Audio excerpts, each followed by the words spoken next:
iNCO Gaming.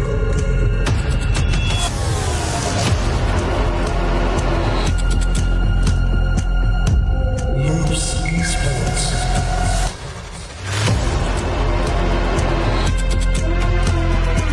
Influence Rage.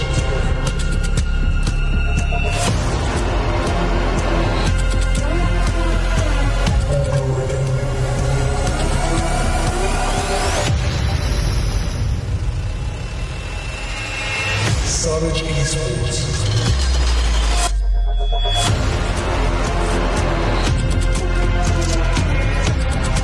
Alpha 7.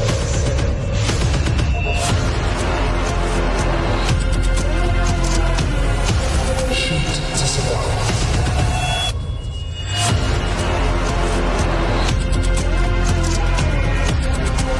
United for Gaming.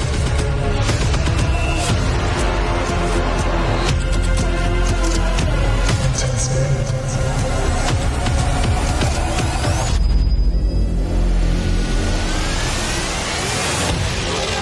VIP Esports.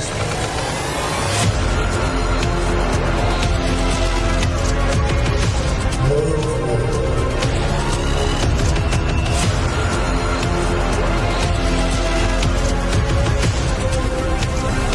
VIOUS Gaming.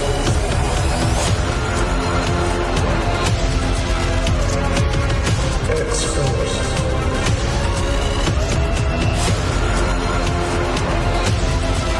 Team Liquid.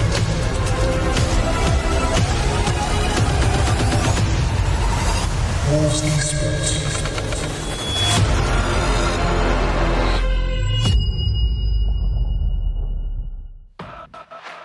And welcome back, ladies and gentlemen, to the 2025 PMSL America Spring Season Day number 2. The players are ready to go, talking their strategies, getting everything set up. Day 1 was all about getting your feet underneath you, making sure that the vibes are good, you get the jitters out of the way, you see what your competition's up to, and more importantly, you get used to this new format, new map rotation that we've got going on for the spring season in 2025. But luckily, the teams, I think they're ready to go for day 2. Yesterday was great. Today's going to be even better. I'm Taylor Reflections, though. We're joined by Seven and Enigma. Seven, great to see you once again, brother. We're back for day number 2. It's going to be wonderful. Great to be back, man. A lot of surprises yesterday that we got a chance to see. No surprise in regards to Brazil being at the top, but I want to see how that VAR review is going to be coming into play today. Who was able to go back to the hotel room, look at the rotations, figure out what they need to do different, and make sure they show up today.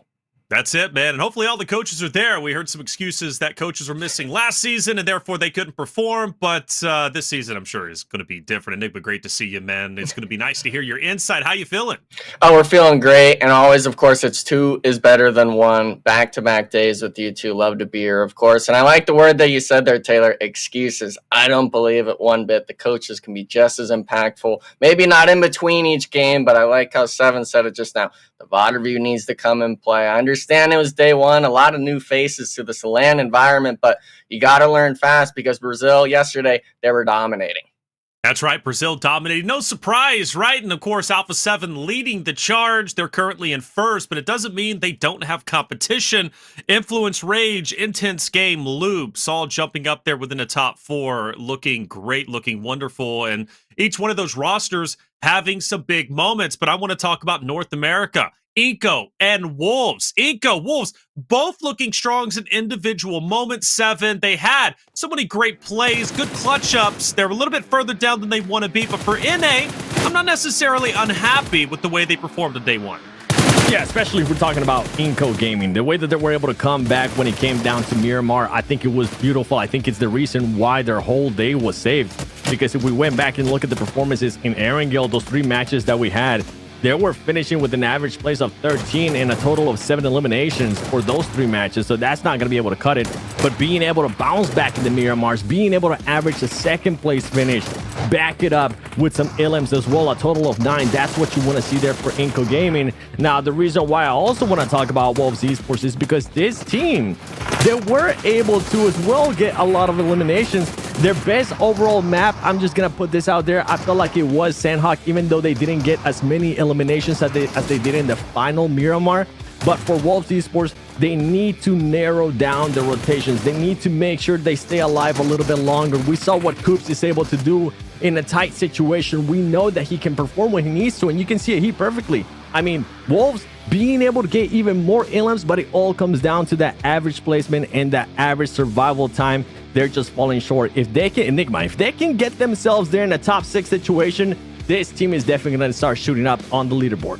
Yeah, and even if it's just Coops alive, right? We saw it on that first map, Sandhawk. He was piecing apart Xforce on the hillside, as well as, I believe, Intense Game until they opted to rotate away towards Quarry. Wolves Esports, the 10 average placements is just so hard to see, right? That's not even a single point under your belt on average for some of these matches. And comparing them to someone like Alpha 7 even, I believe Alpha 7 had at least one placement point every match yesterday, which saying that doesn't seem to have as much weight as actually realizing it for these players and stuff like that. So for iNCO Gaming, I enjoyed what I saw from them, but Wolves today especially needs to find themselves in the late game and allow your players to perform when they need to the most.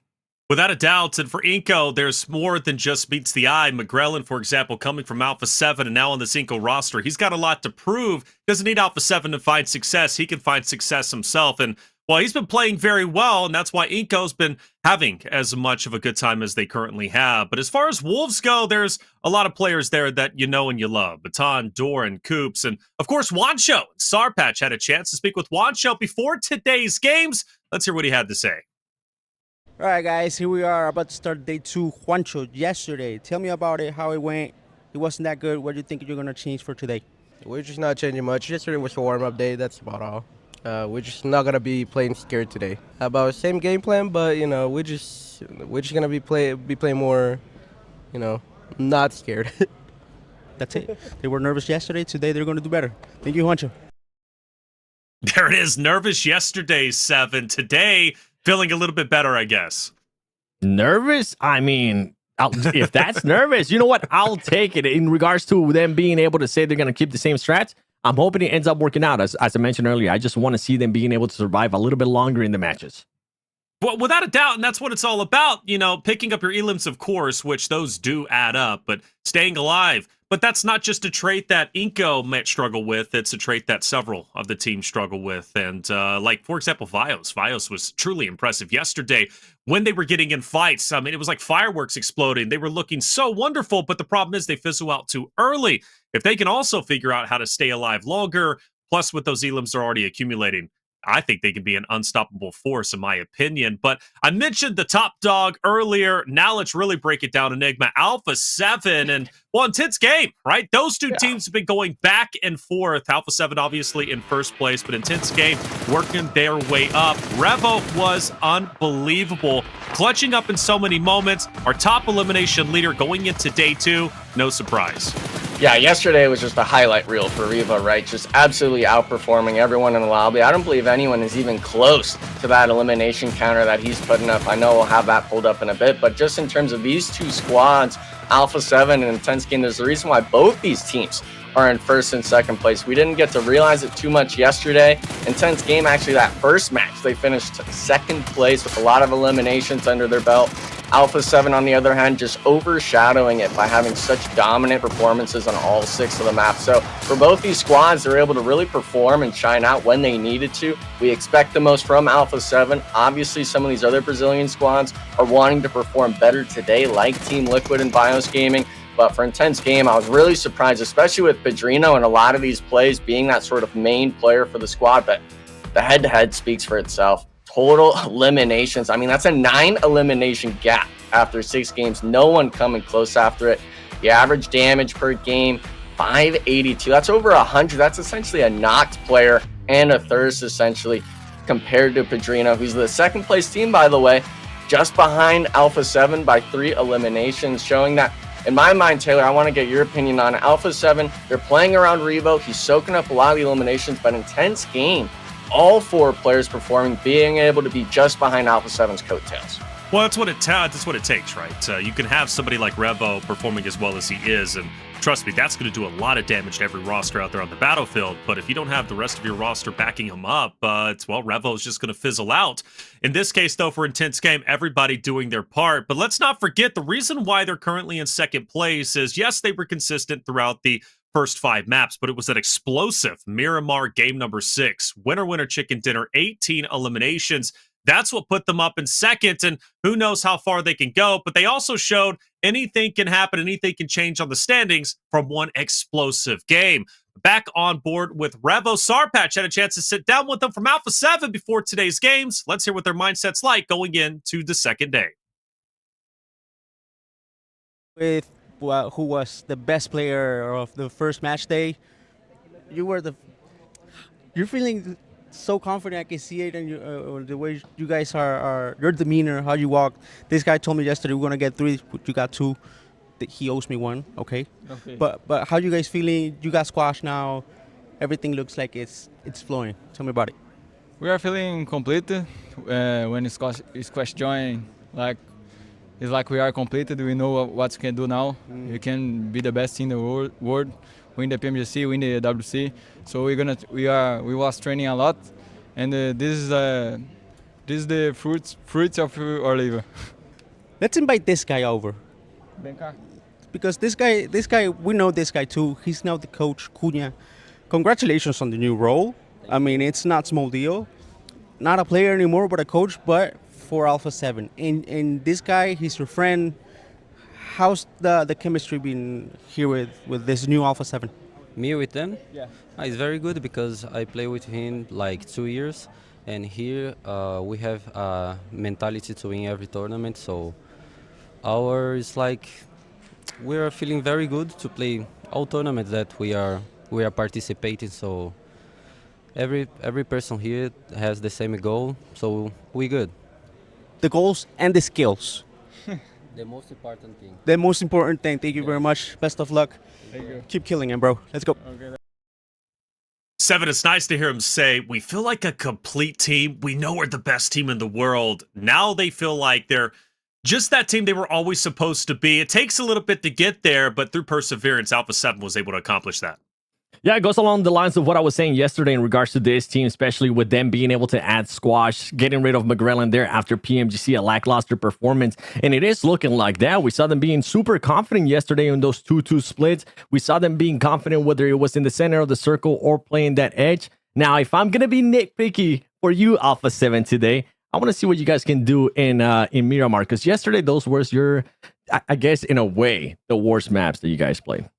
Miramar, so that's the challenge, huh? Can you finish strong in the back end of the games today? Map 5 and Map 6, obviously Miramar played back-to-back. If they could do that, I don't know, man. I think everybody's going to be in trouble. Heck, they might already be in trouble. Alpha 7's in first place with 76 points. We mentioned Intense Game, though, during the head-to-head, jumping all the way up to second place off that banger of a game number 6 of Miramar with 18 eliminations plus the win, a 28-point game. Just really phenomenal. The highest that we've seen, at least, of the tournament. It's only day 2. I'm sure more is to come. But let's talk about a couple more rosters we didn't necessarily hit on earlier. Enigma, let's talk Loops, Influence, Rage in 3rd and 4th. Top 4 as close as it is because Loops, Influence, Rage are keeping it competitive. Yeah, Influence, Rage, those 2 wins yesterday, being able to at least stay close to Loops. We saw Loops in essentially every match yesterday, winning their initial squad wipes, getting themselves those elimination points compared to some of these other squads, which for Loops, they didn't have too many placement points outside of that win compared to the rest of the 5 matches, only securing themselves 9, but it just shows that they're at least putting themselves in some of these engagements and gunfights to get those eliminations. And a lot of these teams, especially just underneath them, that point gap spreads heavily based off of solely eliminations. And that's always been the name of the game, right? All of last year, when this point system was introduced and stuff like that, it was all about getting those eliminations under your belt. Brazil has been a dominant force in this factor, and I'm happy to see a lot of us starting to kind of adapt and be able to pick up what these other squads are able to perform and outdo us in a lot of these regards. But this right side of the page, Taylor, we can't ignore it. A lot of these teams needed to do that VOD review we were recommending last night, especially when it comes to our NA squads. Wolves, Esports, Xforce. I was putting them on the hype train at the beginning of yesterday, and then I was blasting him down at the end of it. I need to see more out of him. You do, and I hope we do get some more out of them today. Again, going back to intense game, 28-point game to finish off the day, jumping up to second. That's possible for anyone here on the second page. It's only day 2 after all. We have 2 phases for league play, and then we have our grand finals. Plenty of opportunity to grow as a roster, as a team, as an individual during the LAN setting. Those day 2 teams, or excuse me, page 2 teams, I should say, most likely have a chance to come back, and they will. Hoping it's going to be North America. I don't know, though. Yeah, I mean, hey, North America, they need a little bit of help. But speaking of North America, Xforce 7 was super happy with their performance yesterday. They had a lot of great moments. One of the things they did well was keeping teams in check. So many times they would stand back, watch like a team such as Loops. Like, for example, here, even on Sandhawk, Xforce doing a wonderful job keeping Loops in check. Coops, remember his solo fight? Going up the hill, taking down 2 players by himself. Beautifully done. Coops, every time he's alive, he always has a chance to make an impact. And that's scary for anybody out there. And I do feel strongly, if Xforce doesn't get caught in between the 2 teams they did on Sandhawk yesterday, I think they go far, maybe even a top 3 finish. So they're going to be my roster to watch out for game number 1. After all, they're talented. They just got to figure it out and make it all the way. It's day number 2, game number 7 of 36 for our league play. Things are going to heat up, and chat get loud for the team you're representing. Who do you want to see go all the way today? And more importantly, who do you want to see win game number 1, which is right before you? 7, let's get it started. Where we drop it. We're going to be dropping in boot camp. I want to see if we're going to maybe have a bit of a hot drop again. Yesterday, we ended up having one between Xforce and Influence Rage, both teams being able to get 1 elimination apiece and then deciding to back off. It did end up taking a little bit longer, and from what I'm seeing so far in this map, it looks like we're gonna end up getting it again. So I'm intrigued to see if they're actually gonna be fully committing, if there is another knock, if there is another elimination, or if maybe they'll find themselves in a situation where they're gonna have to back off too. And as we're seeing that, I mean, there's a lot of teams here landing a lot closer to each other than we expected. We already saw one of the Wolves players going down, and now we're looking at Old Glory Gaming, a team that definitely needs points here. Is not looking good for Old Glory Gaming, as 2 of their teammates have already been eliminated less than 2 minutes into the match. Yeah, and it's all about getting the elimination points. Unfortunately for Sandhawk, this spot that they dropped at, you're essentially only getting 1 or 2 guns per building. If you're not getting the lucky ones, maybe the shotguns or those UMPs, you're leaving yourselves open for failure. And unfortunately for AGG, we didn't catch the first 2 getting knocked, but after you lose 2 and get thirsted without getting any trades, you just start crumbling like this. And it's sad to see, because if this was just 1 squad landing here, we saw that map just now, northwestern zone, this squad could have just instantly rotated, but unfortunately M2M, he's going to have to try to get at least maybe 1 elimination under his belt. Luckily, the rest of the squad here is able to cover, but he's able to get 2, almost 3 players. A little close for comfort, but Taylor, 4 eliminations for United for Gaming, one of our Latin American squads, starting off strong today. Very much so. United for Gaming had a lot of great moments yesterday, but so did AGG, so it's quite a shock to see them losing as quickly as they did. You start day 2, you get eliminated within the first minute and a half. It can't be a good feeling. I really hope they snap back, because I know they're a talented roster, but yeah, United for Gaming, big win from them. Let's see if they can continue that momentum. We transfer over towards Influence Rage and Xforce, a team that I highlighted just a little bit ago. Xforce, so talented, representing North America, but against Influence Rage 7, this is going to be a tough one for them to fight. It could be a tough one. The thing that I wanted to mention too, as we see somebody there from Influence Rage getting knocked, is that Influence Rage has been able to get those placement points, but the only placement points that they have come from them being able to get wins. Ever since they're not able, if they're not able to get a win, they're just not getting any placement points. And I'm intrigued to see if they're actually going to end up committing here, or if they're going to have to back up. But with how close this is looking and how committed Xforce is looking here, it looks like they are going to have to defend. You can see some of the players, they're not really being fully set up in regards to the loot. Diego holding an angle. We saw what beautiful grenade he was able to throw yesterday on some of the matches. And Law as well, at least they're currently close by. There you go. Forrest does end up getting eliminated. This is the opening that Xforce has been looking.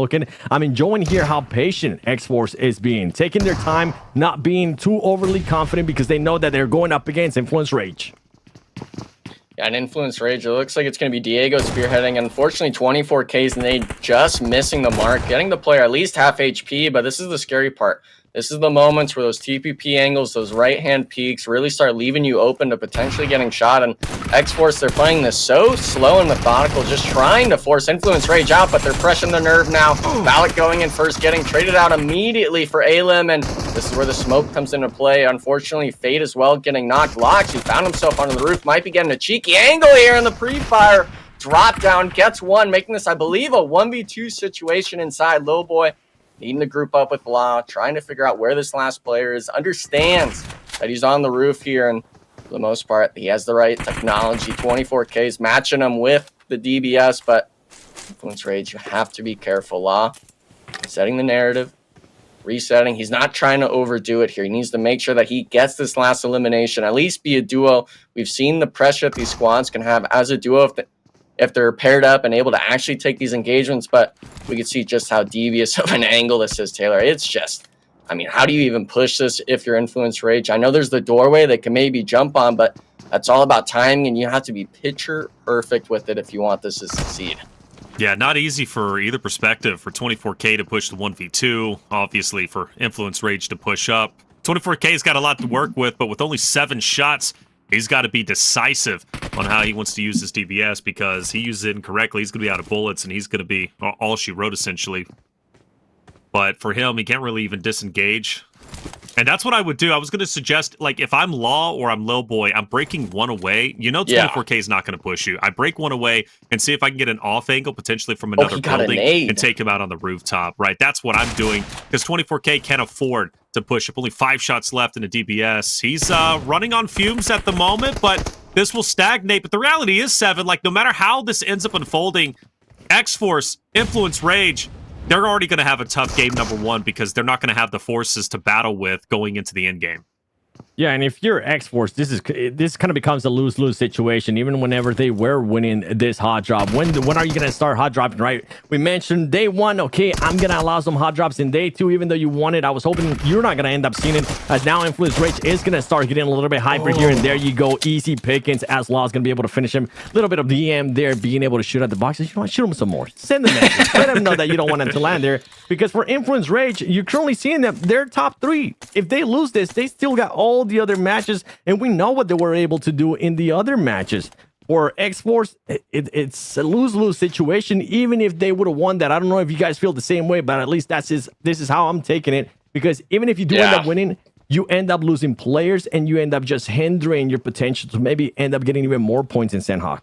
You know, it's a tragic stat line that I just realized looking at sort of our player sheet that we have for each of our squads coming in here today. Was Fate from yesterday, even though they were on that bottom half of the leaderboard, finished off yesterday with the 3rd most damage in the lobby. He's putting in the work. He's getting at least some shots connecting each match. Just that squad is not really able to picture themselves in these winning scenarios. And especially for today, we know Sandhawk, it's going to be the first map. I see it as more of a warm-up, get your fingers going sort of deal. Make sure that you're able to actually win these gunfights that you're taking on Sandhawk. And especially for Xforce, I was really hoping that they would win that 4v4, at least come out maybe only losing 1 or 2 players, but instead goes to the Brazilian superstars. And Taylor, I'm not sure what your thoughts are with Xforce, at least to begin with, but seeing Fate at the top damage and stuff like that, I know we had an interview set up with Valak as well. He was looking a little nervous on the back end. We were able to take a peek, but Xforce, I'm needing to see some signs of life today. It's way too troublesome, their performances right now. Well, I think the frustrating thing for me is I know Xforce has such a high skill ceiling. They do, and they have such high potential, and they don't live up to that potential often. But I will say for Fate, it really isn't surprising to me that he's so high in the damage. I mean, you look at his performance yesterday. We were shouting at the top of our lungs multiple times at plays he was making, the ways he was staying alive, supporting his roster and his team. Fate is a great player, even during his interviews, as I said yesterday. So poised, in control. You look at Fate, and you just see a pure competitor. I'm a big fan of Fate, always have been. He's got the looks, he's got the moves, he's just that guy. But again, it's just like Revo. Like, Revo can be tearing it up on the battlefield. He's still going to do damage to the teams, but if the rest of Alpha 7 isn't there to back him up and support him, Alpha 7 isn't the team that they currently are because of just one individual. So even as good as Fate is, Xforce as a roster needs to truly step it up and just come together and overall figure it out. Now, for VIOUS Gaming, in deep trouble, and Shallow Waters getting gunned down. Royals of War and Loops, both focusing their attention on them. I don't know how they got into this spot, but I know they're regretting it now, Seven. Yeah, they were able to get at least one elimination earlier on, but as you mentioned, now they're just getting peppered from both angles for this team. It's not looking good. One thing that I was noticing there whenever we did end up showing up the map is how it was split. I'm trying to figure out where the other players from Alpha 7 are. I think they are currently doing a 2-2 there in different vehicles, but they're just taking their sweet time to get in, and just the different being able to adjust is pretty much what I'm wanting to point out here, as they are going to be able to play that edge. But Royals of War, this is a team that actually ended up surprising me yesterday. They ended up in 6th place. They were able to secure 3 top 4 finishes. And if this team is able to even continue on that consistency, they will maintain themselves within the top 5. Because even as much as we're hyping up Influence Rage, and as much as I want to hype up Influence Rage as well, in regards to them being currently in the top 4, that team really didn't perform that well outside of their wins. They ended up getting 11th place, 14th place, 13th place, and 12th place with really not that many eliminations. So I wonder how Influence Rage is going to be acting today if none of those wins come their way. That's a fact. And that's a narrative, right, for some of our rosters, including Intense Game. They don't have that pop-off Game 6. They're not in 2nd place. Then we start questioning, well, how good is this roster? Are they living up to their potential? And you could say, again, the same for so many rosters out there. But it does excite me. I mean, E7, you mentioned the inconsistencies, but Influence Rage is still at 55 points compared to the 76 of Alpha 7. So that shows to me, even though Influence Rage isn't placing as high as we would want them to, they're still remaining competitive. Imagine if they fix their longevity. Imagine if they're able to successfully make the top 3 and still get the eliminations they're getting. I mean, they could be a top running team potentially going for gold. Yeah, exactly with what I'm mentioning, right? If for some reason those wins don't come their way, then we'll actually end up seeing their true colors. Can they adjust and actually become consistent and get points, chip off points like some of the other teams have been able to do? I mean, one team that I can think of right off the bat that I was kind of hyping up earlier, Royals of War. That team didn't end up with any wins, but they were making sure that they at least were able to secure top 4 finishes, top 3 finishes. And whenever those top 4 finishes came about, they were able to back it up with elims, because some of the other teams that I'm looking towards the bottom of the leaderboard, when you got VIP Esports and A, when you got All Glory Gaming, especially VIP Esports, they ended up in one match. I think it was the first Myanmar in 4th place, and they ended up with 0 eliminations. Yeah, good job on getting the placement points, but you're not really able to back it up, right? Yeah. What you want to see out of this team is you want to be able to back it up at least with some elims, as 9C gets eliminated by Team Liquid. Oh, I don't even know what happened there. Maybe it was just a rotation on foot, not able to even, I guess, make it to their prime position. We saw that circle shift going right onto the mountaintop, a rare zone, to be honest, for us to see. We always see it kind of shift more towards Haunton and stuff like that. And I was happy you had mentioned Royals of War, right? Fortunately, we'll have to get back to that big fight going on. Actually, 2 of our squads that are desperately needing points, VIP versus Savage, and unfortunately, Snacks is all over Ayuya, leaving it down to just Poppy Sour in a 1v2 situation, I believe. We'll have to try to get Octia. But this is one of those fights, Taylor, where you got to really leave yourselves in the thick of it and try to get the shots. But some third party coming in. Sour now forced into the 1v1 inside. He's got the right weapon for it. Both shotguns connecting, and Snacks wins it out. Big win for the squad. Will be able to, I believe, get both players. I mean, look at that. He actually got all 4 players of VIP. Essentially a 1v4 there. That's impressive. Impressive indeed. Snacks 1v4 on VIP, which I'm curious, you know, we're paying attention to 16 teams fighting at different points of the map. For VIP, I did notice that they were top right of the map in Papa Blue for the longest time. That happens on Sandhawk a lot. Teams, for some reason, feel very comfortable or have late rotations. They'll stay in blue as long as they possibly can before they start breaking into the stages, the later stages, I should say, in this case, stage 3. But VIP must have rotated all the way around, starting from the northern side, going to the eastern side, then the southern side, all the way to the westmost bridge, and they come over to attack Savage. And who knows, by the time they get there, I'm thinking they're already weak. Maybe they lost a player already to blue zone. I don't know what took them so long to get to that point, but that's the risk you take when you stay in blue for as long as they did. You know there's going to be a team most likely who's going to be gatekeeping you, who already has hardcover POI, and especially when you're going over those bridges, it's just deadly. It really is, and Savage clearly had their number, and it's unfortunate for VIP. I really hope in the future that they clean that up, at least on their Sanhok, but they're going to have to wait till tomorrow because it's only played once a day. Yeah, and the scary thing about it is you talk about the bridges. Seven, you're noting Rose of War. They're still camping this eastern side. They dropped directly onto one of the Wolves players. I believe it was Coops, and immediately took a 4v1 on his split drop compound. Rose of War forcing themselves early into the engagement, getting themselves the bridge control for these exact zones. And if you're able to set yourself up, spread out on the eastern side of the island, I believe they had almost all of the compounds for them to loot after they were able to take that engagement. Seeing them now, they actually have a really prime position to rotate in. And unfortunately, as I say that, it shifts all the way to the west. That's going to be Camp Alpha, as well as half that mountaintop in play. And somehow, some way, Alpha 7 is going to be in the prime position. But Loops, they're taking the engagements. They're saying, we don't care about where we're at in the zone. We're getting our elimination points like we usually do. Fortunately for them now, it looks like they're a bit too split up from that Rose of War split, now being down to just a solo.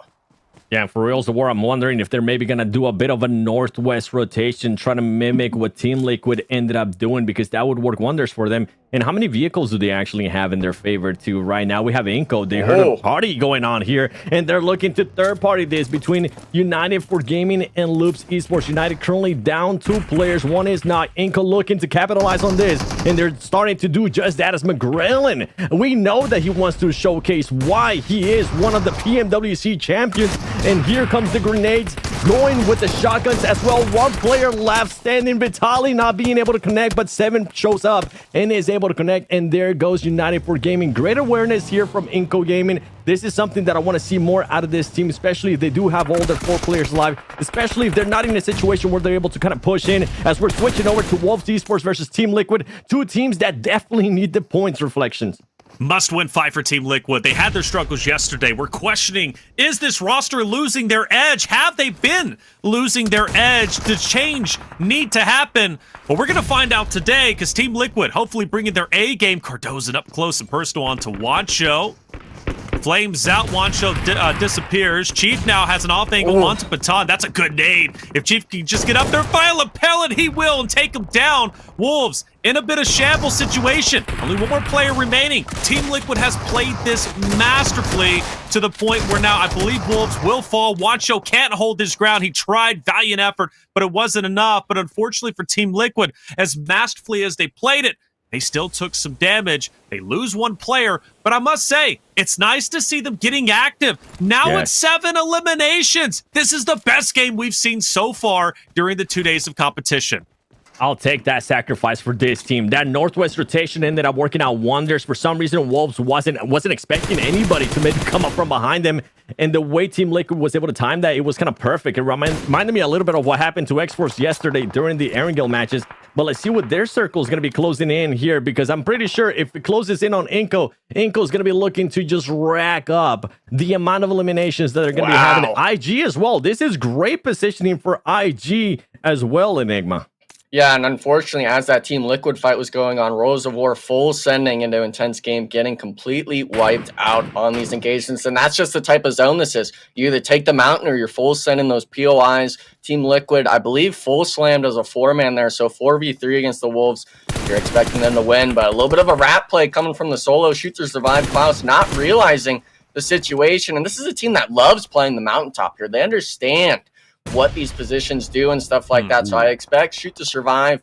Hopefully they're able to eliminate this Loops player without taking any casualties. The mountaintop reigns supreme. The high cover is where it's at. And we actually see Klaus moving backwards, allowing Casper to potentially just get that elimination himself, try to secure ourselves that position in zone, because every life matters. Every player with a gun shooting is able to expect the most. And Klaus, he says, never mind, I'm going to turn around. I'm going to do it myself. Shoot to survive. 3 eliminations, all 4 players up. This is what we want to see out of our NA squad, right? We want to see them surviving. We want to see them getting the eliminations. And for it being Sanhok, I think this is a good starting point for the squad.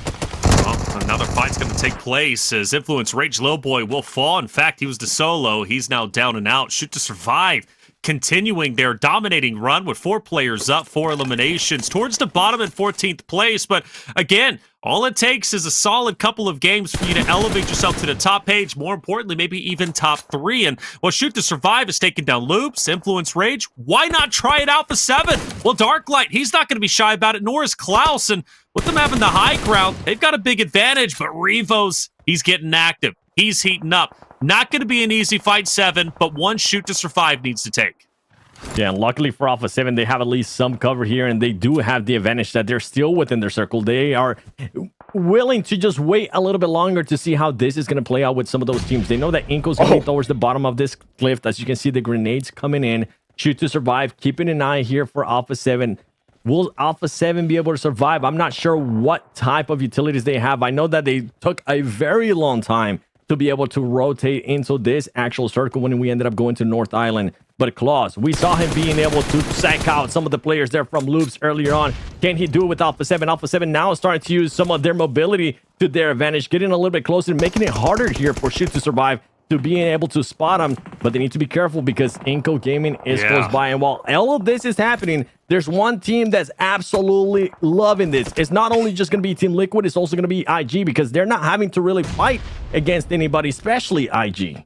Yeah, this is a crazy fight that's about to go underway. Carrillo needs to be very careful. He's got so he knows iNCO's in front of him. That's good. I thought he was full sending without any awareness of where iNCO was, but he's smarter than that. And in fact, he's going to potentially try to poke the bear a bit, but I think he's expecting them all to be at the car. Yes, he is. He wasn't expecting Vitali and Co. to be off to the right and be that close. A bit of a blunder, but now the fireworks start going off, and it's going to be Shoot to Survive, picking up a couple more eliminations, and that's going to be on to Savage. Klaus truly waking up, and Alpha 7 says, well, now's the time to get active. But who do they challenge, Enigma? You can't really go out to Shoot to Survive, at least right now viably. You can't go down the hill onto iNCO. Alpha 7's getting put into the blender. I hate to say it. Yeah, and unfortunately, it's just Team Liquid as well from Narnia taking shots from the compound. Unfortunately, it's just Alpha 7. They took a little bit too long to pressure iNCO. Having Shoot to Survive as well as a full 4-man on top of the mountain. Shoot to Survive actually sent 3 players down to the south side just to add more to the chaos. Essentially 12 or 15 players before the shots started raining down, all condensing down on the cliffside. And we even see it here. Mafioso trying to weasel his way in, but he has to drop down. He gets one with the shotgun, almost making it 2, but the iNCO spread, the vehicles reigning supreme. Unfortunately, I'm not sure if McGrone will be able to get Vitali up.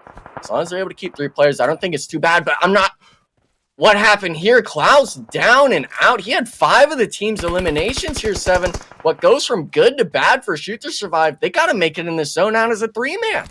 It's one of those things when you get just so hyper-focused on those teams that are close by that you kind of forget about some of the other teams that might end up having an angle on you. And that's the thing with Team Liquid. They just have been sitting throughout this whole time, being able to spot players that maybe over-peak a little bit too long and get spotted out. But with Shoot to Survive, this is going to be a tough one. How much utility do you have to work with here? Because not only are you going to have to jump down that cliff, you really don't have that much cover for all of those players. You can see it right there. The zone is starting to do damage. On top of that, you're going to have to hope that something of the likes of what we saw yesterday in Mirror to happen, and it doesn't end up happening, as now we're narrowing down to the 3 teams left: iNCO Gaming, IG, and Team Liquid. With IG, their positioning right now, they're going to have to start moving around. They're going to have to need to use the madness there a little bit from iNCO Gaming. They're going to be able to eliminate them alongside Team Liquid, and it's going to come down. Can Team Liquid finally back it up? Can they showcase why they were the champions last year of the PMSL America Spring Split, as they're looking to perform miracles here on the second day? It's good old-fashioned 3v3.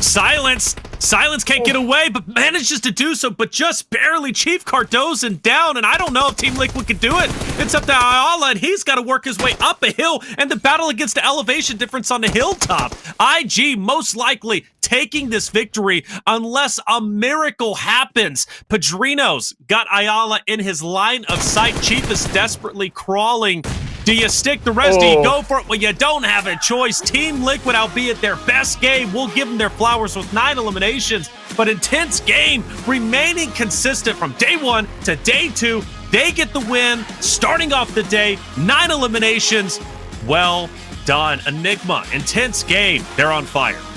Yeah, and I think the key component was them being able to save that one coup under their belt, making sure it wasn't shot out from shoot to survive. Having even just Adrian go for that off play, even though he was shot and knocked, it allowed his two teammates. We saw the one on the rooftop of the shack getting that trade knock instantly, having that pressure from the top side. That's a team that understands the situation and the lay of the land. And when I saw that circle shift, I was thinking the only way Team Liquid wins is if they can take control of that road. Unfortunately, they couldn't. And we saw at the end, all it took was one frag grenade to finish the job. We talked about it with Team Liquid. They got those eliminations, but Intense Game played it to perfection. They did, but Team Liquid, the fact they finished off in second place with 9 elims, again, their best game. I'm hoping they turn things around. They're a partner team. They're a legendary team when it comes to PUBG Mobile, at least for our region. I want to see them perform. I think everybody else does. It's easy to say they're struggling. It's hard to say they're finding success, but maybe it's going to get a little bit easier to say that as time goes along. But hey, for our North American teams, we highlighted iNCO at the start of the show, 7. What a game that was for them. 7 eliminations, top 3 finish. Beautifully done. It came down to them just being proactive to making sure that we're able to third-party teams. We saw them being able to do it when United for Gaming ended up getting third-party by iNCO Gaming, and then after that, they have a little bit of freedom to work with, right? Not really having to worry about them, anybody coming up from behind, allow them to push up to that cliff and just hold off and see if they can maybe clutch out some even more placement points, which they were able to do. There you go. That's the fight that I was talking about. But for Team Liquid, I have to once again give them props for that push towards Wolves. The way that they were able to rotate, that they were able to time it, also scout as well. They did that perfectly, and it showed us once again, as you were saying, I mean, this is a Team Liquid that we've been expecting, not a win. And for IG, yesterday in Sandhawk, they ended up with second place. Today, first place. I think their favorite map, you know what? They might be Sandhawk. Now, which one, Sandhawk or Miramar? Because let's not forget, they finished off Miramar with 18 eliminations, right? To end the day, they start the day with the win. But I'm right there with you. Second place yesterday on Sandhawk with 10 eliminations. Today, they do it a little bit better, getting first place, 9 elims. One thing you have to say, Intense Game, highly consistent, racking up the winner chicken dinners along with eliminations. They're inching closer to passing Alpha 7 for first. And hell, who knows? After this game, they might have just done that. You can really thank Padrino and Silence for being the top slayers yesterday for that IG roster with 15, 13 eliminations respectively. 19 elims. Team Liquid, though, big story. 15 total points coming for them. And excuse me, Intense Game, 19 points, not 19 elims. iNCO Game, looking great. Would love to see more consistency with them. Big story around them, right? North America, you've got a lot of great players, obviously, representing that specific roster. Bruno, Gary, 7, but of course, McGrellin as well. Coming from Alpha 7, he's got something to prove. He's looking to prove it indeed. Alpha 7 finishes off with 4. At one point, they had a 2-2 split in the cars, but that's not unorthodox. We've been watching Alpha 7 make these splits, and they do work most of the time.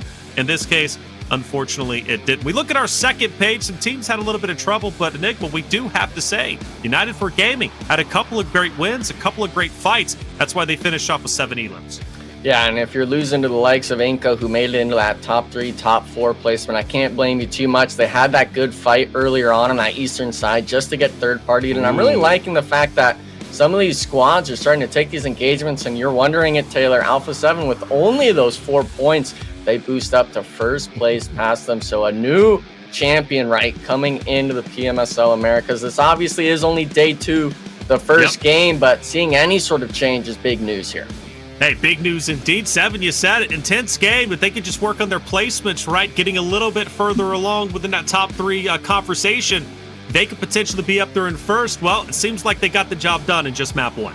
They definitely did. Being able to back it up. What is that now? Back-to-back wins. You mentioned what they were able to do yesterday in Miramar with those 18 eliminations. Being able to back it up here once again. First match of day 2 with the Sandhawk win 9 elims and then passing Alpha 7 after Alpha 7 looked unstoppable yesterday on the first half of the day. This is good news, not just for everybody currently watching, because we're not going to have a team that's just running away with it, but it's also good because it's going to give Alpha 7 a bit of a challenge. And to be honest, I was surprised that Alpha 7 was even able to make it into the circle, because where they usually end up dropping, the rotation that they had to do, I'm even impressed that they ended with any points whatsoever. For some of the other teams, though, Influence Rage and another one that we mentioned at the start, Xforce, I want to see what they're going to be doing here on this Erangels coming up, because that hot drop did not go their way.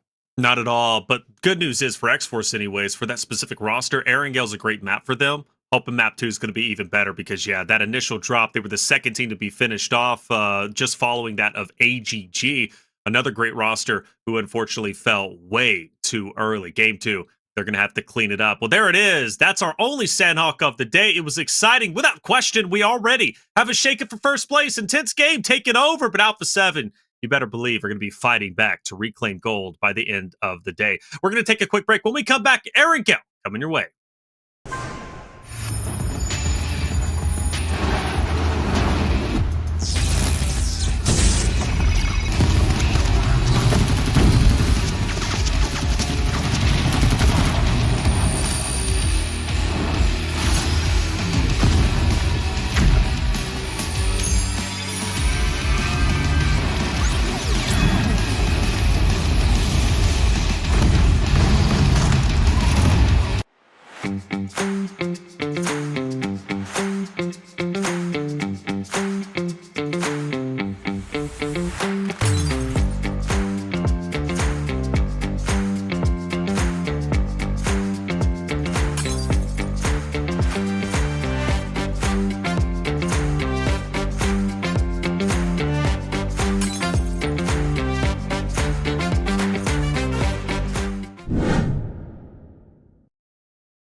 Welcome back, everyone, to the 2025 PMSL America Spring Season. It's day number 2 and 5 more maps to go. Sandhawk did not disappoint. Like I said before the break, already had a big shakeup. Alpha 7 falling down to second. Intense game going up, albeit Only 3 points separate the two rosters. It's going to be a back and forth all the way till the very end, at least of phase one for our league play.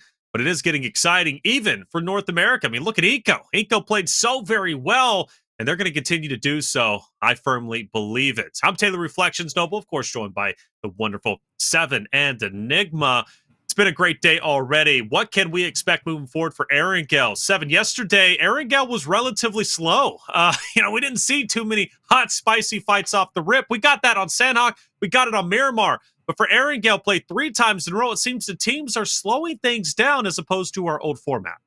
It was. People were a little bit hesitant to actually end up taking on 2 fights earlier on, as you were mentioning in regards to the comparison that we saw between Erangel and Miramar. I think for today, more than likely, we're going to continue to see the same damn thing. Nobody's going to want to fight earlier on. If we do end up fighting, you know what?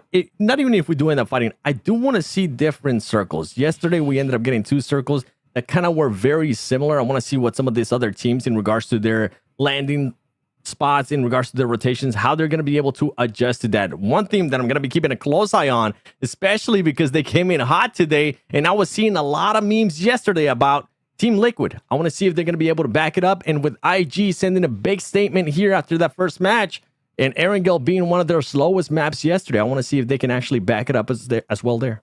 Oh, I missed. So there actually were legitimately memes about Team Liquid on the timeline. That's a real thing. That's crazy. For sure. That's wrong. You gotta make sure you end up following memes by Kainat. All right, that was just like on IG.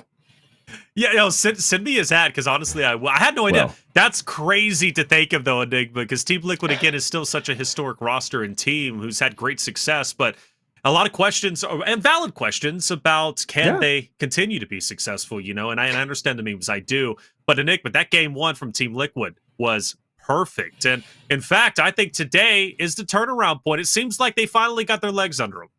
Hey, the legs under him, second place. You can't complain about it, but we're talking about different zones. Let's just do 3 milli zones here. We got the back-to-back-to-back. Erangels, the mental chaos. Let Team Liquid drop milli. Let the zones come to them. Let's see what kind of numbers they can put up in all 3. Because yesterday, I felt every team was playing center. Everyone was making the same rotations, finding themselves right next to each other, and really not taking any early engagements like we saw all of last year for some of these Latam and Brazilian squads. So for our squads, even NA, I know Wolves, Xforce, they like taking their time getting into some of these zones, but I feel like they're taking a little bit too long to find their engagements. Our teams need to find their successful moments early on to get their feet under them, because like what Seven said at the start, Xforce, that Sandhawk drop, you did not want it to go that way. And for that sort of squad, needing to get points badly, you cannot be losing these fights early on. I'm not sure if we're really going to be seeing too many hot drops today when it comes to Erangel here, Seven, but I didn't think we'd see any more than boot camp yesterday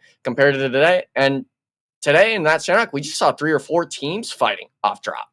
Yeah, for Xforce, one thing that went well yesterday in regards to Erangel is they were always able to back it up with at least some type of eliminations. Even if they ended up getting knocked very early on, it didn't matter. This team was able to at least exit with 4 to 5 elims.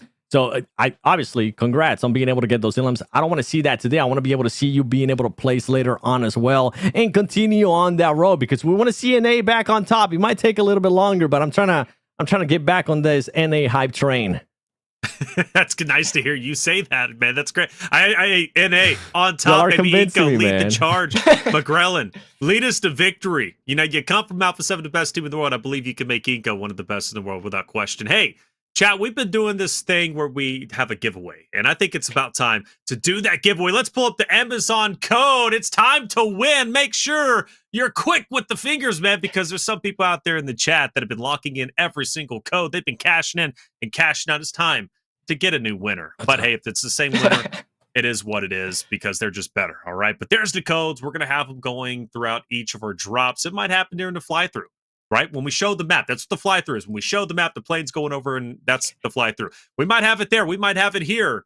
You never know. Just make sure you're paying attention and listen to us a little bit, all right? Listen to us a little bit, because we know and we like what we're saying. Brazil, though, been on fire without question, and Alpha 7 now has a chance to reclaim gold. Enigma, one of the things about Alpha 7 yesterday, at least on Erangel, top 3 out of the 3 times Erangel was played, but they did so in tremendous fashion with, I believe, a total of 21 eliminations from map 2 Erangel and map 4 Aaron Gale. Looking to do much the same here. And the good news about them is they're never challenged on their drop spot.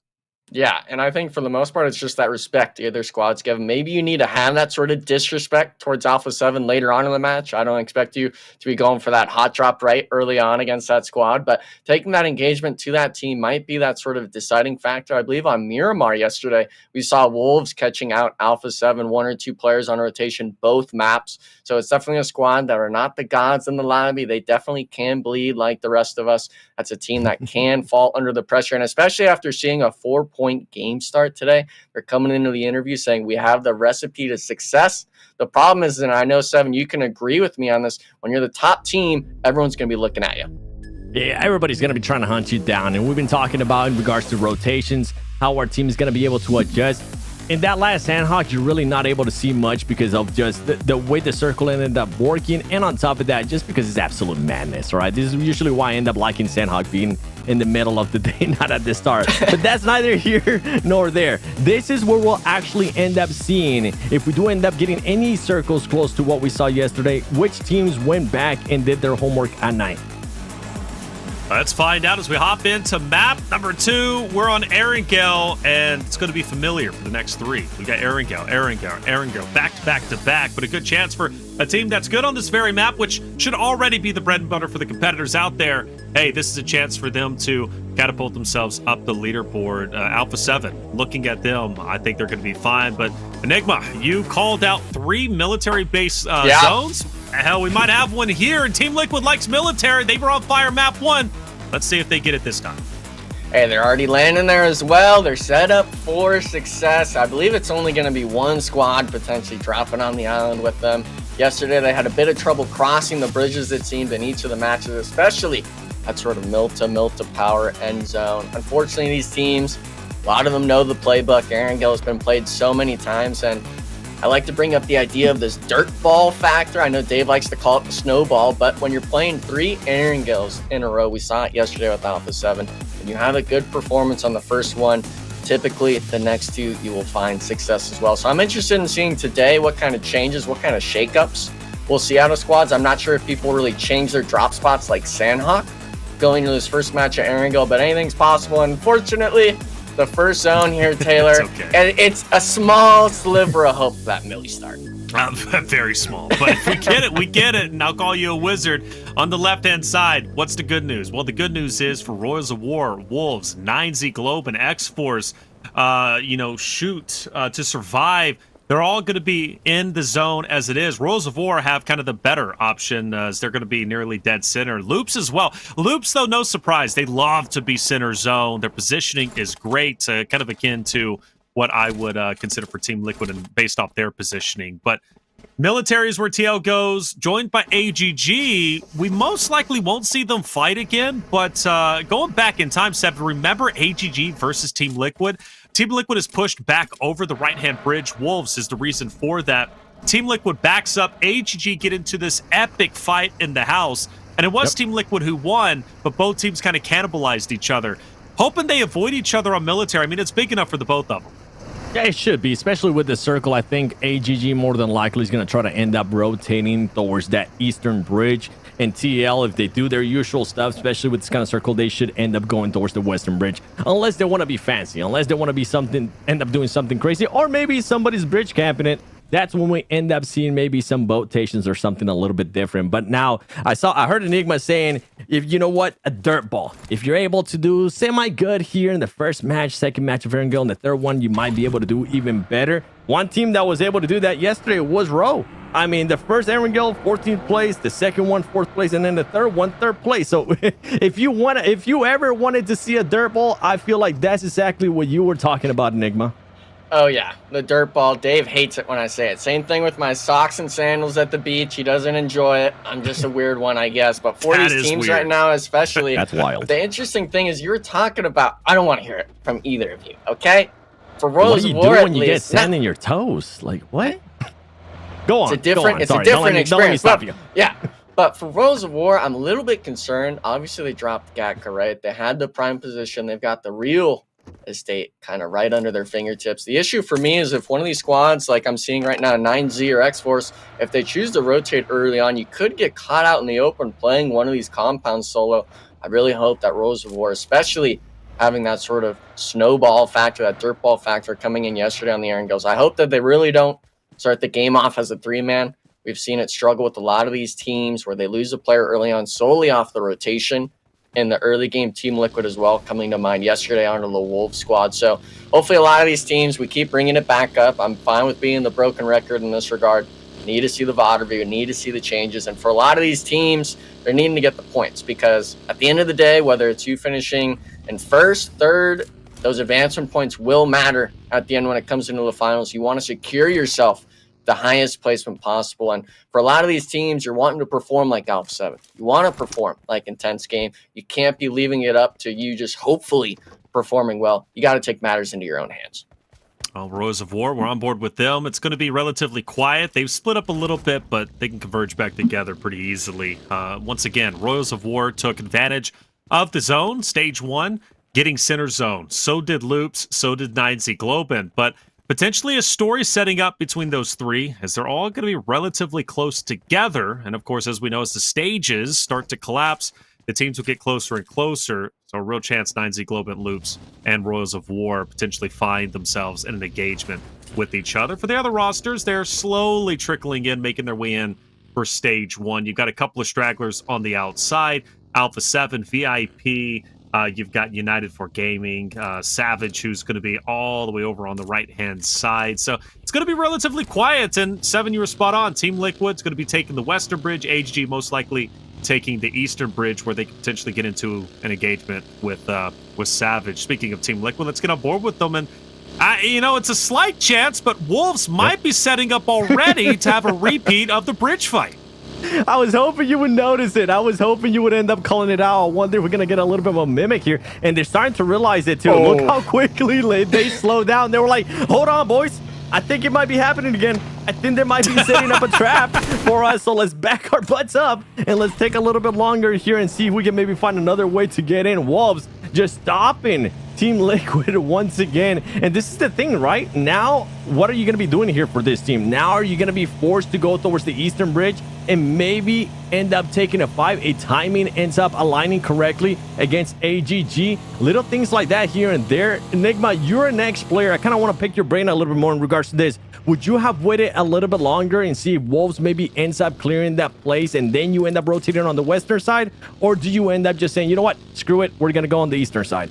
I think you got to fully disengage. Wolves, Esports, one of those teams that is fine playing the 3-4 circles out in blue zone. If they get those, at least even 3, if not all 4 eliminations onto a squad like Team Liquid, it gives you loads of confidence. And for Coops to be able to potentially get those eliminations under his belt early on, that's the kind of play you want. And I'm actually seeing it right now. Wolves, I believe, turning immediately back around, potentially taking an engagement with one of the Brazilian squads.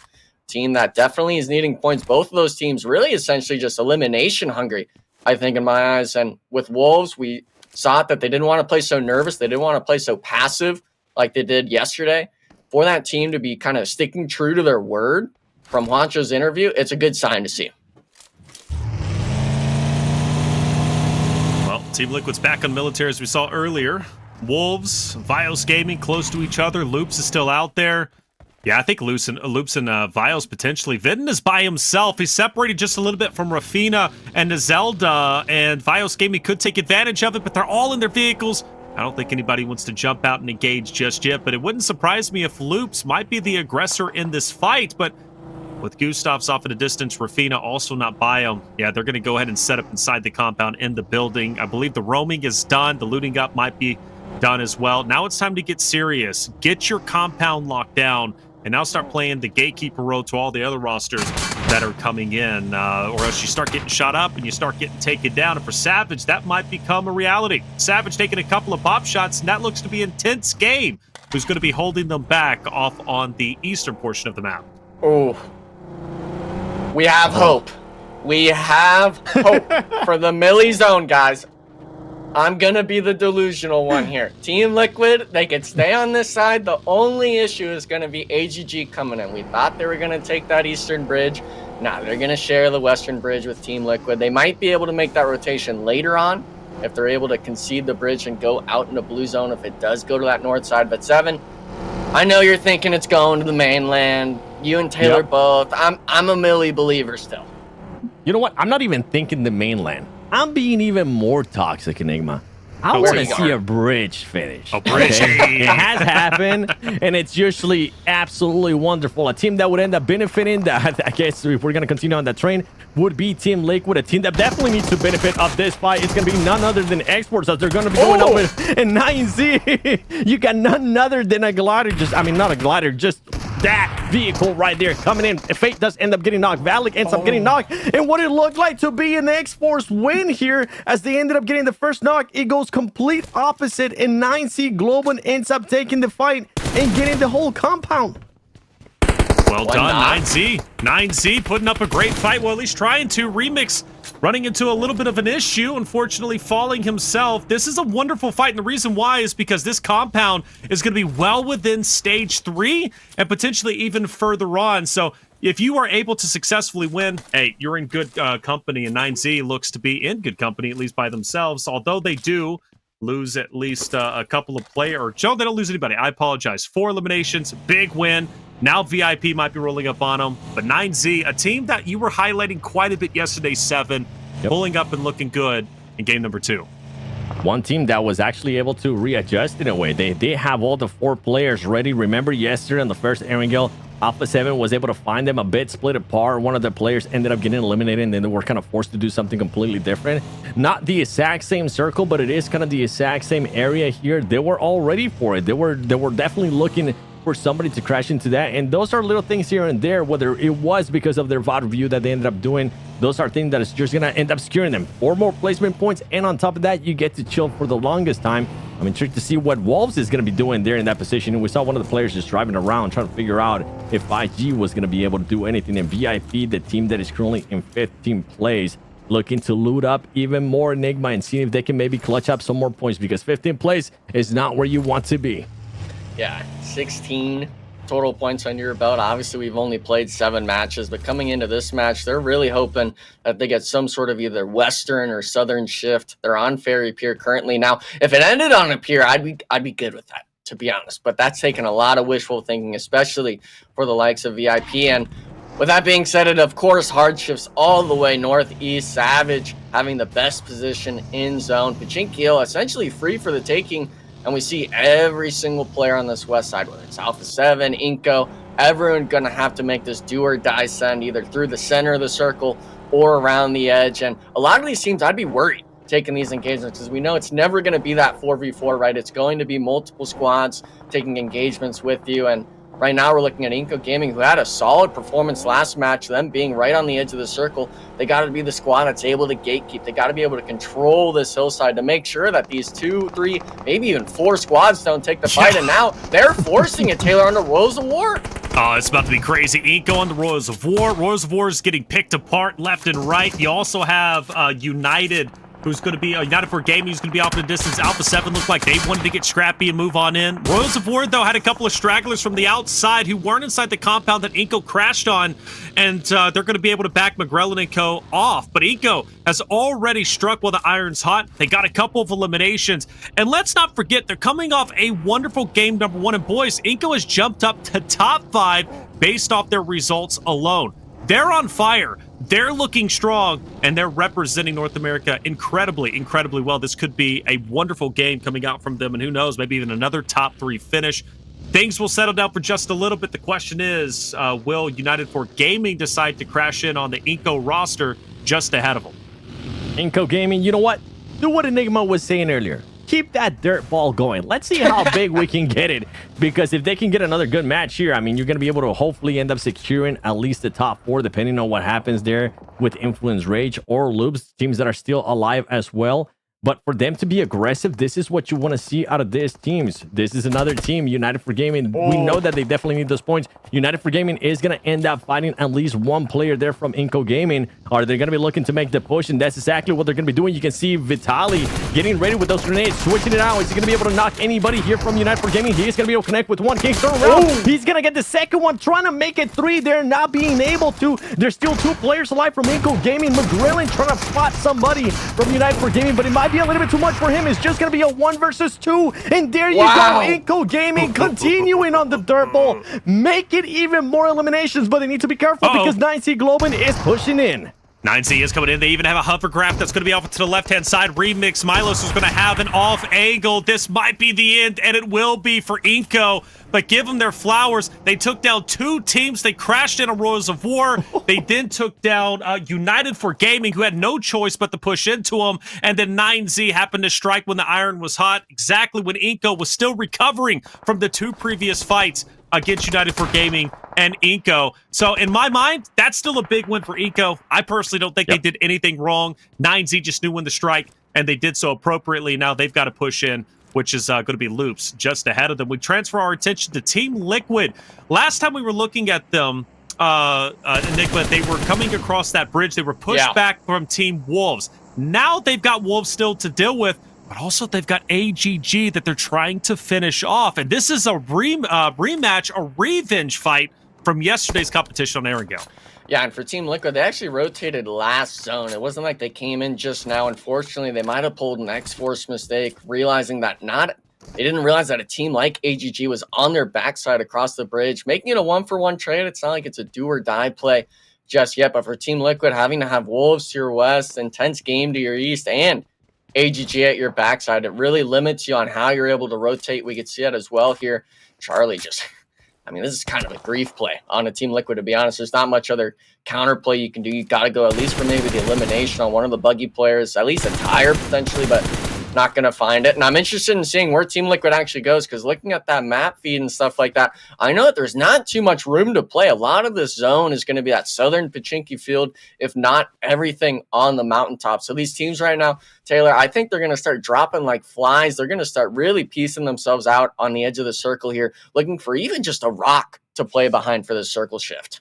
Well, Team Liquid's looking for even more than that, aren't they? They're pushing up, they're getting aggressive, and they're going dead center. This is a classic Team Liquid play where they love to just full send it in between everybody, parting the teams, and take dead center zone, and they're going to be successful in doing so. Still a 3-man unit. They're set up nicely, and they're looking to go back-to-back. They saw the memes, and they want to prove the memes wrong. They said, look, guys, we're still Team Liquid. We're as strong as ever. And after that game 1 and potentially this game 2 finish, I'm starting to believe the redemption arc is fully underway. On board with Alpha 7, what are they up to? Well, they got 9Z Globant, the team that took down iNCO Gaming just a little bit ago, and they got Influence Rage just up ahead there, 7. And if Alpha 7 is going to be able to clear 9C, that's going to be massive for this team. We'll see if that is going to end up happening. We know this is a team that likes controlling a big area, and especially with these rotations that they've been able to do now, forcing Revo to just use up a lot of utility. 9C, remember, they got the hovercraft from Xforce earlier. Are they going to be able to use it to their advantage as Alpha 7 now trying to realize, what are we going to be doing here? Are we going to just commit to this fight even though Revo is at a disadvantage, or do we want to move on about teams that are currently just trying to feel out? Nobody really wanting to hop out of their vehicles and go for the strike. There you go. 9C's wanting to, but they might not be aware that Rebel's currently on the off angle. Rebel not being able to fully connect with the shots right there, as he got very close to almost knocking that 9C player. And Alpha 7 now wanting to be a little bit more aggressive, taking matters into their own hands, taking the fight towards 9C. Yeah, and this is a big moment, even with the damage, with the hovercraft and the finish. Oh man, Alpha Carrillo, I'd like the play. It's just how do you counterplay that? The hovercraft just full send. You basically covered up the whole screen. Bro, you can't. How are you going to counter a hovercraft in a car? The hovercraft takes you down. The car finishes you off. That was that was disrespectful. I'm just going to be completely honest. That was highly disrespectful, man. But you know what? I'm here for it. The disrespect is good sometimes against your competitors. And for Alpha 7, they are fuming.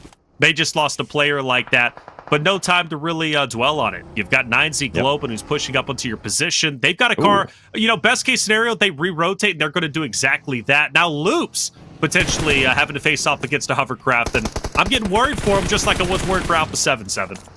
That's right. With Loops here, I think they were trying to find an opening to maybe get into the fight there between 9C and Alpha 7, but it didn't really offer itself. And what ended up happening to Korea, to be completely honest, I think he still thought that 9C was going to be within the smoke, and that's why you saw him being able to get out and start shooting automatically towards where the smoke was. And he's like, I got knocked by a hovercraft. Okay, boys, I'm dead. Just got a double whammy right there. Wolves is getting eliminated as well on the elimination feed. Currently now down to just 2 players. Team Liquid, though, I'm enjoying what I'm seeing, at least from the elimination feed out of that team, getting some eliminations, getting some knocks here and there, and Juancho trying to get out of this situation, but running into the tiniest hay bale. Yeah, I mean, unfortunately, you can't destroy that just yet in the match, but they left Doran in the back trying to get an elimination, getting the knock, I believe, on Afraidy, but not able to get the thirst. Going to be a solo now for Wolves, and a car on fire. Get away from it. Juancho running in the open. Cardozan trying to get the shots. Will be able to connect. Wolves, 5 eliminations. Really a tragic story, to say the least. They were forced on that southern edge in the field, reigning supreme. But now we're back to the north side here, Taylor. Alpha 7 forced to deal with the hovercraft yet again. Milo's just really full sending on the mountain. And now at least they have Revo alive. They've got Squash as well. Both of their top hitters. Can Alpha 7 still make the most in this 2v4 spot? Yeah, during the Titan series, we saw a lot of hovercraft action. Actually, it was Xforce who was utilizing the hovercraft so very well. Nice to see it coming back into play. It was sorely missed during our 3 games of iNCO yesterday. In fact, I don't even think we saw a hovercraft maybe once. If we did, it was just for a fleeting second. This time, it's taking a front and center moment on our screen. Loops, 9Z. Still opposite of each other with Alpha 7 potentially wanting to get a third party. And that's kind of going to be their game plan. I mean, with only 2 players, they're a little bit in shambles. We've lost now 6 total teams. We're down to our top 9. And things are starting to get a bit dicey. And again, more focus has to be here. Nozada is going to manage to pick up 1. Milos is going to try utilize his nades to take down Rafina, and Ko is going to be just up ahead. And for the hovercraft, well, it's going to be down and out. And now they're looking for revenge. They're trying to run him over like he was running everybody else over, but it might not matter because the nades are taking him down slowly but surely. And 9Z, I believe, are on the out. But can Remix clutch it up? No, sir. Loops clutches. They're taking the fight.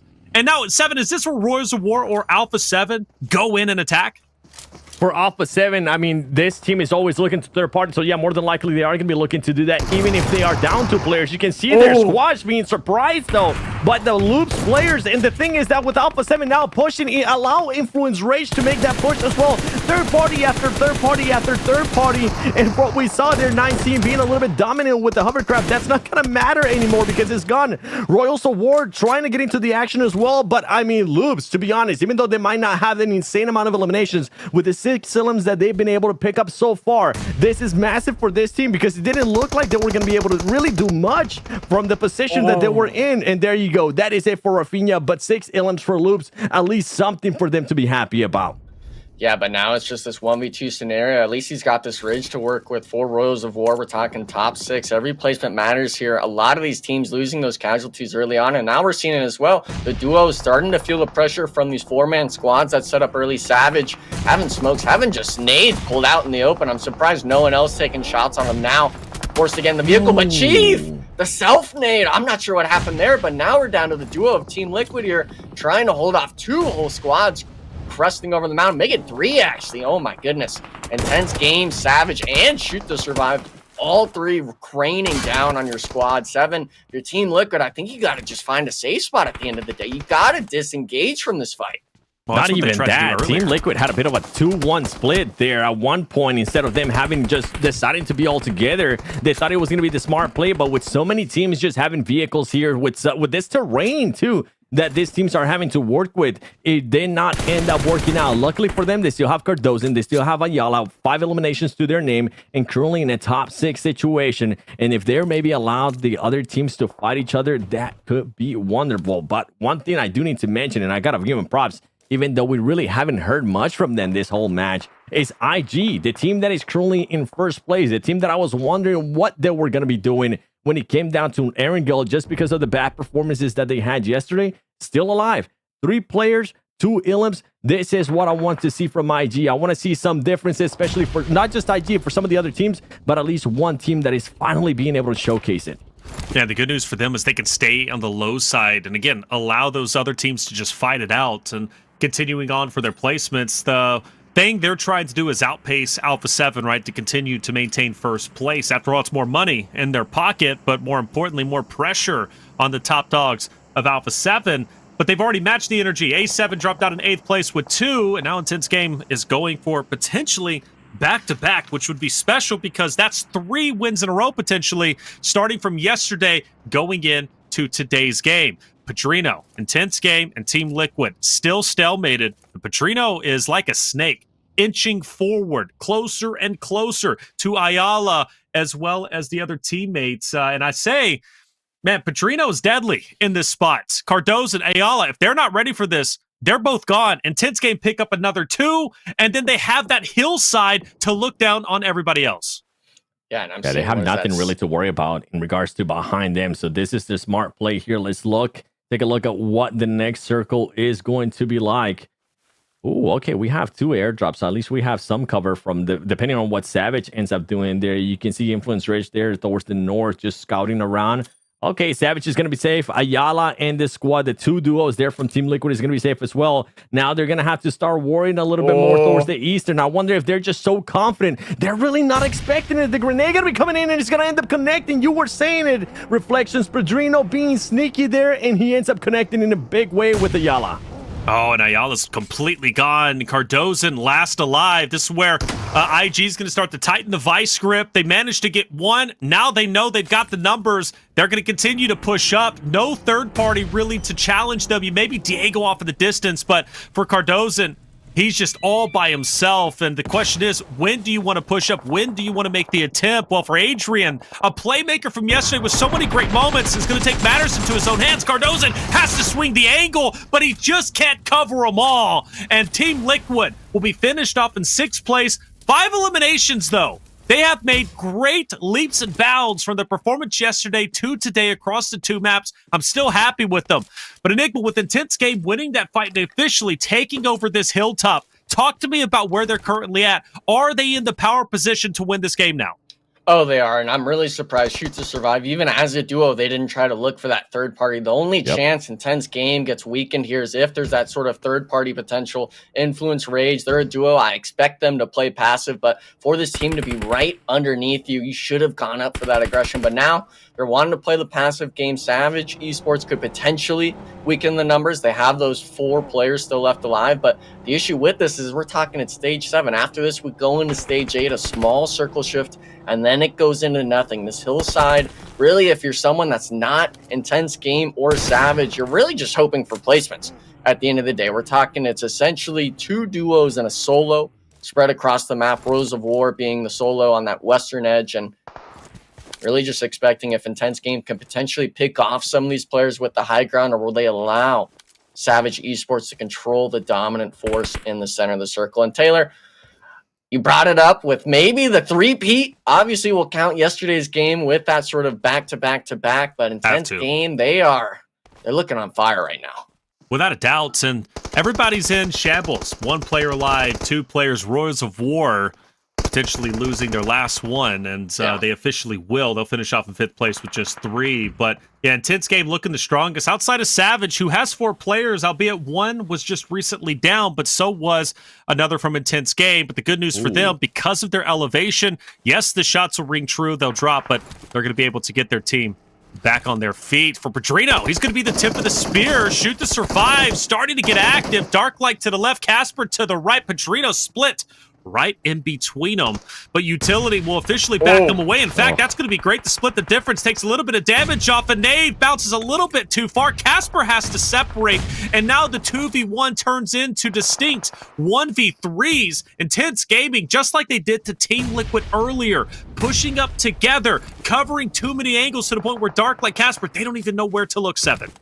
That's right. I mean, Shoot to Survive has been wanting to third party this fight for the longest time, has been wanting to fight IG for the longest time, but we're finally starting to see why they weren't able to, and it's because Savage Esports just kept being a close eye on them and seeing if they were going to end up pushing up, seeing if they could maybe catch one of those two players getting a little bit too overextended. Intense game using that smoke gun to their advantage. And here you go, Adrian just going for it. This is the smart play. This is what they need to do, and they're doing it perfectly. They have the numbers advantage, they have the vehicles, and they're executing that perfectly. Nobody so far goes down from Intense Games, and now they get the chance to switch their focus over Savage and start collecting eliminations as well. Yeah, that's a big win as well right there. Through the smoke, getting the player out of the vehicle. Savage really just underestimating the gun power that Intense Game has. They were able to get one knock in the back, but it's still a duo on that eastern side. And I believe it's actually just a 2v2v2. The Shack play with Savage, they're split. Intense Game having them paired up right next to each other, while Influence Rage holds this mountaintop on the north side. All of these teams kind of just up for grabs for anyone to take the win here. Yeah, I think Influence Rage is in a power spot now as Intense Game had to go down the hill. I'm looking at Lorenzen to be the playmaker. Savage in that Shack, it's going to be great for the time being, but when they have to move forward, they're pretty much going to get mowed down. All eyes are going to be on them, and what's most likely going to happen is Influence Rage, IG are going to continue their fight, finish it off, and then Savage will pay attention, or Savage will be the last team they fight against, but maybe I throw that out the window. Oh, wow, there it is, Lorenzen. I said he was the guy to watch. Well, indeed he was, as he'll take down the last remaining members of Intense Game, who finish off in third place with 8 elims. Now Savage, what can they do from the Shack Enigma? Can they make it out? Can they finish off Influence Rage, or did Influence Rage just win yet another game? My eyes are going to be looking at Snacks here. He's got that level 3 gear from the crate. I believe he's the one sitting on it. He's got to be able to apply some pressure for Mauer to get off this sort of Shack. Both Influence Rage players are just eyeing it with that zone timer. We see it in the top right, 1:30 left with Mauer being so close to the edge. He's got to move any second now if he wants to confirm himself this sort of 2v2 fight, and we see it now. Great overhead. Snacks actually getting an off angle. Lorenzen notices too late. Snacks wins the one, but it takes damage. Now Diego gets the trade.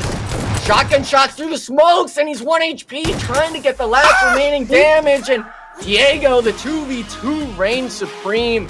Winner, chicken dinner. Influence Rage, a duo for what seemed to be those last 3 or 4 circle shifts, winning out on top.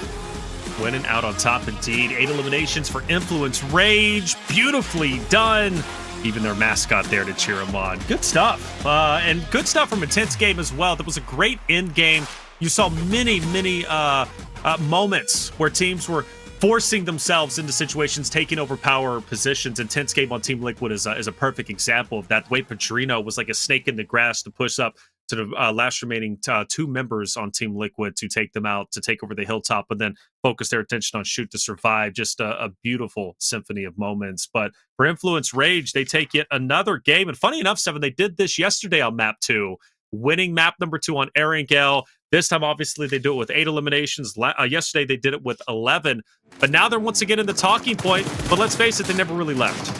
Not a bad pattern, right? That you want to see out of a team whenever they're able to just go back-to-back days, winning the first Erangel match. That is exactly what you want to see out of that team. And for them to just be, Enigma mentioned it perfectly, they were just chilling for the longest time with that duo. Nobody was challenging them towards the north. They didn't have to really worry about anything. And then when they found the positioning, when they found that area where they needed to push up, get those angles and get ready for that final part of the game, they were able to execute that perfectly. Another team that we gotta give some credit to, even though they didn't end up being in the top 3 situation. Loops Esports being able to finish here with 5 eliminations. I was hoping that they would at least be able to connect with more elims. It didn't end up happening, but great match here out of this team. And IG, once again, I mentioned it during the cast, I gotta mention it again, them being able to bounce back, get those eliminations, push the aggression here towards the end. Ultimately, they ended up getting a little bit screwed by their positioning, but overall, great performance here from IG after a back-to-back wins.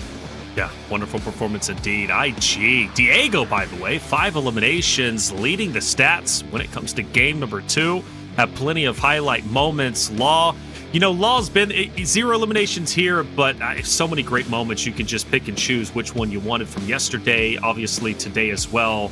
Law always in the conversation and just outputting the damage with the roster. And you notice they did pick up at least a lot of eliminations throughout the game, but the majority coming from the end game. And in my opinion, that's when the best time, excuse me, to pick up your elims is towards the end, and in my opinion, Influence Rage did that perfectly. Intense game, walk away with 13. Their goal, once again, is to just stay above that of Alpha 7, and they do so by 10. So their lead will continue to grow. I believe they're going to apex the 100-point mark, if I'm not mistaken. But beautifully, beautifully done. Royals of War, from game number 1, where they didn't perform as well, to this game, a little bit better this time around, and as well as Team Liquid, Enigma. Yeah, and for Team Liquid, I think it's just a good sign with how those zones went, having so many teams really just looking for your number, trying to get those eliminations on you, like Wolves Esports and stuff like that, for you to be able to get yourself into that center spot. Obviously, they got eliminated by Savage, who ultimately ended up second place. If they're able to in some way win that engagement, I guess you could say, as a duo or three-man, they could have definitely been one of those top 3 teams. But one team that we really got to give credit to again has got to be this 9th place squad. 9Z, 8 eliminations. They cleared house with one squad. They came around the north side, took the engagements full force on the mountaintop. And yeah, there was a lot of chaos going on. The hovercraft not adding anything less to that. But for these teams right now, I think the Erangel, a lot of squads were really happy with their engagements that match. Intense game. We'll take it for first. Well, excuse me. We'll stay in first place at 96. Their lead grows. They don't break 100 points just yet, but they should be safely, to say, the first team to do so. Alpha 7 currently sitting in 7th. Influence Rage catching up, though. Influence Rage off that big win, inching closer and closer to breaking into top 2. They've jumped up a little bit, knocking Loops down, and a large reason why Influence Rage has done as well as they have is, again, Diego. Diego currently top 3 when it comes to overall eliminations for the entirety of the tournament for everybody. Law not too far behind in 10th place with 12 respectively. Who else are we looking at going down the list, 7? Xforce. I'm going to be looking at Xforce. They just keep going down that list, and not in a good way. They started off the day here in 11th place after 2 matches. They're down to 14. Wolves as well. I mean, they started off the day in 10th place. They're down to 13. I want to see a little bit more out of this NA teams because they're not really being able to show me much. And something that I've been seeing too out of Wolves, and a big factor from that team has been Coops, right? We got a chance to see him yesterday being able to put up some eliminations for the squad. It was in Sandhawk when he was the last player. Ever since then, I'm being completely honest here. I can't think of a time that we have actually been able to see him being able to get more eliminations, or for us to be able to talk about him. For a player that of his caliber, I want to see a little bit more out of him. Yeah, and he is a big talking point. We did have a moment yesterday where we talked about him in a big clutch spot. He was last alive. It was on Sandhawk map 1, but yeah, he's been quiet ever since, right? And you would expect him, of a player of his caliber, of his lineage, to be more of a talking point that he is, but maybe that's a deficiency with the team itself versus him as an individual player. But either way, it's a problem regardless that needs to be fixed. But iNCO, I mean, Enigma, iNCO's also been doing very well. They started the day in 5th place. They have maintained 5th place. After all, game number 1, 3rd place, 7 eliminations. This game, game 2, they finish off way earlier than they wanted, but 6 elims. Like, they have truly woken up from their slumber. Yeah, and I think that's really attributed, at least those 6 eliminations, to that Sandhawk match. Them going out of their way, taking that fight against United for Gaming. That's a squad that's actively looking for these moments of success. You understand that, yeah, early on in these matches, maybe you're forcing yourself to look for these fights, but later in the match, they're trying to play for the placement. I think they've got a good understanding of how they want to play these matches. And in our eyes, of course, how we see it and the scoreboard shows it, I think they're doing pretty fine. Well, 4 more games to go. That was our first Erangel of 3. Map 3 will be coming up after the break. As we do go into break, Sarpatch had a chance to sit down with Bruno, who we've talked about so much. Let's keep the iNCO storyline alive. What did Bruno have to say? All right, guys, here we are after match 1 with Bruno from iNCO Gaming. We were very close. That zone did not bless us. It shifted to more to the left side. You were caught off on a weird position after that. How are you feeling after it? I think that we do good movements in Sandhawk. In the game conditions that we have, we fought low loot because we rotate very fast. We get mid zone 1, mid zone 2, mid zone 4, but Sandhawk is this. Yeah. It's this is a crazy map. The zone can shift off you, and it's very hard to get another position and to get a position security. And in the end game, top 3, we don't have smokes, but we do a good game. We constructed good, and if the zone help, we can win the game. I believe you're gonna win at least one today. At least one, right? Yeah, let's go. Let's go.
Welcome back, everyone, to the 2025 PMSL America Spring Season, day number 2. I'm Taylor Reflections, double joined by Seven and Enigma.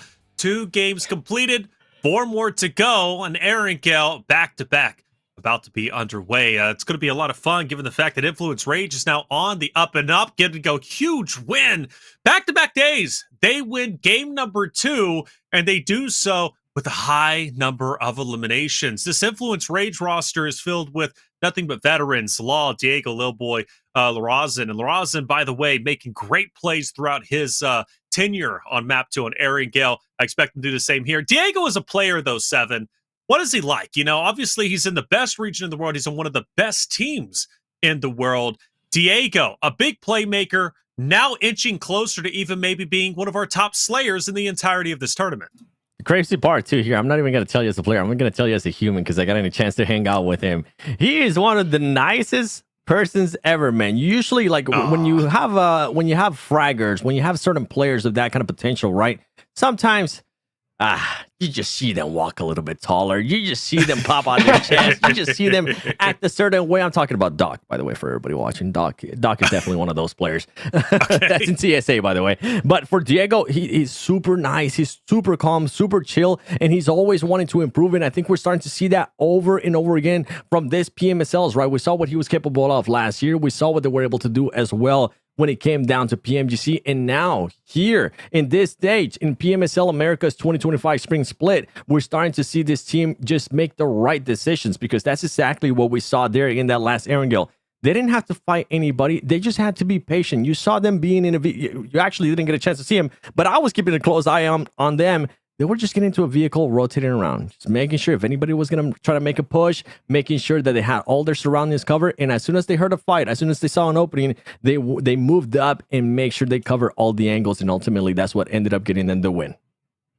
Getting the win indeed, man. They're doing a lot of things right, and they're having some top star-studded players who are ending up at the top. Like I said, Diego looking wonderful. For Alpha 7 on Erangel specifically, Enigma, I've been talking yesterday to today about their long rotations. Like, these guys are not scared of starting on one side of the map and ending up on the completely other side of the map by stage 1, stage 2. What's up with that? They're one of the teams that take the biggest and longest rotations. Are they trying to cover as much ground as possible to potentially, end up slay heavy, or is it just situational based? Like, what's up with it? I think there's this sort of mindset that happens with a lot of these IGLs as well, where it comes to, there's always this empty side of the zone. We're seeing a lot of teams, especially with those repetitive Western circle shifts, a lot of these teams opting to take the southern edge. Alpha 7, they realize, hey, we can take some blue zone. We can go all the way around, make that great migration that we like, I guess you could say, coining it as. And they've been finding themselves on these slower parts of the map. Now, obviously, that Erangel we just watched, 9Z came in, Loops rotated in from the compound that they had centered up. And ultimately, all three of those teams lost to the demise of Influence's Rage Duo. But for you to be able to make it into that circle shift is what you want. You want to be able to at least give yourself that opportunity to shoot your gun, not be getting third-partied from Narnia. You want to make sure you're actually able to give yourself that fighting chance. And for Brazil, it seems like every single time we look at them, they're putting themselves in those situations. Well, it seems to be the case. On the dead side of the map, that's going to be your strongest. Besides, there is a caveat. Team Liquid, again, loves to just split the difference and go straight in between everybody to take center zone, which pays off. Pays off without a doubt. You know, Hate is a player I want to kind of highlight a little bit. And the reason why, coming out from United for Gaming, Hate is a guy that's towards the upper echelon of eliminations. But everybody else, 7, is way below him. And it brings up that conversation we had earlier about Revo. Revo being as strong as he is as an individual player, he's obviously backed up very well by the Alpha 7 roster. But as an individual performing well, you still need your team to back you up. This United for Gaming, I feel, can be so much better if they could support Hate a little bit more, much like Alpha 7 does to Revo. Yeah, I mean, that's one of the main things, right, for some of the players. We were kind of even talking about it earlier in regards to Wolves being able to do that with Coops too. For some of these players, they just maybe still trying to figure out what is their actual role. Even though they might have the role, they're still trying to figure out what they need to do to actually position their players in a way that they can excel. I mean, we have seen in the past, especially going back to NA, where you have Fate being the IGL. In the past, he decides to switch off from the IGL. He decides to become a bit more of a fragging power, and he ends up working out wonders for them. So this is usually what we tend to expect from some of these teams here at the beginning of the PMSL. I'm pretty sure when we get to the second stage, we might see a little bit more of that. Teams actually setting and getting ready and being able to position their players where they can excel at. All right, well, here it is. Map 3, excuse me, hopping into Erangel. It's going to be a fun one. Team Liquid last time around went to military along that of AGG. Looks like we're going to have much the same, but I will say that it was fun to see about the military base, not only from AGG and Team Liquid's perspective, is Wolves and their consistency to always pick the proper bridge to counter Team Liquid. That's been happening since yesterday. It happened today. I'm sure it's going to continue to happen, and I want to know if it's even intentional or it just happens by happenstance. And I honestly don't think it's happening randomly. I think Wolves are targeting, if not Team Liquid, at least trying to target the bridge players, camp it, and go for easy elims. Because if you do look maybe at Titan Series, Enigma, Titan Series, the bridge plays, there's always some congestion happening on the bridges during Titan Series. There's always some type of way to pick up a plethora of eliminations there. And I think Wolves are doing the same thing. And look here, you also get your military base zone. You at least get 1 out of the 3. Yeah. I mean, that's what I'm wanting. I'm interested in seeing now with Wolves. They made that early rotation to camp the bridge. Are they going to cross it immediately? Nova back in the day would not even loot their spot. They'd be going all the way to that western side of Millie base off the vehicle drop. and just immediately hightail it for the bridge. So I'm interested in seeing how many squads actually decide to make that rotate. A lot of squads opting to either go towards Ferry Pier. We know obviously Xforce likes going on that western edge, but with Primorsk not being in the drop range, they might have gone all the way north, which really is a sob story in my mind, because when you go for that sort of Stalbert drop instead of Primorsk and it goes Millie, you got to go all the way across the map. You got to deal with every team in front of you. We had to deal with it back in the day when we would drop Severny on Wildcard 7. You remember those days way back then. Yep. A lot of these rotations are just, they're fine-tuned for people to camp you out. And for Team Liquid, luckily, they won't have to be the ones dealing with camps from other teams. They can finally be the big bad bullies on the bridges if they choose to start camping for points. Reflections, you ask, are they doing it on purpose? Boy, I do hope so. I do hope that is on purpose, because so far it's been working out for this team. Something that I kind of was looking at Alpha 7 right there, especially when they realized the circle that we're working with, and something that I kind of want to talk about earlier too is they are playing different. Even though we've only played 2 matches so far today, something that I've seen different out of this team is that I don't know if it's because of the circle or what they've been having to deal with, as we see Ro being able to knock one of the Loops Esports players there as they're trying to make the rotation towards Military Island, is that Alpha 7 is struggling to get towards the center of the circle when it comes towards those first circles. That's something that they were able to do very well yesterday, and they were able to adjust from that. Today, they're only having to play edge most of the time. Once again, I don't know if it's because maybe they're wanting to switch that strat. I know for sure in this one has to do with the playing path and with the circle that we got, as 9C Globant having to lay down and making sure that none of the players ends up getting no, as Ro doesn't give a damn. Bro is just driving straight down the middle and saying, we're going to go to our spot. This is Military Island, baby. This is ours. Thanks, Enigma, for calling that out. Hey, I'll call it every day of the week, baby. But I know a lot of these teams, what was that, 3 squads just now, driving across the bridge. Wolves as well, actually opting to swim across in the dead center of the Millie Island. And this is what I was wanting to see. How many teams are going to opt for that botation play? How many people are going to rotate early to set themselves up on the mainland for the island? Or how many teams are going to try to really wait it out in that blue zone? And we see it now, even 9Z, they're actually kind of struggling to realize where Rose of War opted to set foot on the circle. It's going to be this far southern side, maybe even a boat camp if any teams choose to rotate down on this far southern side. And I believe as well, it's looking like Primorsk might be another hot spot, that botation play coming into mind. The hovercrafts, I'm wanting to see it, to be honest, okay? It's a safe cross. It's not as weak as just a regular boat, even if you got the skin on it. Doesn't give it more HP. The hovercraft, wanting to see come into play. But with that being said, Taylor, I'm not liking the forces of N8. We're having Xforce driving right next to Alpha 7 on that far western side, and there's no other team in play. It's going to be just a straight 4v4 brawl of those squads. Oh, Alpha 7 wants it. I know they want to take this fight, especially if they see it's Xforce. They're going to view them as weak, and they're going to push directly into them. And for Xforce, now's the time. Get in a boat, get in a hovercraft, anything. Disengage. Get across that water if you can. But Alpha 7's not going to allow you to rotate easily. They're going to gatekeep them in. In my opinion, this was a bit of a blunder. But I'd say that Xforce does manage to get into some type of vehicle. They're going across the water, and Alpha 7 didn't collapse on them as quickly as I thought they were going to.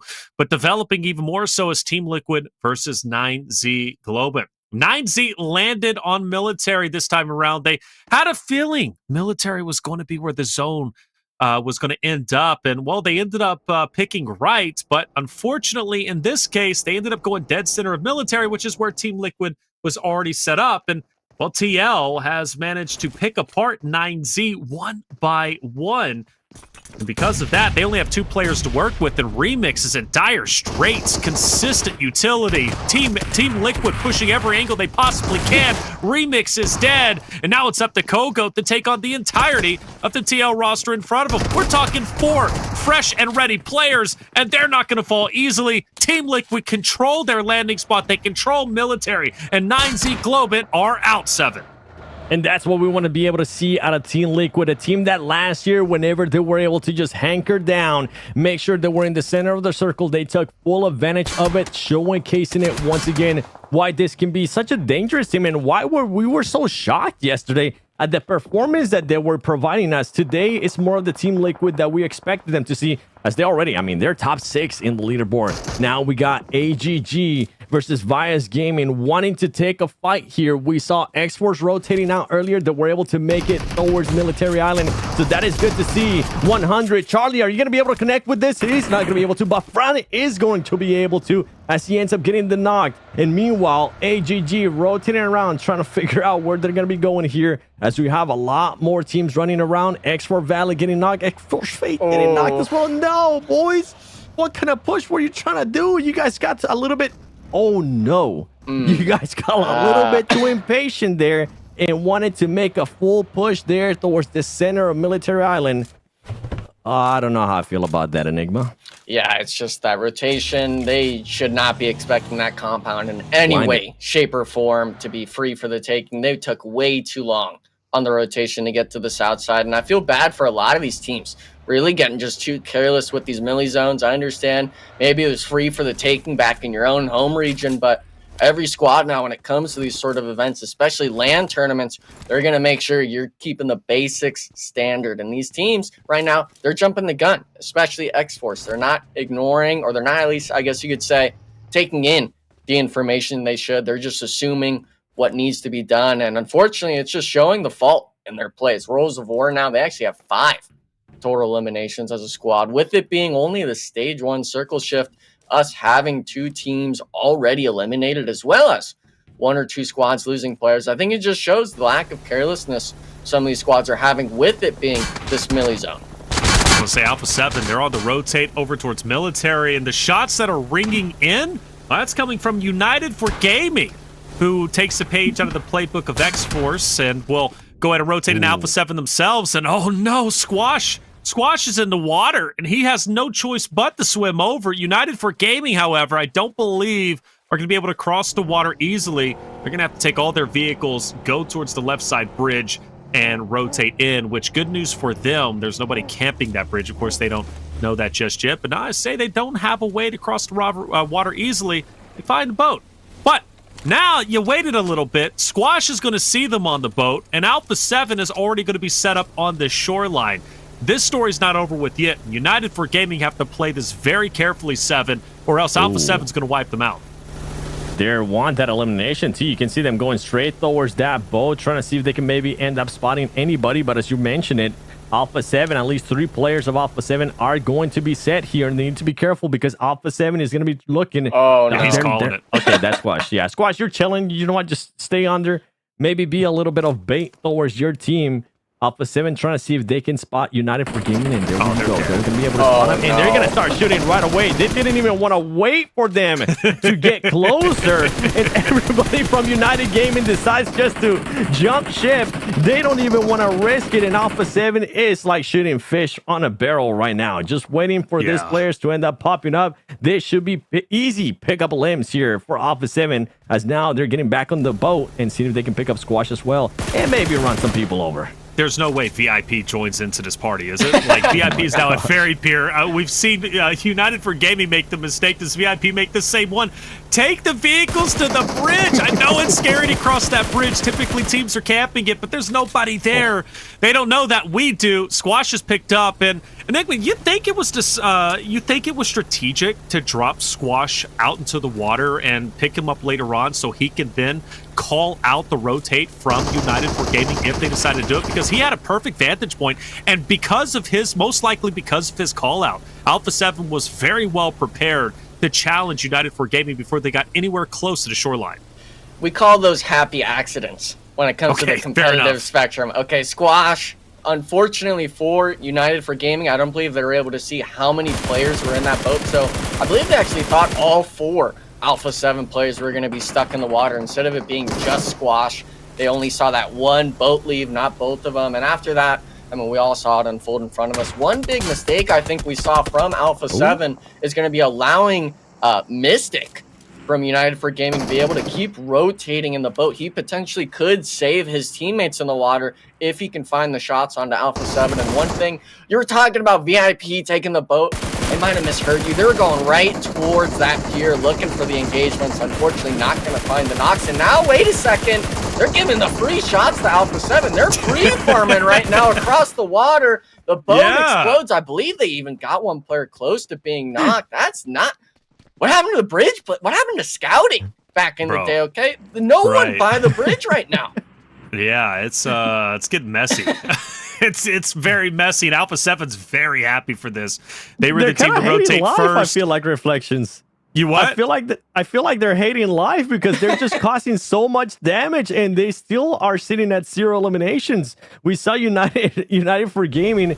They ended up jumping out of the boat because it was about to blow up, and then when they saw the players like what we're seeing right now with VIP happen here, stopping them from getting the hovercraft, which is actually really smart from Alpha 7, they ended up just denying the eliminations. Now they're trying to see if they can actually secure some. There you go. At least now Rebel's going to end up getting one. Wow. There, a couple. Yeah, he's got him. VIP's fried. Legend. Ayuya. Nowhere to go. Taking a hovercraft is just adding insult to injury. On to the other bridge fight. This is on the complete opposite side, on the right-hand side of the map.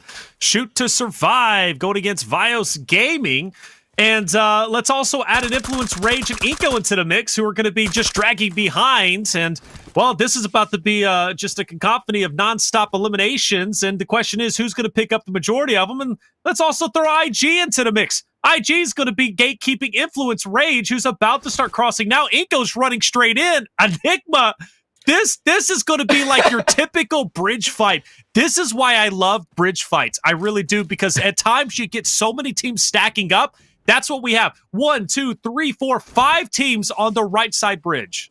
Yeah, as soon as the zone connects, by the way, they're all going down to blue zone. None of them are making it, and it maybe is going to be one solo making the, I guess you could say, the Mad Max kind of full send across the bridge and then driving in. You're going to be coming in 1 HP, no squad mates. Why even bother going for the placement at this point? I want to see all these squads just drive out into the blue zone, go for those engagements, because right now we're talking 13 teams. 5 of them are right here in one spot. The rest of the squads, they're all sitting pretty in the next circle shift. They're not caring about this eastern bridge, which, by the way, that western bridge, we were raving about it.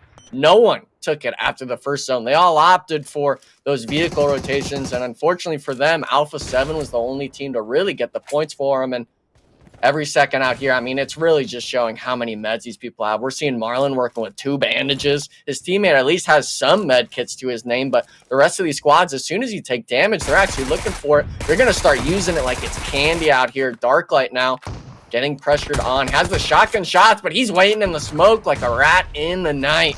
These teams right now, I mean, this is the plays you make when everyone starts gridlocking each other. They don't want to rotate. Everyone goes for those points. And Taylor, at least Influence Rage, they're actually keeping their numbers strong somewhat here on the bridge. Yeah, they are. They're holding it down. And I do want to point out, iNCO has made a hard rotate over towards the bridge where nobody is at. It's a big heads-up play. 7, it's a bit of a leap of faith for iNCO, right? Because they don't have the overhead map. They don't know that nobody is camping that western side bridge. So they're taking a leap of faith, but it's going to pay off. Yeah, and I think once they get even a little bit closer, there you go. Now they're starting to get a little bit closer towards the bridge. They're gonna end up realizing, okay, boys, I don't think anybody's gonna be holding this. There was so much shooting going on that eastern bridge that is the right call. And honestly, once again, impressive play. Little things like this, impressive play there by iNCO Gaming, and showing why currently they are the top NA team when we end up showing the overall. Because of a little place like this, they're allowing themselves to, you know what, let's secure a spot possibly within the circle or at least inside the military island without having to fight our way in like all of these other teams are having to do. And they were able to make it in. Nobody ended up getting knocked. They didn't have to use any utility. And on top of that, they might even get an airdrop as well. So great heads up play there by iNCO Gaming. Now we see it, the Force 1v1, and what do you know? Both teams are eliminated. Only one of them got the elimination. I believe it was actually one VIOUS Gaming player, Nunez, making it in. So we knew, at least I knew, all those players, they were done for. And going back to the iNCO Gaming rotate, we see them now. They actually kept going to the far south side, which should have been Xforce's spot, right? Instead, they went to Rose of War, completely free on the south side. Now, unfortunately for iNCO, there's not a lot of terrain, really. They can play too much, but seeing something a little spicy here. This north side loops really has to be careful. Never mind. I know Team Liquid's there, but still dealing with the pressure, dealing with the active play, I guess we could say, from Team Liquid, opting to look for this engagement early on. Unfortunately, they did lose Cardozo early on here, 7, but Team Liquid, through the eliminations they've gotten over the last 2 maps, I definitely feel them taking a good engagement here with Loops. Yeah, with Team Liquid, I'm fine with them losing a player there earlier on. They're currently still set. They have that little height of, and not even a height advantage, right? They have a bit of a crater there in front of them, and they just have to make sure they fend off all of this utility that Loops is gonna have to end up using on them, because they know that Loops is gonna have to push in. Are they gonna be ready though with this vehicle push? That is one thing. That is the only thing that you kind of have to worry about with that man disadvantage. And luckily for them, Luz as well does have 3 players too. Chief is getting ready with that grenade. Loops is going to be going around trying to get some different angles. Getting actually a little bit spicy here, as Alpha 7 might end up getting eyes on this fight. Yeah. And if they're not, this is a perfect... Oh, no. Okay, Vitinho. Don't do that to me. Don't scare me like that. I thought he was going to end up Molotov himself. Nia Zelda being able to find a spot right there towards the towards the top of that little hill, not being able to connect with the grenade, and instead, Chief is going to end up connecting with the grenade. Great hold so far here by Team Liquid. Yeah, Team Liquid, but also Savage, take them into account. They were in blue for a long time. They were all in a vehicle, all 3 of them. They ended up rotating down to the southern portion of the map, just behind that of Loops. And they've been third party in this fight, and now they're even going to throw their hand over onto TL. Interesting, though, for Loops is they left Rafina behind to be that off angle, and, well, it doesn't work out. And I'm curious why he didn't just push with his roster. Why not just full send it into Team Liquid? Utilize your numbers. Was he there as the anchor? Was he there as the off angle? Was he there just for a contingency plan? Maybe, I don't know, Loops loses their life. He can stay alive and go for the placement points. Either way, it didn't work out. You got to give credit to Team Liquid. They stay alive, but I'm with you, 7. I thought Alpha 7 was going to third party that a bit more aggressively than they did, but I believe they caught on that Savage was going to be coming in full send, and that's why they kind of pumped the brakes.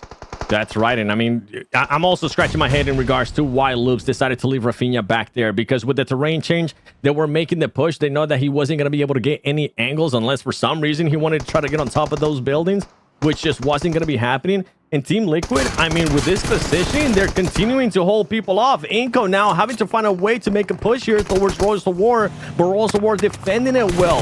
iNCO players are starting to go down. Remember, iNCO had to do a crazy rotation in, and now they're even sending it more towards the center of the circle. If they're able to find a spot here, this is going to be perfect for this team. They're going to be able to lay down and not really have to worry about anybody except Coops is waiting for them, being the little snake he is. This is what I want to see. Little plays like that from Coops, adding easy 2 eliminations to his squad, making sure that his squad is safe from the back. Yeah, well done from Wolves, man. They end up sniffing out that situation, and let's face it, iNCO was in damage control. Once they got wiped out, or a couple members got wiped out from Royals of War from the southern portion of the map, they had no choice but to go up north, try to find some real estate in military. Wolves, they were there. It's kind of what happened to Xforce earlier. They were running away desperately from Alpha 7. By the time they got the mainland, they had no choice but to try and take over the shoreline. They get there, and it's already established.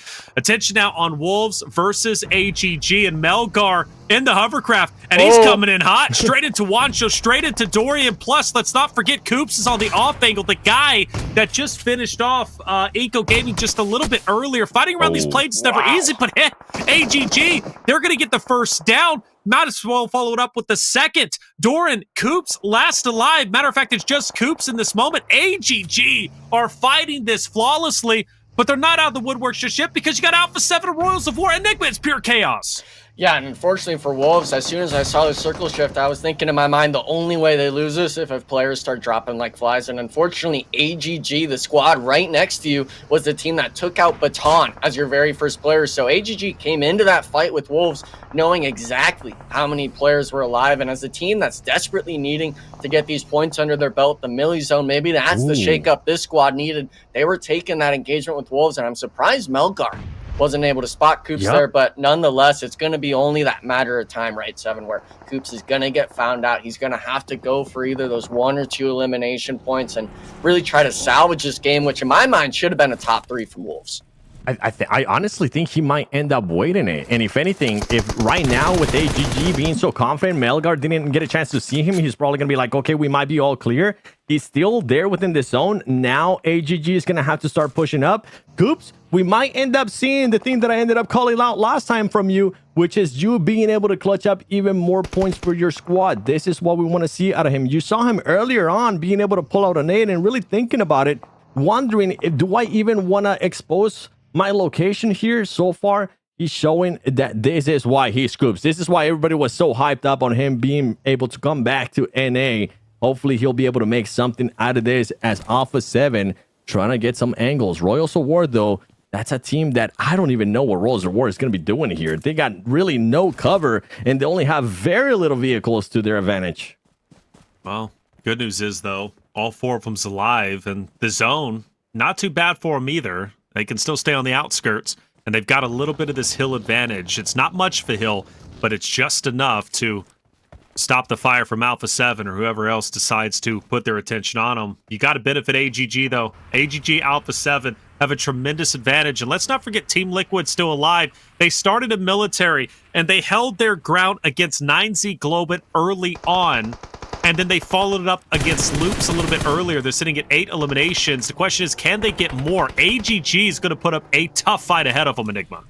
Yeah, and I think a lot of this is going to come down to where this circle shift goes. Royals of War is really not wanting to slam Alpha 7 just yet. They want to make sure that that's the play where they can actually get a spot in the next circle shift, because if it shifts to this eastern side, they'd much rather be slamming on someone like Coops or potentially on that roadside that's on the southern edge of the map. And for these teams right now, I think we're really starting to see it now. They're understanding all the players are in the circle. They're really just going to kind of wait, see if anyone's going to get a little too over-eager potentially before the circle shift happens. But with it being kind of the slower moment, I think this is the moment where you kind of calm down as a team. You understand, you kind of get your decisions, your plans of urgency made before it actually happens, so you can come in prepared for this slam, for this team fight. We've seen a lot of teams yesterday where they were allowing the zone to control their decision making, allowing themselves to really suffer from the zones and from that timer in the top right. So now I think we're seeing it as well. These teams like Alpha 7, Team Liquid,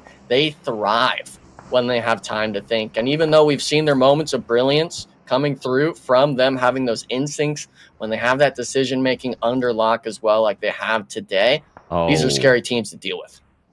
I think AGG ended up spotting Coops right here. He put out a smoke towards the street, and they automatically started looking that way. The vehicle's right there too, so they're starting to be a little bit worried of what's going to be happening, if anybody's even going to be there. So AGG, that plan earlier about Coops being able to be sneaky, maybe get some eliminations, just became a little bit harder for him. So AGG is aware that he's there, but if they end up overextending, Alpha 7 might end up getting angles on them too. They still have that hovercraft to their advantage, so if they, I'm pretty sure once this next circle is going to be end up popping up, they might try to get towards the middle, blow that thing up, and use it as cover. But first, they're going to have to deal with Coops, as Coops is still within the circle. Team Liquid's going to end up spotting the hovercraft as well. They're going to be taking shots. They have vehicles to their advantage, too. Remember, they took care of a lot of people, so they might end up having some utility to work with, too. Smart. AGG versus Team Liquid, now wanting to engage, now having to engage, as Royals of War is also getting into the mix. Yeah, they've got to push this fight. They knew once that zone shifted, they had no choice but to try and take down AGG. Rotating past them just wasn't going to be a possibility because they're very aware Alpha 7 is also up there off to their right.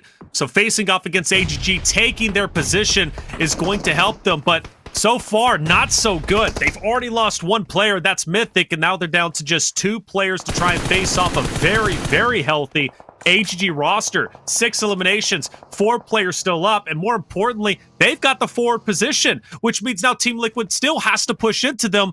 But with Mythic gone, Mythic was the tip of the spear, and he couldn't pick anything up, and Melgar takes down Chief, and it's only a matter of time before Ayala is going to fall either to utility, to shots, or to ultimately to blue, and he's not even going to be able to get this res off. I think he's going for one last-ditch effort. As soon as he apexes this little berm, he should get shot, but he's not going down without a fight. He'll at least drop Melgar. That's good news for at least Alpha 7, who can now potentially continue to hold AGG back. Again, Team Liquid, they made the right decision. The only way forward was straight into AGG. Unfortunately, it just didn't work out for him. But now the story continues, 7. Here's Coops, still alive. He is going to still be alive. There you go. He's going to be able to end up connecting with one nade. Can he actually get that elimination after the knock? He's not going to be able to. He ends up surviving, though. And now he's making AGG life a little bit harder. grenades are going to be coming in. AGG, with all the distraction that happened there with Team Liquid and now having to worry about Alpha 7 too, getting a lot of pressure here, not only just from Alpha 7, from Coops as well. Coops having to make sure he stops and cancels that grenade. There's only going to be just one more player, and these are all placement points that he's going to be able to collect. Look at this now. A top 3 is secure there by Coops, so people might have said in the chat that he was sleeping, that he was being not a factor towards this team, but he made the right play. He ended up sacrificing his team to secure extra points for them, and this little awareness stuff like that from a player of that caliber that I want to continue seeing. Even if the team is not performing towards the likes of what we want to see, one player can make a huge difference. Royals of War trying to see if they can maybe make a huge difference with those 9 eliminations that they have. It's going to be difficult, though, because Alpha 7 is really set up. Yeah, and I think Royals of War, you might actually honestly have to push towards Mafioso or Revo. You can't allow it to be up to choice. After this, it goes into nothing. And in my opinion, when you have that player on the roof, you're really going to be struggling trying to push into the center of that last circle. Doesn't matter if you have the vehicles or the smokes, the utility Alpha 7 must be sitting pretty on this far western side of the zone has allowed them to just really crane over the competition. And I love the play. We got to bring it back with Coops playing passive, allowing Squash that's playing that northern rooftop to essentially be your teammate in that situation. Get the damage going on to AGG and secure the placements. I'm not sure if he's actually going to be able to get any more placements, but man, Alpha 7, they're getting way too aggressive with it right now. I think it's perfect. You're loving it? You're loving it? With that, yes. Well, you said it, right? Where was Royals of War going to go? To Mafioso. Like, they're going to try and utilize that rock. They have 0 cover. The only cover they have is where Mafioso is currently at. But Royals of War find an opportunity to drop Squash. And I don't believe he has been spotted, so he's just going to stay there. But the reality is Royals of War still have to push forward. I think Alpha 7's in a great power position, but it's going to come down to utility. Can Royals of War effectively connect? Can they take down Mafioso on that forward rock position? Because that's the next objective. They take Mafioso down, it makes their lives a lot easier. And by the way, chat, just an update, Coops is still alive, hanging out in the outskirts, trying desperately to secure a second place. But now we're in stage 9. This zone is going to collapse into nothing, and Coops has no choice but to finally get active, throws a couple utilities out there, and believe it or not, takes down Victus. He's still finding eliminations, and Victix is fully gone. Coops, a one-man army. Coops making it happen here for Wolves Esports as he's trying to collect even more points, not just the placement points, making elimination points as well. And you were wondering, was I happy with seeing Alpha 7 had to push up there? Yeah, they kind of have to push up. I know they had those vehicles and they had those compounds being able to secure themselves. There you go. Coops ends up getting eliminated, being able to secure a top 3 for his team. Not bad there out of him. Mafioso currently not having any more grenades to his name. It is going to make his life a little bit harder. It is going to become a 1v1 situation. Him making sure it doesn't become a 2 versus 1 situation here. He barely has any armor to his name too. The smokes are going to start coming out, and I don't think Royals of War has any more grenades as well. This could be a massive pickup. You can see his teammate being able to just let go of all those nades that he has. They're going to be coming in. Can Mafioso connect? Almost being able to connect. Here comes the second one. And he does it with style, boys, turning the player camera around and showing his face, saying, yeah, I know people have been down on me, but I'm still able to get those eliminations even though I'm the support player. Alpha 7 fighting back strong on game 3 of day 2. And they will secure their 3rd winner chicken dinner of the 2025 PMSL America spring season. 2 of those wins coming from Aaron Gale, one of them from Sandhawk. But they're undeniably back on top because Intense Game ended up falling a little bit earlier on than they wanted. Alpha 7 most likely overtook them once again. They only lost first place for a couple of maps, but they managed to regain it in just a nick of time, Enigma.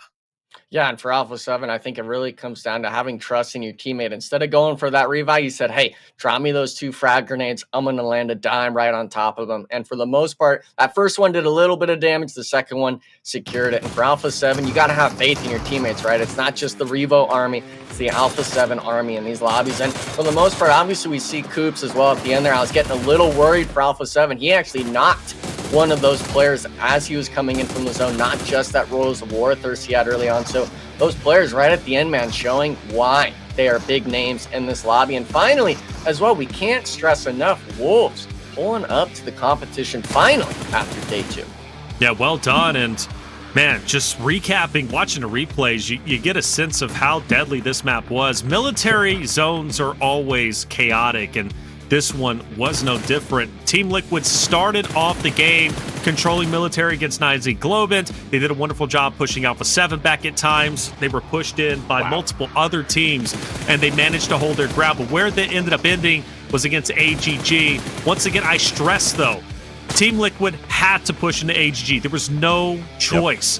But once they did, AGG just had their number, but it was Coops. The one-man army securing a third-place finish, and more importantly, picking up elims towards the end was incredible, Seven. It was. I honestly thought he was going to continue to be patient. I thought he was maybe trying to go for a top 2 situation and end up surprising these 2 squads, because I felt like they had forgotten about him until those grenades from him started coming in. But I mean, ultimately, Alpha 7 just way too strong with 11 eliminations, and this is what we were expecting to see out of this team. Remember, this is a team that had to fight to get into Military Island. It wasn't just a cakewalk. They were able to take on United for Gaming. We thought Squash was going to end up getting eliminated at one point. Somehow, him being able to just jump out of that boat whenever it was on fire ended up being a blessing in disguise. And then ultimately, they ended up going after VIP as well, and they just cleared so much area for themselves, set themselves up perfectly there with that positioning too on those buildings. Yeah, the positioning was great. They got a little bit lucky that the left side of military was not as active. I say that, yes, it was, but you got to think about where they were. They were on the shoreline. Everybody else was in the water. It was easy picking, shooting fish in a barrel. And while Alpha 7, they can clearly do that. They can shoot even players moving across the map. Best believe they can do it when they're in the water. 21 points. Well done. Royals of War making an appearance. They've been heating up a little bit today. They've had some great moments. Game 1 was a bit rocky, but Game 2 not too bad. And then Game 3 even better. Royals of War accumulating 15 eliminations across 2 games today. And that should help them, at least elevate them up the leaderboard. For our second page, nothing really to write home about. I mean, Xforce still struggling. We noticed them very early on going towards Primorsk, running into Alpha 7, forced to go across the water.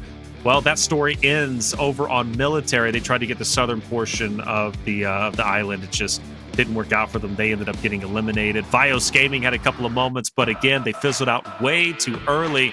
Alpha 7 back in first place. Most importantly, the first team to apex 100 points, Enigma. Yeah, and they're the most wins in the lobby. Obviously, Influence Rages below them with 3 total winner chicken dinners, but it's just showing that their consistency on the matches they don't win is going to outshine every other team, and especially, we can't stress enough, the elimination counts in these matches that they do win, it's consistently in that double-digit range. Some of these squads, even 7, you had mentioned it yesterday, that last Miramar, some squads are making that top 3, top 4 placement, but they're not getting any eliminations under their belt. And unfortunately, we didn't talk about it too much for that second page, but I'm pretty sure 90% of those teams were the squads that were on that eastern bridge, just getting caught in the blue zone. So I'm not sure what the game plan is. I honestly want to see that blue zone again come into play, have that milli zone come into play, because these teams, I want to see changes out of it. There was too many mistakes for that milli zone for it to be the first one we experienced in the tournament so far. Yeah, if only there was a stat, right, that would show how much damage Blue Zone can actually cause in just one match, because we would see an insane amount of damage, especially just from that bridge fight. You call it out perfectly too, Enigma. While it was happening, you said, okay, yeah, they might be able to pick up some eliminations here and there, but everybody's going to end up getting eliminated by the Blue Zone whenever that fight does end up stopping. But overall, man, once again, props to Coops. I was questioning him earlier in the day. I was saying, yes, we got a chance to see you yesterday when you were by yourself. Let me see that again. And once again, he clutches up. As hard as he might be, he needs to keep doing that. He needs to keep carrying the team in these situations, whether it's just sacrificing the whole team, being patient, waiting for the right opportunity, whether it's placement points, whether it's elimination points. We need to see more of Coops if Wolves wants to have a chance at qualifying. Well, Game 3 gave us a lot of excitement. Alpha 7, the fan favorites, they get a big win in a dominant way, especially with how they controlled the shoreline. Royals of War make an appearance. They looked great, and they gave a wonderful fight against Alpha 7 towards the end. And, of course, we can't forget Coops. We've been highlighting him from North America, making a wonderful appearance in the end game and staying alive. More importantly, even picking up eliminations by himself against some of the best in the lobby. But sticking on board with North America, Shoot to Survive, they've been a talking point, and so has Casper. Sarpatch had a chance to catch up with Casper going into today's competition. Let's hear what he had to say. All right, guys, here we are after match 2 with Casper. Casper, we got 1 kill in this fourth place, right? Yeah. What's Leggy Panda telling you after the matches? What is he seeing with you guys? Well, after the games, Panda is telling us to keep performing good because we had 2 okay-ish games, and it's definitely better than yesterday. So he's just telling us keep the momentum up and focus on keeping all 4 players alive till end game. You did that right now. You got to 4th place with all the players, almost all the players. Just lost some there with who killed you? Who was the team that killed you? Intense. With Intense Gaming, they almost won the match as well. But how are you feeling otherwise? I'm feeling good. Just sad that we keep getting shut out, cars. We'll have to take care of that, right? Yeah. All right, man. Thank you very much. Let's go.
Welcome back, everyone, to the 2025 PMSL America Spring Season, day number 2. Halfway through, we've seen 2 Erangels, 1 Sandhawk.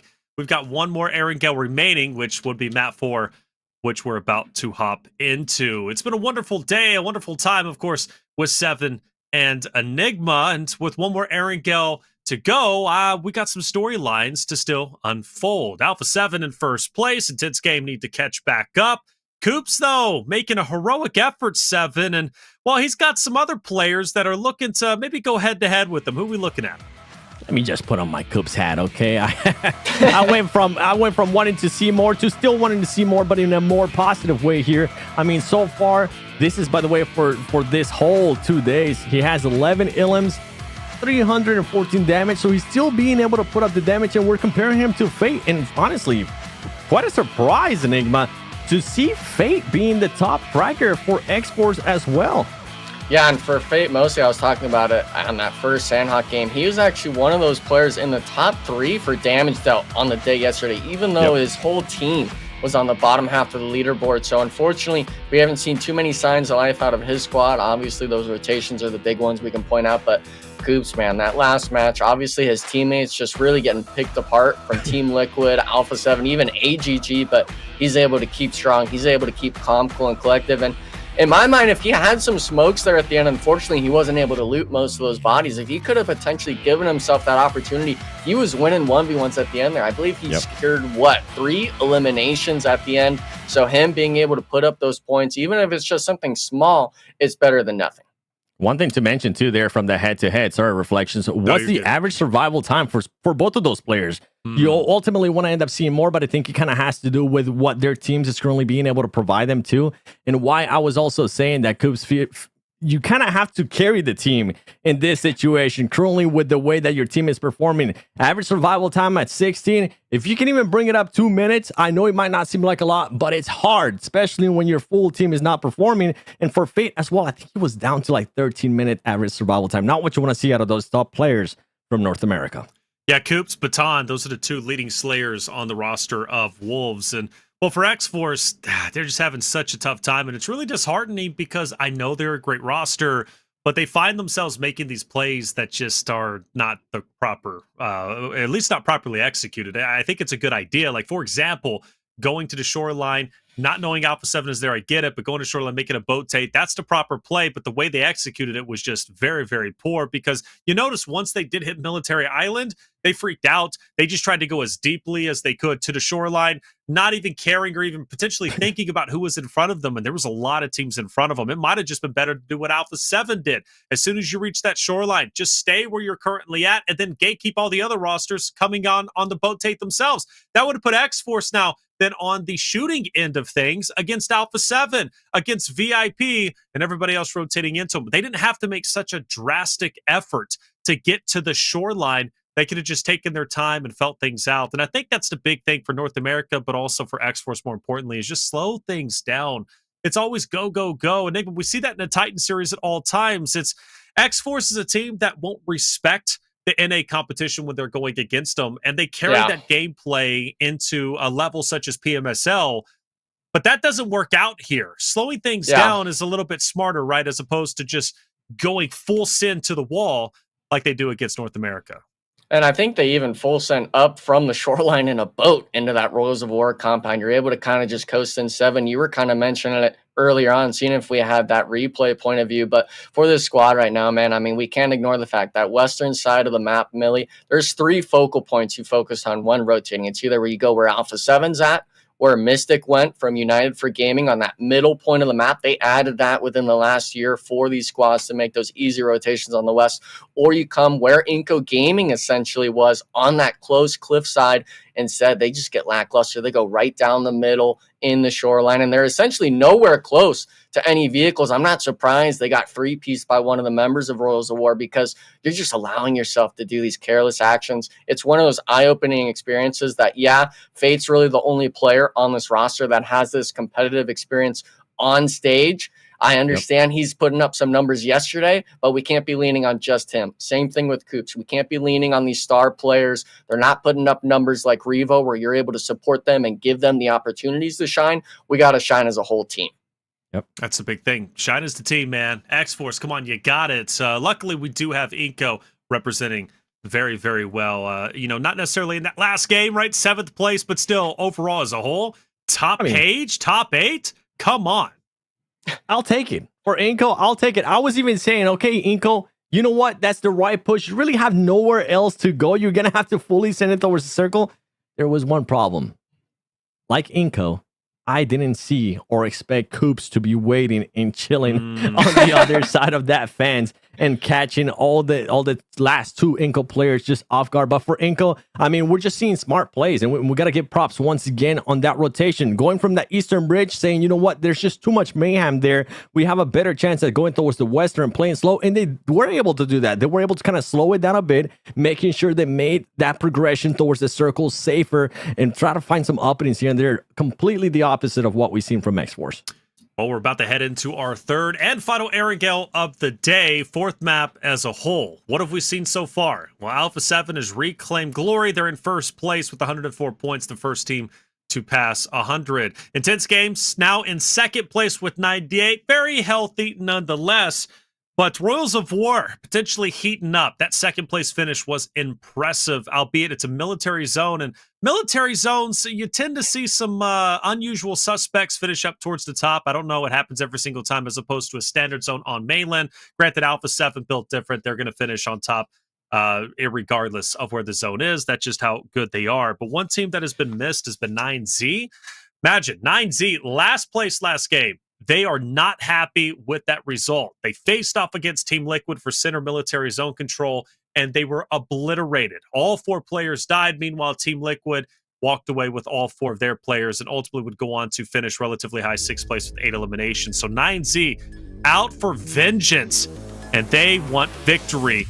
They're going to be on my radar. I want them to go the distance. Hey, Amazon gift card, chat, get active and be quick with it. You can have a chance to earn you a little bit of money just for watching the stream. Isn't that a great thing? Free $99, the best price out there. Earn some money. Make sure you're claiming these gift cards. We've got, 3 more games to go today. 2 more potential opportunities to earn a code. I wish you all the best of luck. Erangel, map number 4. This last time we'll be seeing Erangel today, but at least the player's perspective, Enigma, they're well and ready for this. This is the 3rd time they're going into it. They know exactly what's about to happen, and that plane path is relatively low. I'm still feeling another military zone. Oh, I'm wanting it, baby. And I don't care what the plane path is even per se. It's all about that first circle pop. I'm wanting to see the chaos. I want to see the mayhem. We saw 5 teams on the Eastern Bridge. Yeah, iNCO rotated away, but we got to include them in that chaos early on. That Western shoreline, that's another one. And I really got to question the 9Z rotate, right? Because we all know where Team Liquid lands. They've gone there the last essentially year in the military base, but instead we're going to drive full force with what I believe was half their players not even having armor or helmets, so a little bit of a lackluster maybe mindset driving in so carelessly into someone's POI. But hey, they're the players, not me. I'm not one of those mathematicians out there being their coach. But for these squads right now, they're going to be having a bit of an easier drop. I think most of these squads can make the rotation if you drop into that North George or Severny shooting range area. You understand that you're going to have to take vehicles a lot of the time. There's no big mental, hurdle for some of these teams. But for that being said, we're about to see the plane path, I believe, show the zone, and there we go, baby. Yes, even though it's that 50-50 mark, TL, AGG, I'm wanting to see that chaos happen again like last game. Let's pull it down South 7. I want that other milli zone. I feel like there's even more chaos with this circle that we're going to be having here. It's all water. There's absolutely nothing to work with here for those teams that usually tend to go towards the north. I know Alpha 7 earlier was able to make a rotation out of Primors. That's not going to be happening. And for Savage, I mean, they're not really going to be able to do much because they have already lost 3 players to VIP, and VIP hasn't really lost any players. So good start there from a team that's currently in last place.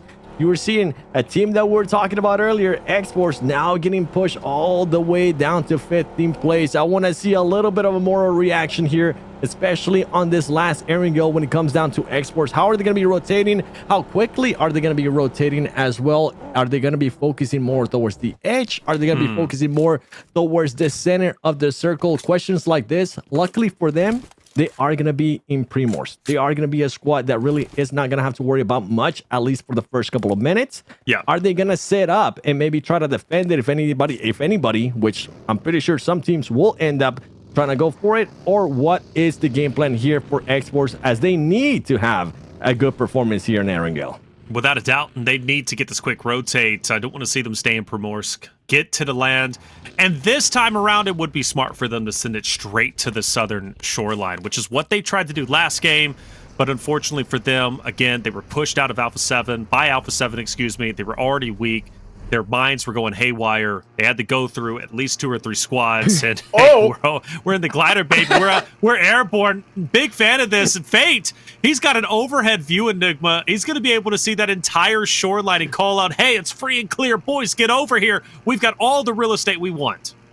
Yeah, and luckily for him, that western compound just on the southern side of the military base island, it is going to be free. There's no squad there just yet. Obviously, 9Z we saw on the map making that early rotation south, but they're going to take their time. They're going to trickle in straight through the compound. So hopefully, Fate, you won't be able to get caught off guard here. I see the rest of the squad, I guess you could say, stacking in that hovercraft with Alim that he had when we were seeing the other players. And I'm interested in seeing if Xforce really would commit all 4 players, or if they were maybe going to get a little cheeky with it and leave a player back in Primorsk if it goes back north. But I think you're right, Taylor. They're going back down south. They're going to make sure that they secure themselves that point of entry into the island and make sure that they're able to survive into the late game. Because right now we're seeing on that battle tracker on the right, 24 total points. This is not the start you want. Luckily for them, it's going to be VIP below them. But VIP for this match, they took out 3 players already immediately off drop. So they're feeling it. These teams right now, especially near the bottom, they want to shoot up the leaderboard while they still have a chance of getting more advancement points from this phase.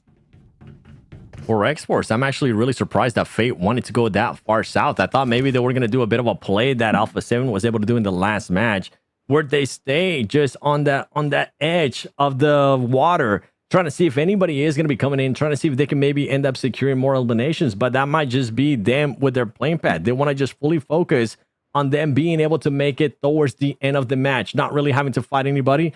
But overall, I'm hoping it ends up working out there for Xforce. They need the points. It's a team that we want to see them perform well. You mentioned it earlier, Reflections too. It's a team that sometimes when we just talk about NA, when we see them being able to perform NA against NA teams, they seem to just not really give a damn. They seem to just do their gaming style, play however they want to play, and not really worry about the consequences. Here, they end up getting punished, and I'm hoping that in this scenario, they don't end up getting punished for going that far south. Yeah, going south indeed, and I hope they don't get punished either, 7. I really don't. Again, big fan of Xforce and a lot of those names in the roster. Want to see them have success. I do. I never want to see that team fail. Unfortunately, it's been rough for them. Maybe Wolves will be their next opponent. See right in front of you, we've been watching this fight kind of stagnate for a little bit. It's the right side bridge. Typically, we see a lot of teams rotate over to this location.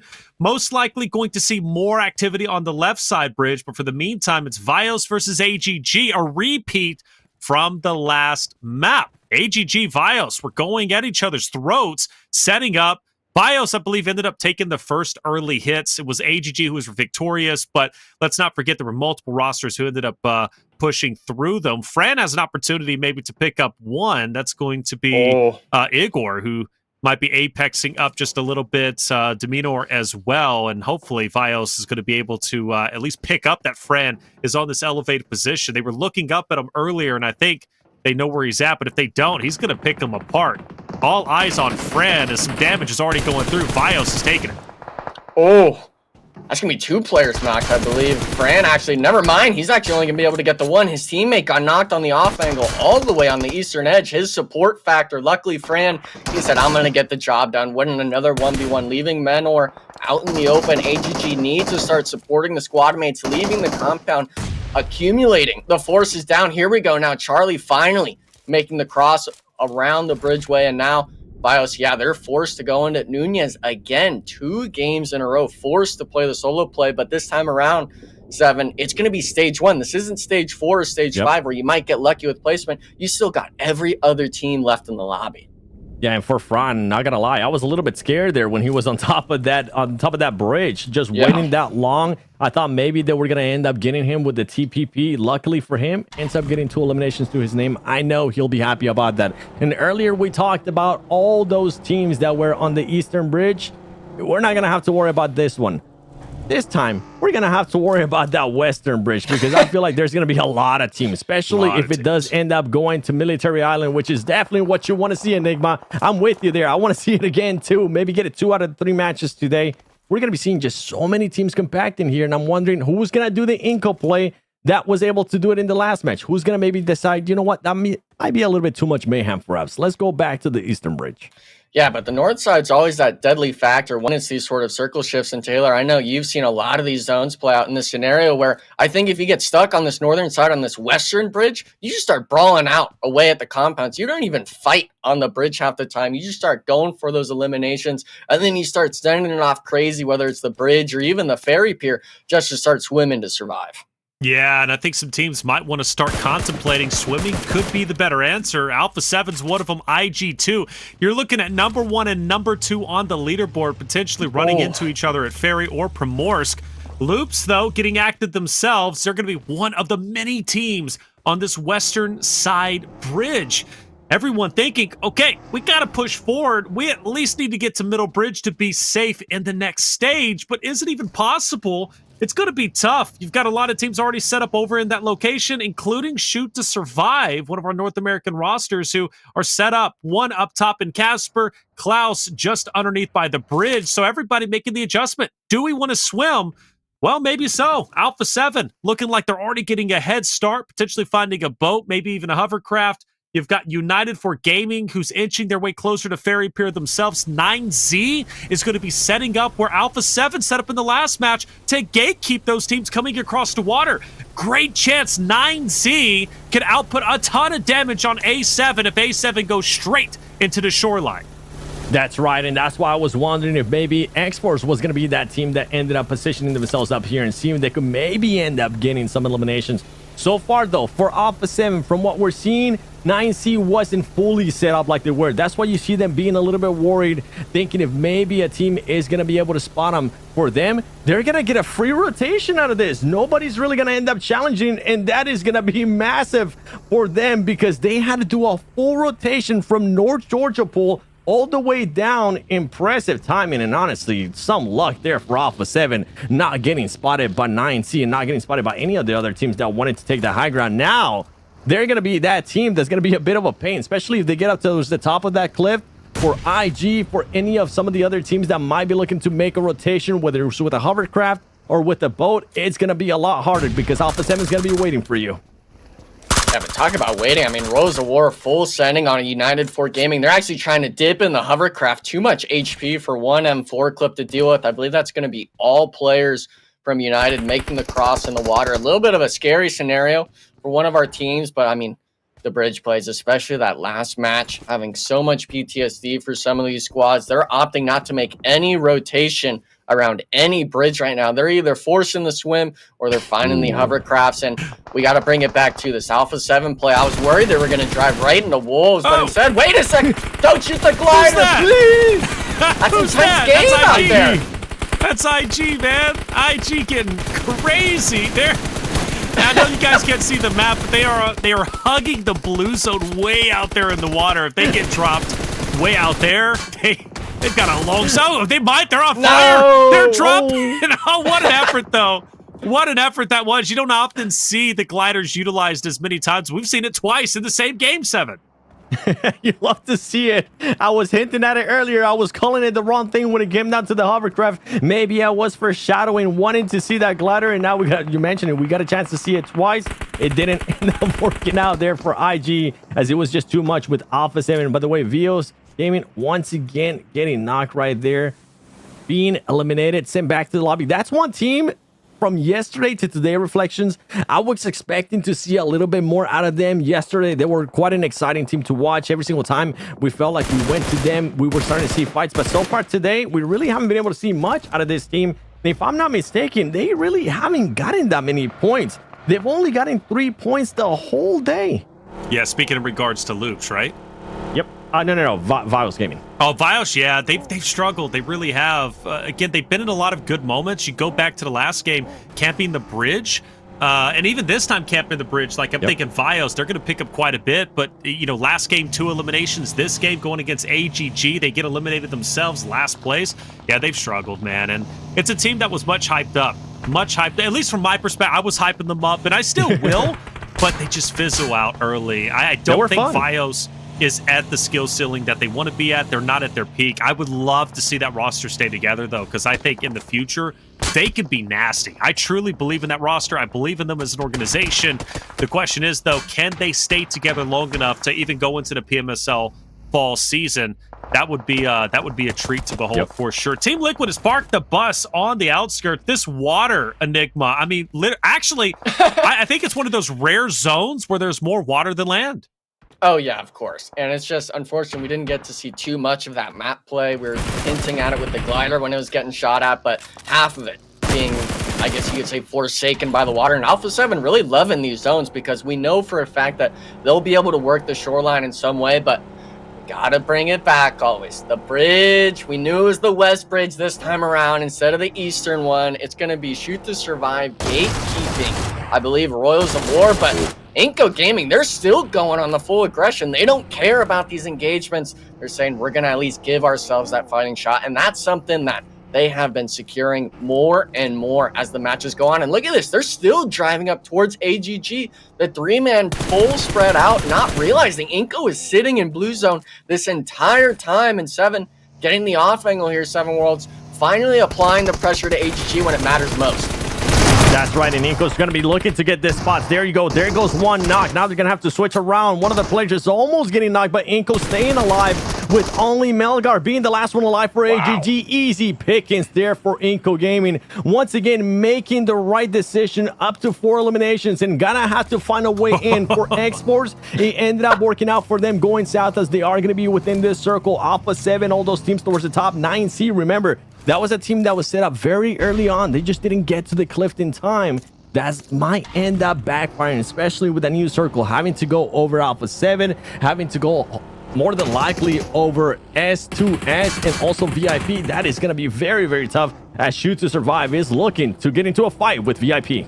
Yes, they are. Shoot to Survive pushing up. VIP currently inside of the building. This fight is taking place just outside of the new stage. So pushing forward, it's going to be a necessity. Getting rid of this team, it's only going to make your life a little bit easier. Klaus with the nice nade, I believe connects enough. Yes, it does to at least drop Poppy Sour. Now he's going to focus his attention on another VIP member just ahead. That's going to be Frady, who managed to take a little bit of the high ground. Darklight and his crew pressuring the outskirts, and VIP quickly falling apart. I say that, but then Legend, IUya start the fight back and in fact turn the tides of the engagement and take down Shoot to Survive. It goes from Shoot to Survive having an undeniable edge to then all of a sudden they take it back into their fingertips. 9Z now pushing up onto VIP. This is where that fight just took place.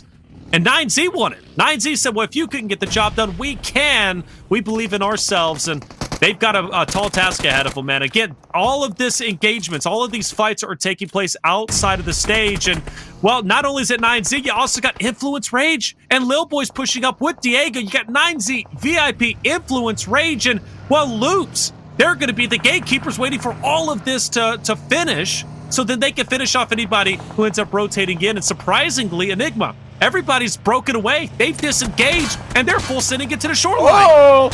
Yeah, and I'm really interested in seeing if 9Z's just going to full send VIP. You know they're a three-man going to the coastline. You understand they're all splitting the vehicles, but this north side is still just this little clown fiesta with cars going around. Loops coming all the way from the zone on the eastern edge, finding their spot finally as these teams were brawling in the northern edge. And now we see it where VIP kind of ended up. We're going to get a quick replay. This is actually going to be Xforce on iNCO Gaming. This is going to be the far south side. Fate with a nice Chico 1v2. The support from the squad mates being able to clean up the squad. In my mind, 24Ks was knocked there, but it looks like Fate, man, just putting in the paint, finding the shots down. This is the player that we talked about with the damage. He's making sure it happens. And for that squad, for Xforce, having 4 elims with 4 players up, they're looking good right now, Seb. They're looking great. And remember, this was a lesson too from yesterday. They ended up getting caught with their pants down when a team pushed up behind them. They were ready this time. You can see they're starting to do a bit of a VOD review. And also, if we were to look at the map right now after this fight, I mean, Xforce is split. They have Fate currently in some buildings as they're trying to take care here of VIP, the last 2 players standing. Hayuya is going to be able to heal up. But the grenades are going to be coming in, barely being able to survive as Hayuya is going to be jumping away from this fight. He wants to survive a little bit longer and see if he can maybe start clutching up some placement points. But I'm really enjoying what I'm seeing here out of Xforce. I'm wondering if at some point, are you gonna decide to disengage, especially with Fate currently in a great position? You know, as soon as this circle shifts, if it's anywhere near Fate, they're gonna have to make a quick move, because some of the other teams might want to go for those buildings too, and you want to be ready for it. And there you go, they're gonna hop into those vehicles and hopefully just go back towards where Fate is. Yeah, they can maybe even do a 2-2 potentially, but someone definitely needs to team up with Fate. You can't allow Loops to get a knock onto him there. Obviously, we understand Fate's a great solo player, but there's times and moments for those situations, and he's already done that. This is the timing now. This is the late game where you have to play as a squad. And the nice thing is Valak actually knocked and thirsted one of the IG players, leaving it down to just a solo on the south side. So in my mind, you could honestly be allowing those two players to brawl it out on the shoreline and then get the easy picking scraps from the top side. We actually see 24 Ks was the player left. Alem grouped up with the squad mates. And Alpha 7 now, this is the question mark we have. They made this rotation on one vehicle. They don't have any more these land usage vehicles. It was only a boat. They're going to have to move in on foot. And now we see it 9Z full sending into the dead open. I believe it's just a super small dip here that Law's next to, allowing himself just to rain down the terror on these teams, man. 9Z Remix actually being the last player alive here, Taylor. Team Liquid trying to find that last elimination.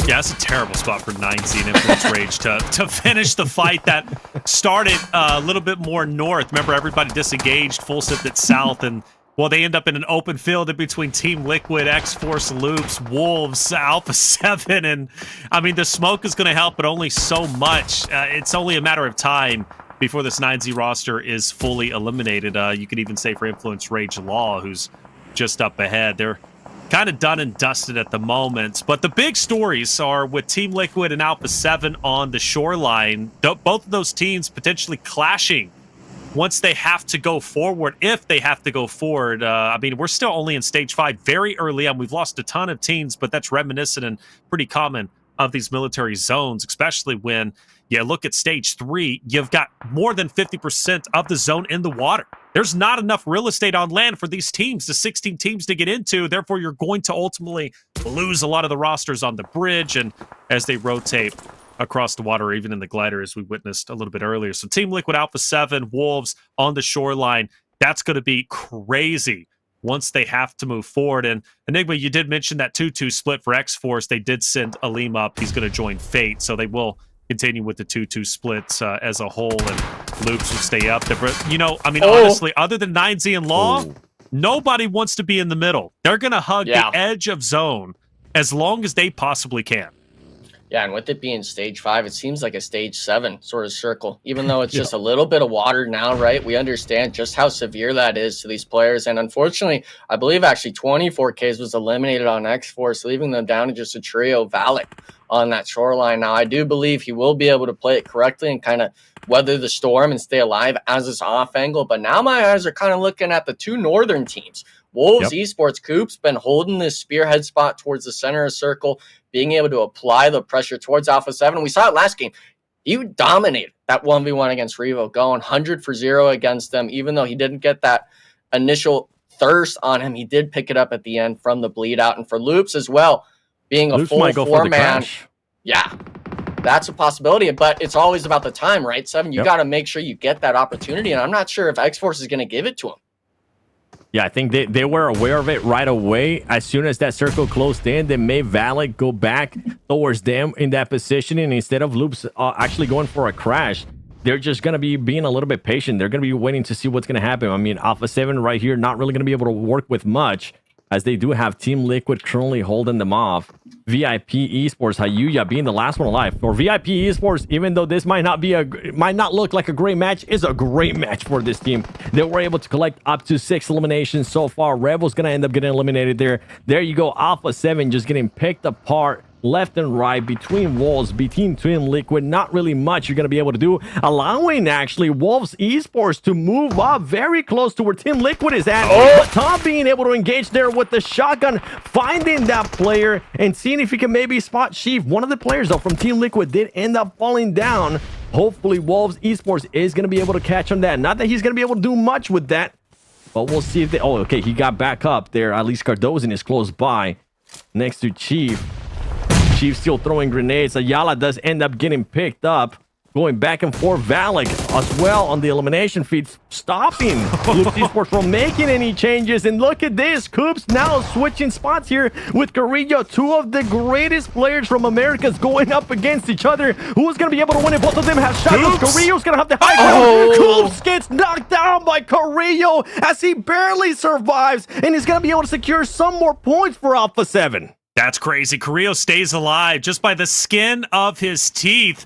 And Wolves want revenge, but they've got to dodge nades. They've got to dodge Team Liquid, who's slowly, actually I should say quickly, pushing forward to take down Wancho. This is Team Liquid's spot.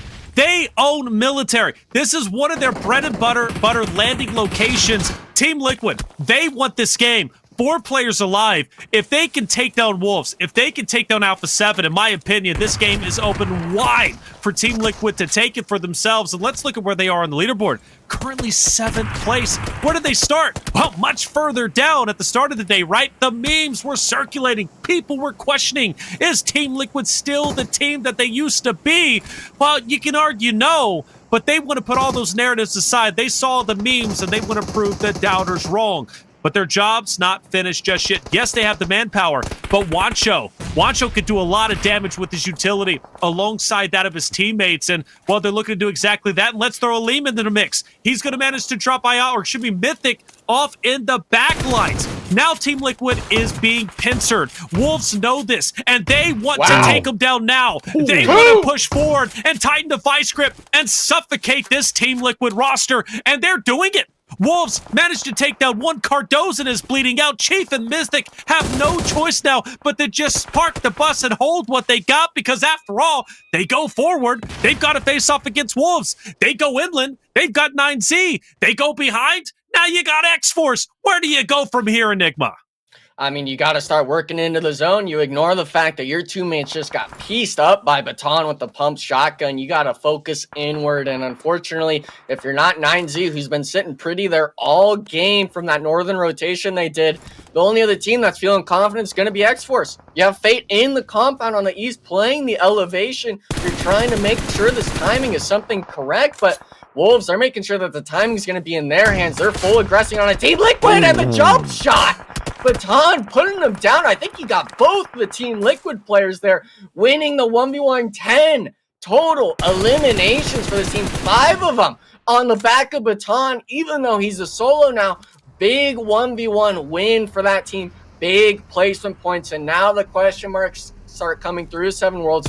Which team is going to get these last few elims? Which team is going to secure this last Erangel win on the day? With all the control that Xforce has currently, because they were able to fend off Loop Esports when they're making that push. They have all the angles, even though they're currently outside of the circle. They're making sure that they make everybody's life a little bit more difficult. They currently have 3 players still up. The original players that were able to fend off Loop Esports. Xforce looking to answer back, looking to be that positive team for North America, getting the first win. We'll have to see if it's gonna happen, as Valak, you know his hands are sweaty, currently driving around on this hovercraft. Gonna have to jump out, but this is great. Remember what I told you guys, if he's able to blow that up, it is pretty much gonna become just full solid cover for this player, allowing his teams to possibly push up on them. But they need to be careful, because Intense Game still has 1 player left alive. Yeah, and the beautiful thing, if that hovercraft does blow up, he's dead center zone. That's an immovable object. Wow. You just got to utilize your utility. And speaking of utilizing utility, Remix takes a nade to the face. He's in no man's land. Reyes has no choice but to look on helplessly as he'll survive as a solo. Xforce, moments away from securing not only their first win of the 2025 PMSL America Spring season, but more importantly, bringing home gold for North America as a region. Chad, I see you. North America needs to lead PMSL. Why does this region even exist? Why do we care? Well, we care because of moments like this. Xforce showcasing a truly masterclass, fixing the mistakes from the last game where they rotated into Alpha 7. They were mowed down in the water. They go to the shoreline only to be eliminated in 14th, 15th place. Now Xforce are reaching the top, the pinnacle, and a chance to win is here, but it's not guaranteed. We've watched solos in the past make big impacts. Think Coops a couple of games previously, or even Reyes. But Reyes will take down the other solo, and now the cat's out of the bag. Xforce knows where he's at, and it's a 3v1, and Reyes is out in the open, going against Valak with the hovercraft, Aleem with the car, Fate inching closer and closer. Reyes has no choice but to just throw out any type of smoke, any type of concealment. But here it comes, Xforce for North America's first win, just around the corner. Aleem gets to run over, and it's official. North America on top of game number 4. They take the win, and it's Xforce full speed ahead, baby. Xforce being able to clutch up the win there. Reyes, in a way, saving Xforce, as well as Rafa from Intense Game had 2 players in their eyes. He was waiting for the right moment, and the right moment, luckily for Xforce, didn't come soon enough, as Reyes was able to stop him right there. This is great to see. Great performance out of this team right from the get-go. They wanted to make sure that they have all the players alive there towards the end of the game. They still had 3, and that was huge. That was just enough, Enigma, because they were able to fend off a lot of people. And the way that they were able to actually fend off Loops Esports and iNCO Gaming, that just showed me a lot from what they learned from yesterday, because yesterday it seems like they just kept getting surprised over and over again. I think it's a big sort of weight off their shoulders, right? They had been underperforming so severely, and for this squad to be able to come in and, like you said, actually have to make their most out of some of these situations, go after some of these fights. It's not like they were gifted that win. They had to make the rotations, they had to take the gunfights, and ultimately the end there, I know you were kind of stressing as much as me when it came to that solo getting in nade range. Luckily for them, though, the other solo player from Worlds of War was able to spot him. They were able to get that 3v1 going in the end, and for them, I think it's a big sort of relief. You're not having to deal with the stress. You understand that, hey, we can win in these sorts of lobbies. And to be honest, I wasn't expecting Xforce to be the team to get the first North American win, but here we are. And for them to have it in such a confident sort of fashion, these 12, 13, 14 elims, whatever that counter was, Taylor, it's a big sign of success.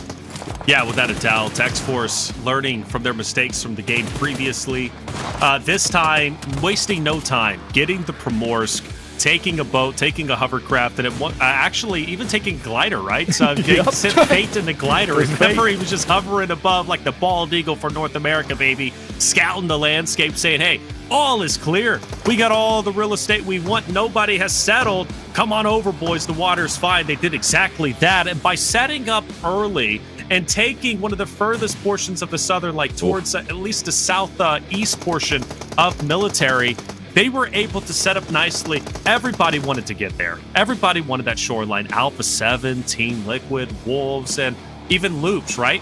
But Xforce took priority, and because they did so, they were able to cut off any other rosters who were then going to the shoreline themselves. And we highlighted Fate earlier. Fate, 5 eliminations. He's had such great moments. I believe it was you, Enigma, who highlighted his damage as a whole in the tournament compared to all players. And well, there he is, right, pulling up some of the most eliminations alongside that of Valak. I mean, this roster has so much potential, and for anyone out there who has watched Titan Series, you should know these 4 players and know how good they are and how good they can be. And we knew that. I've just been waiting for them to finally get a W, and well, they did so. Well done. Seriously, well done. That's a big win as a whole, and they played it very well. And 7, it wasn't easy. They had to take down Team Liquid, right? They had to take down Intense Game at one point. I mean, they went through basically the top dogs, and they ended up being the top dog because of it. 100%. I mean, it came down to that position. Remember, at one point, I was telling them, boys, are you guys going to be aggressive this match? Are you going to be willing to take that cliff and do what Alpha 7 was able to do in the previous match, maybe go for more eliminations? They had a completely different plan. In their minds, they were probably saying, 7, you know what? Shut up. We're going to be able to get those eliminations, and it's going to be later into the match because they were able to. The Valak, by the way, a big performance here from Valak. You were mentioning Enigma. Fate, we expect this out of him, right? He's been in these situations before. Valak, to be honest, this might be the first time that I see him being able to pop off like this in a stage of this caliber. Yeah, and for him, I think we had even brought it up at the pre-show. He was looking a little tired, a little nervous to being in this sort of position. Someone that's played competitively over the last few years, unfortunately not having this sort of LAN experience. And when we saw those player cams at the end, right, fist bumps all around. He was the one that was probably the most hyped out of anyone for that team. And he seems like one of those momentum players. We could see it even right now. Xforce, they were down essentially what I believe was 15th place, shooting all the way up to 10th, 47 total points. I know we have this left side of the leaderboard as well we could look at, but the main thing I want to look at is just our NA boys finally showing up today. Yeah, showing up indeed. Granted, 47 points. They got a long way to go before they get the top 3. But look, this is day 2. That's it. Just day 2. We have so many more games to go. And let's not forget, Grand Finals essentially is a clean slate. Granted, yes, you do have your your bonus points that will be earned throughout phase 1 and phase 2, but it essentially is a blank slate. Plus, it's match points, right? So it's a big difference for Xforce to get a win this early on, put some wind in their sails. 7. That's right. I mean, even though we're talking about top 3, this is still phase 1. We still have phase 2 for a team to be able to get this pressure off their shoulders. As Enigma was saying, finally being able to get this win, finally showing why we talk so good about them, why we hype them up. This is definitely a step in the right direction. And another team that we got to give some more props to as well is Wolf Esports. Now that is back. I know the last one, the one before this one, it was mostly Coops. This time around, it wasn't just Coops. It was actually the whole squad. They ended up getting 10 eliminations to the name, 14 points total. And once again, NA just finally starting to show up. Not just saying Brazil, this is PMSL Brazil. No. This is PMSL Americas for a reason. Yeah, and I gotta take it off that, Taylor, because people in chat as well as Stars, shout out to Stars, one of the previous NA players, people were actually quoting that it was Baton 1v4ing Team Liquid there. So he got all 4 of those eliminations on the coastline. It wasn't just Coops that game. It was the whole team being able to show up. And for him, those points is what matters most. Not only was it those 4 eliminations, but also the placement points they got off of it. Speaks volumes. And unfortunately, at the beginning, we didn't really get to catch it too easily, but Coops actually managed to fall off the cliff. That's why he had to circle back and take that 1v1 with Alpha 7. Imagining some of these scenarios with all of those players up against Team Liquid, it could have been a completely different outcome, right? But for these teams right now, I'm seeing a lot of signs of brilliance, a lot of different names finally showing up today. With it being only day 2 of the tournament, I'm expecting a lot more names to show up. Without a doubt, history has been made. North America has got a victory, and they did it before Latin America, mind you. So now it's only Brazil and North America have won so far in PMSL Americas. Well, that's all the airing gals we've got for today, but still 2 maps remain. We've got Miramar coming up, and don't you forget, yesterday, Miramar gave us some of the highest scoring games for certain individual rosters. Intense Game being one of them. Do they return to the podium? Do they overtake Alpha 7 again? We'll find out after the break.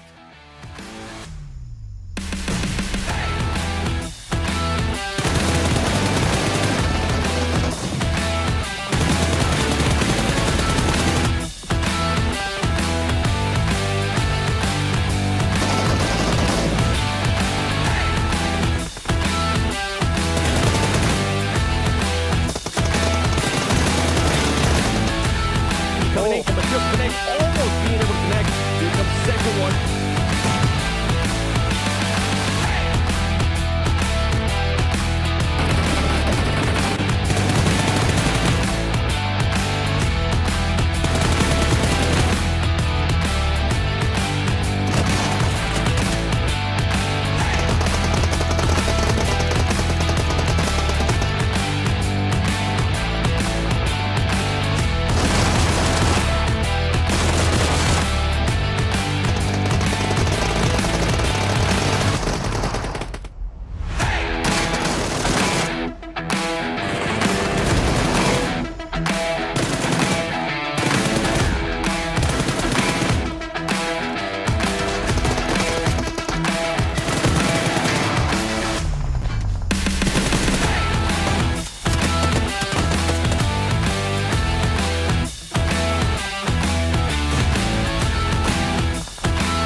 to connect, almost being able to connect. Here comes the second one.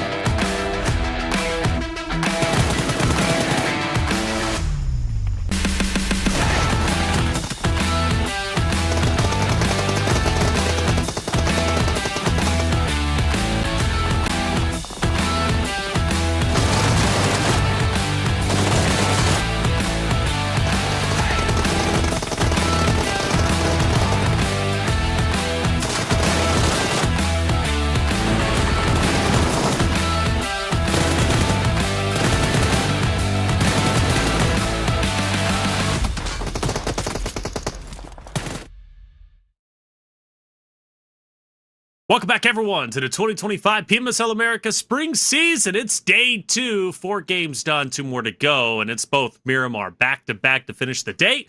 Yesterday gave us some of the highest scoring games. This time around, I'm sure it's going to be much the same. That last game was incredible. Xforce, the way they controlled the end game was great. Enigma, hats off to you. You said you wanted 3 military zones. We at least got 2, and it did not disappoint. Hey, I mean, for the most part, the chaos ensued. First game, it was that Eastern Bridge. Then afterwards, it was the Western Bridge in 7. I know you've got your opinions on the milli zones and stuff like that, but the beauty of it is you and I aren't playing these games. So we get to just watch the madness happen and see these teams have to suffer through those sort of zone shifts. I'm with you. What you mean? I like them. I like the madness. I was the one calling maybe something in bridge, but yeah, I'm being toxic. That's too toxic. Let's keep it with just Millie. But you know what? We're going over towards Miramar. Give me some PMGC finishes. Give me some PMGC all the way towards the east on the islands in Miramar. Oof. I want chaos. I want down and dirty zones. Get diabolical, baby. That's what I want. Speaking of diabolical, Xforce, again, the way they controlled that was just chef's kiss. Beautifully, beautifully done. Valak was a large reason for the success on that map for Erangel, and Sarpatch recognized that and therefore had a chance to grab Valak after their big map 4 win. Let's hear what he had to say. It finally happened. It's Xforce with the first winner chicken dinner for NA.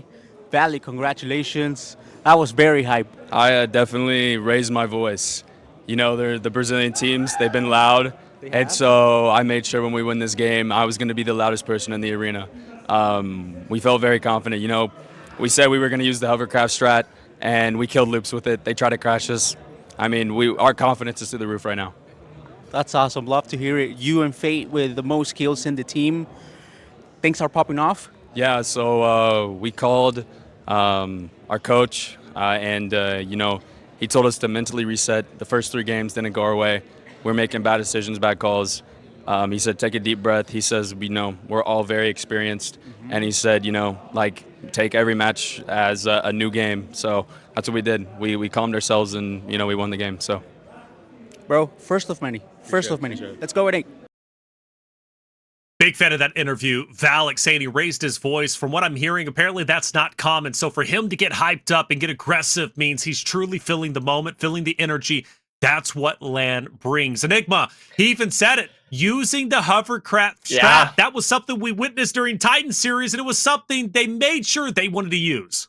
Yeah, and I mean, if you're confident with the hovercraft, bring it out, baby. All of you can use it. Everyone can be safe and secure. And I love the fact that he said that loops crash gave him loads of confidence. That's what you want to hear. And for them coming into these last 2 Miramar matches, I'm hoping we could see that confidence, hear him potentially later on, getting the loudest in the room again, not just this one time of the day. Not just the one time of the day, baby. Great interview as a whole. Wonderful to hear from Valak. Anything you took away from it, 7? For me, it's just that mind reset. That it's completely different, right? I know we didn't get a chance to play the interview at the beginning of the day, but you can see just a little bit more confident, having his chest out, standing up straight, and that's what we want to see out of this NA teams as we are going to be jumping into the first Miramar of the day, because we still gonna have one more, and I'm wondering if some of the teams that ended up performing so well in Miramar yesterday are gonna be able to do it again today. Reflections.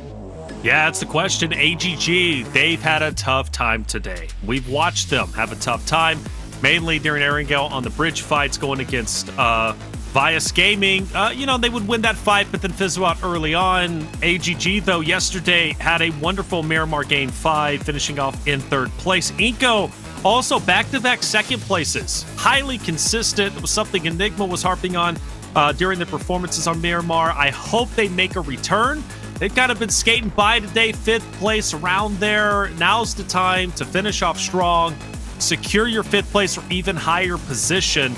And for Influence Rage Intense Game, 2 teams that are on the upper echelon also had a wonderful performance on Miramar just yesterday. But it is a different day, and we might see a different team end up on top. But those are the usual suspects. Those are the teams that made it.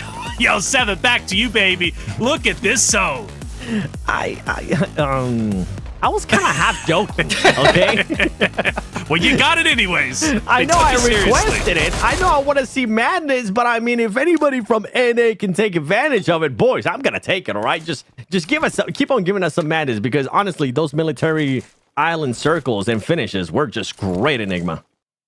Yeah, the milli zones, they speak volumes, but now with it being this Miramar play, those islands are a lot smaller here, okay? Especially that eastern side. There's not a lot of room for you really to be working with if it does end on one of those 3 islands per se. But unfortunately, Taylor, you're bringing up kind of this repetitive factor. Unfortunately, I believe this is 2 games in a row. Savage Esports losing 3 players immediately before we can even pull out of the map view, right? So really unfortunate stuff for this team. This is a squad that was around that middle of the pack, right? Unfortunately, not even, oh my goodness, just barely scraping by. But what do you even do at this point? You didn't even make it before the zone popped. You're down to a solo. The team right now, the morale has got to be at an all-time low. Back-to-back games where you're getting eliminated early. It's not something that I expect from one of these squads like this, especially a team that had some moments of brilliance yesterday. Today, it seems, though, that pressure, that VOD review, maybe it didn't go well. Maybe they thought the wrong things, while some of these other squads like Xforce and Wolves, they put the pedal to the metal. And one thing that even Seven Worlds brought up, right, in terms of the mental resets, you got to ignore the leaderboard at some point. You got to go game by game. You got to make sure that you understand that every opportunity is new when you get into that sort of seat, when you get into this playing path. And for the most part, yeah, this Eastern Zone, a lot of teams aren't going to like, but the beauty of it is a lot of teams don't like it. That means that you can maybe weather it. You can overcome this adversity. And I guess you'd even say secure these opportunities for yourself, because a lot of these other teams, Alpha 7, even at the start, they were struggling a bit. Even though they got some placements, the elimination counts weren't up there, meaning a lot of these other teams here, especially today, Reflections, they're starting to perform in that elimination counter. Yeah, and it's a great news, or it's a great point to bring up Alpha 7, who are now 6 points ahead of Intense Game. And again, Intense Game yesterday finished off incredibly strong, an 18 elimination win on Map 6 Miramar. They can do the same thing and go into tomorrow with the 1st place position. They've already overtaken it once today. They're looking to do it a 2nd time. As far as Alpha 7 goes, they had a wonderful game number 3 on Erangel. They finished off in 1st place with 11 eliminations. We had a chance to sit down with Cunha to hear what their mindset was like going into Game 4. Guys, here we are with Coach Cunha after match 3. Let's talk about that play on the boat. Squash stays in the water like a U-boat at submarine. Spots the guys from UT. And says, hey, they're coming over here. Tell me about it, because it was fun, it was awesome, it was a great play, especially by Squash, right? With the quick play to stay in the water. Very smart. And I mean, this decision that he stayed in the water just happened, wasn't like a decision that he really wanted to do. He took his opportunity, and we used very, very well our communication to do that. You know, our players, when we crossed the water, we stopped there and started to listen what Squash was saying. So this was the most important thing, our communication, and the way that we did, because the same time that we were killing the players that was inside the water, we come back to take Squash and be back to the game, you know. And after that, we kill VIP. True. Yes, You went 8 guys. Eight guys, yeah. You went, you stole the amphibious car. They were almost getting to it, and you just stole it from them. Yes, Mafioso saw one guy from VIP getting close in there, and the boys took the boats and, oh, we need to go fast, and was like too close when, as you guys saw. They're playing great. They normally do, but they look... Alpha 7. Yes, but they look really great, bro. Thank you very much. Great awareness, honestly. That's what we were mentioning, especially with what happened during that match in Erangel. Just great awareness from the whole squad. Took advantage of a bad situation with Squash having to jump out in the water as the boat was going to be able to just end up blowing up. And they mentioned it too. Mafioso with the awareness, knowing that somebody was going to be going for the hovercraft, stopping that because it would have been absolutely toxic for that team. Overall, I mean, Alpha 7 showing why they're currently in first place. And I'm actually surprised that we're not seeing them being able to just have an even bigger lead, Enigma, because right now it's only 6 points separating them from second place. We can't forget as well, the start of the day, Intense Game has had some phenomenal matches, to say the least. And for Alpha 7, I really enjoy the fact that they weren't even expecting VIP to be making it across the water. Surprised that there was 8 players on that northern side with them. And for the most part now, luckily for some of these other teams, they don't have to deal with as much water per se as those 2 out of 3 military zones, right? But for these teams right now, I'm actually seeing a lot of early rotations coming from these squads, these players opting to really play center. I can't stress enough, thinking back to the last Americas, on how much edge play these teams made, now switching it up to these center positions, looking to fill the spots on the map where they feel matter the most. And Taylor, I want to get your opinion on it, because a lot of our NA teams as well, some of them, when they get the opportunity to take center, they take it. But if they're on the edge, they opt to stay there. They sit right in the blue zone. And I really wonder if that's really worth it in some of these lobbies. I don't think it's worth it for North America yet. I think it's worth it for the likes of like Alpha 7, because that's been their play style for the longest time. And we've highlighted that even from spring season of 2024. But North America, I think, is better off getting positioning inside zone. In fact, I think that's where they lack. I think they lack on positioning more often than not, because they are so focused on being aggressive. Because you look at the Titan series gameplay, they're so used to being aggressive and pushing fights and getting eliminations. And PMSL, especially on the world stage, when you go towards EWC, that's the ultimate goal, right, guys? I mean, 3 spots for EWC. You can't be all guns blazing, and playing the edge is so tough to do. You've got to be built different. I don't think NA is currently there. So for like Xforce, for example, moving in, why did they win that last game? Let's talk about it. Well, that last game, what did they prioritize? A rotation, going from mainland, going to the southern portion of military. And because they set up early on, they find the most success we've ever seen them find, instead of playing the edge and pushing teams like they typically do. So I think for North America, Xforce, iNCO, and the likes and the others, yeah, going center zone is definitely my game plan and what I would like to see from them. The zone will hard shift up towards the northeastern side of things, and that's going to benefit AGG, who's dead center. Team Liquid as well, who's had a phenomenal day. They've jumped up to 7th place. They're just mere points away from being in the top 5. It's possible for them to achieve that from this game alone, 7.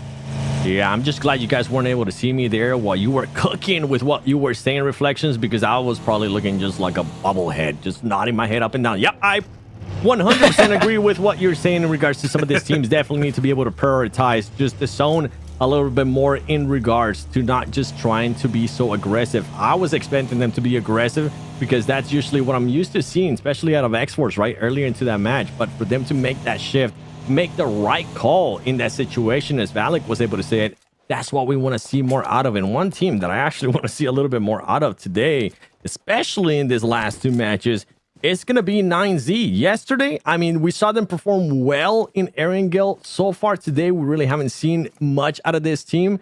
But yesterday, during Miramar, we really didn't see any pop-up performances from this team. Just to refresh everybody's memory, they ended up with 11th place, 4 Illims, 15th place, 0 Illims. So hopefully we'll be able to see something out of 9C. A team that was quite exciting to watch yesterday. Today, they're kind of letting me down a little bit. But now we're going to be switching over to Xforce in a situation where they're going to have to be defensive here, and they're going to have to be defensive against Alpha 7.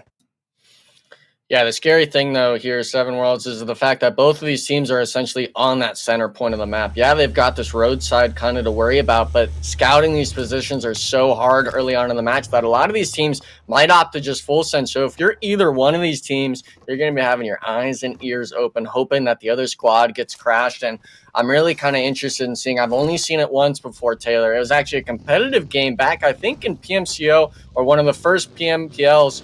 This eastern field, east of Influence Rage, completely flat and barren, not even really hay bales for these teams to play at. I've seen it shift there. it was essentially a Zone 8 stage game. If that compound on the east side of it, it is one of the most deadliest spots on the map for you to play on in Miramar. And for it to have, essentially, in my mind, a quarter of the zone potential in play there on the next circle shift, I could see a lot of these teams dropping. But now we got to shift it right down to the south side. Loops making the rotation into VIOUS Gaming, a squad that's desperately needing the points, already having 4 elims, taking the brawl at squads. But Igor caught by another squad rotating south. That's going to be VIP.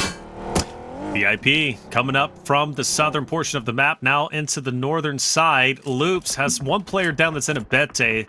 Fortunately, they're going to have to leave him to bleed out, and VIP might not even get the cleanup. It doesn't even matter anyways. VIP is going to hug this right side. They're most likely going to extend past Loops and probably go all the way up into the northern side to be just south of Team Liquid. That's what I would do anyways, and there's even a benefit to going there because now you're going straight into a solo of Loops, which is going to be Rafina.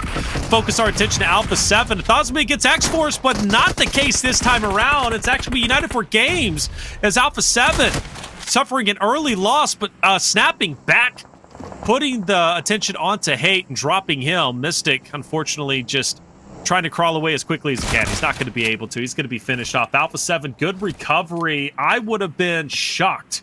No offense to United for Gaming, but I would have been shocked if that would have been the team to eliminate Alpha 7 this early. 100%. I thought that they were going to maybe end up losing one of the players there for them to be able to just showcase why they were so good yesterday in regards to just being ready for that trade.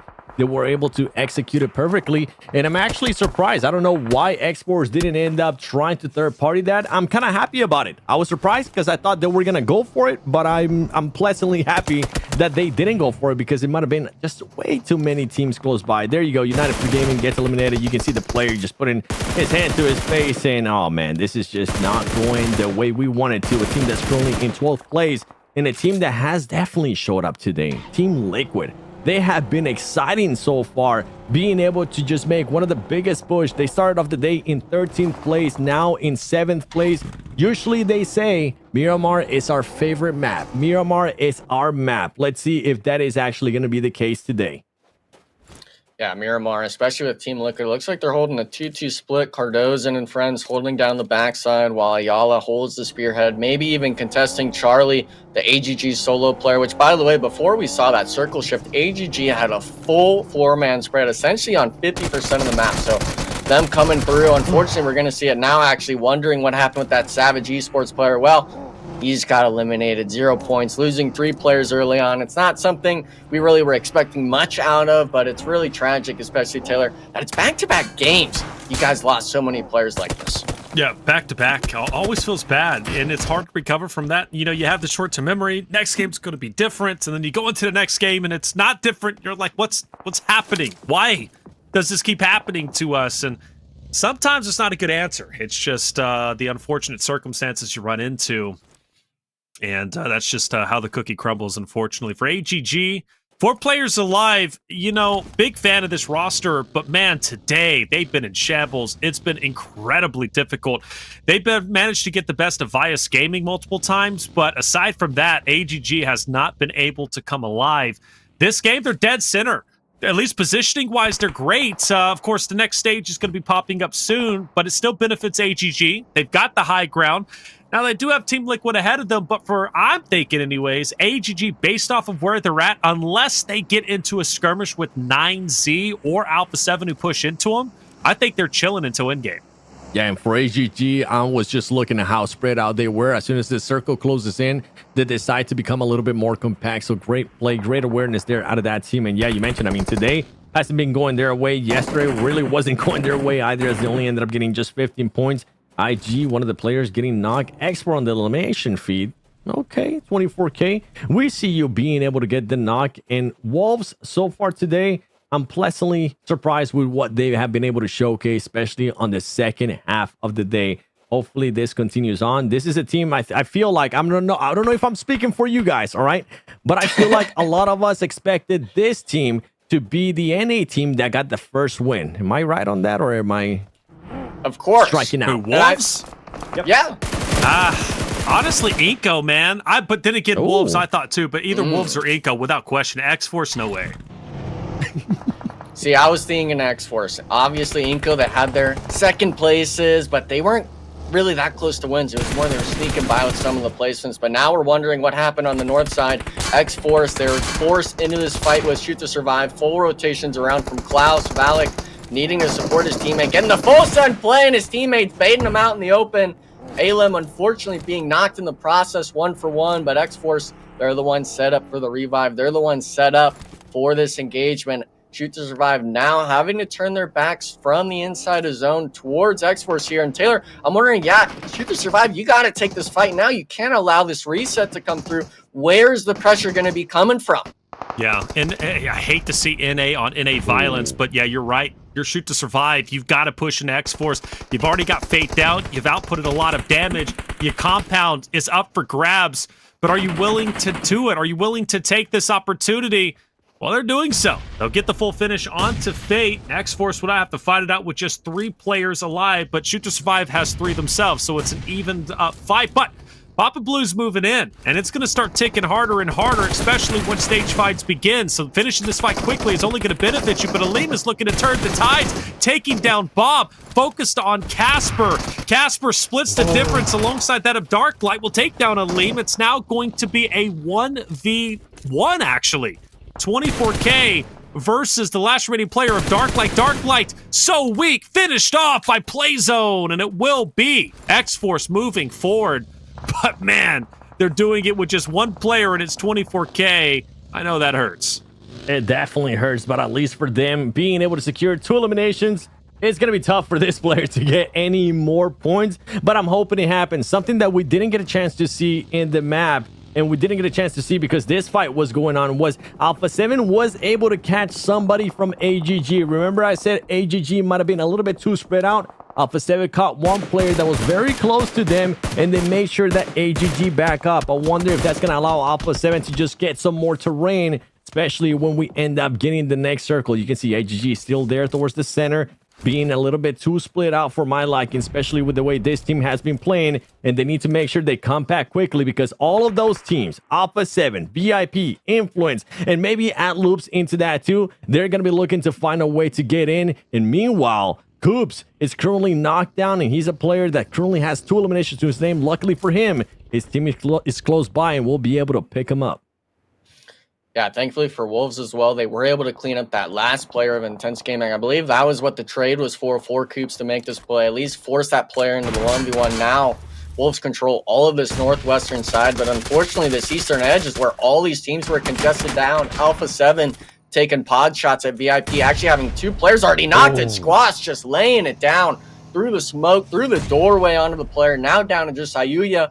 Influence Rage as well, hearing the commotion, trying to get their piece of the pie in it. And I think you're going to be right here, 7, about AGG and Alpha 7. They allowed Alpha 7, the most dominant team in the lobby, to get this information on your squad. You need to allow yourself this opportunity to try to keep back this Goliath in the lobby. All these teams fighting on the eastern side, you got to look for your piece of the pie here and try to get these eliminations, because if you're the 3-man right now, you got to be looking for the fight.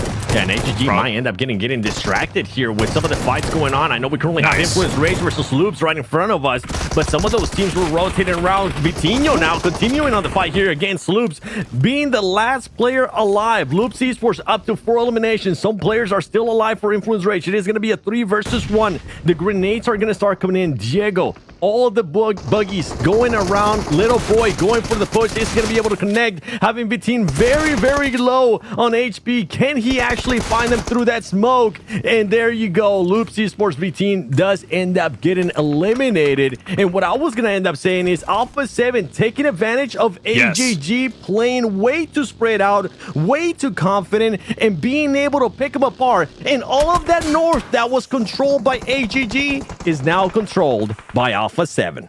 That's right. And also for Team Liquid's sake, Team Liquid stayed in the back lines. They will pick up the last remaining player of AGG and now can capitalize on Influence Rage, who now has to push into Team Liquid. And matter of fact, this is a beautiful chance. They might be able to third-party this fight between Influence Rage and Alpha 7. By doing that, you're killing 2 birds with 1 stone. You're getting the top dogs out of the lobby, plus the other top 3 team, putting Team Liquid definitively in the top 5 running. but will they choose to actually be the aggressors? Well, at least at the moment, I don't think so. We focus on iNCO against Wolves. Nice shots from 7. That's going to drop Wancho up ahead. He'll reposition with the nade, or even the smoke, I should say, to maybe focus on to Coops, Doran, laying as low as he can. He wants to make sure he takes the perfect opportunity to attack onto McGrellin as well as Adrian. And the chance has arrived. You see him poke his head up, but the smoke unfortunately obscures his vision. He can't effectively attack. McGrellin pushes forward, but now McGrellin's getting double teamed, and he's taken down. iNCO is out. And again, the question remains, Team Liquid, Influence Rage. Does Team Liquid aggress onto them? Well, no, they don't. They sit idly by there, taking their time, and Alpha 7's taking the opportunity now to take down Influence Rage. Yeah, unfortunately for Influence Rage, just in between both of the powerhouse Brazilian teams, right? Team Liquid and Alpha 7, who, by the way, both have all 4 players remaining. Gonna pick them apart, even at distance. You're wondering if they were gonna make the move. No, they're gonna sit, wait, and be pretty. The southern side is for Team Liquid's sake to take. And for the north side, obviously, we just saw that Wolves fight. Luckily, Doran was able to win that crucial 1v1, then get support from Coops. But now, you're only a duo, Wolves. You got to deal with Alpha 7, who just completely wiped AGG. Wow. Royals of War takes the action to you, and here we see it. Revo spearheading it with the vehicles. Coops trying to make the magic happen, but as a 2-man, as the Ridges are given up from the man advantage, can you really even take the fight here? Do you have to rotate away? And I think Wolves understand it here, Taylor. They got to find this fight in their favor. They got to find one knock, and Revo might give it to him. Coops, you got to land the shots here. He gets the one on the star player. Coops making it happen right now. Yeah, Coops, he's going to go ahead and go up the hill, focus attention on the remainder of the Alpha 7 players. He's not going to be overly aggressive, but he's going to keep that pressure up, right? He wants to make sure Alpha 7 knows his presence is there, but where are these shots coming from? Way off in the distance, I believe, Royals of War. That game plan from Coops, now fully gone, and also take into account, Revo's not fully dead yet. Alpha 7, get him back onto his feet. You said it, Enigma. Taking down your star player, taking down the top eliminator in the tournament. Well, he gave it his best effort, but Revo's back in the action. We're down to our top 5, and Alpha 7 is already on 11 eliminations. Great positioning on the map. They can't be stopped. What's the most that we currently have? 16, if I'm not mistaken, that they were able to pop off yesterday with IG. I think Alpha 7's looking to break that, and I'm with you. I think Coops was wanting to make sure that he ended up securing that elimination, but he ended up overextending, allowing Road there to get an angle on them, and that's the thing. I mentioned it earlier with Alpha 7. They're always there for the trade. They're always there. If given the opportunity, they're going to try to go and pick up that player, especially of the caliber of Revo. But now, what are these 2 players going to be doing? One thing, I got to give props, even if they do end up getting eliminated. Coops, once again, being able to just show up for his team, having 4 eliminations to his name. And then we go over to Alpha 7, and everybody's currently getting eliminations. It doesn't matter if you're Rebo, if you're Squash, Carrillo, Mafioso, everybody has 2 or more to their name. Yeah, one team, though, we got to make note of, 9Z. They made that early rotation. They lost a player early on, still being able to keep 3 players strong. Maybe it was just based off of these crate placements, this sort of warehouse compound they've been holding for the last few circles. But either way, getting into the top 5 situation as a 3-man with only having 1 elimination, if they could somehow pick one off onto Team Liquid and force themselves onto the southern side of the compound, they could very well take out Team Liquid here. But with it being that top 5 scenario, stage 6, we've still got some zones to work with. The only 2 teams that are really sitting comfortable right now are going to be Alpha 7 and Royals of War, right? Both squads with the 4-man. Team Liquid, yeah, they've got 4, but they're kind of under the thumb of some teams in this zone. Man, that's not a pretty one if you're a Wolves fan, especially being a duo. You're going to have to force yourself in front of all these teams. They are going to have to make that push. And where do you want to end up making that push, right? The closest compound is going to be one that Alpha 7 is going to be holding. We might end up getting that 1v1 again between Carrillo and Coops. And boy, I'm pretty sure Coops will be looking forward to hopefully getting that rematch as Team Liquid. I mean, we were mentioning them. I mentioned them once again. Reflections, this team saying that Miramar is one of their favorite matches. So far today, they've been popping off, going off here into the first Miramar. They are currently in a top 5 situation with 3 eliminations, and the best part is that they have all players alive. They might be able to take the fight there towards 9C.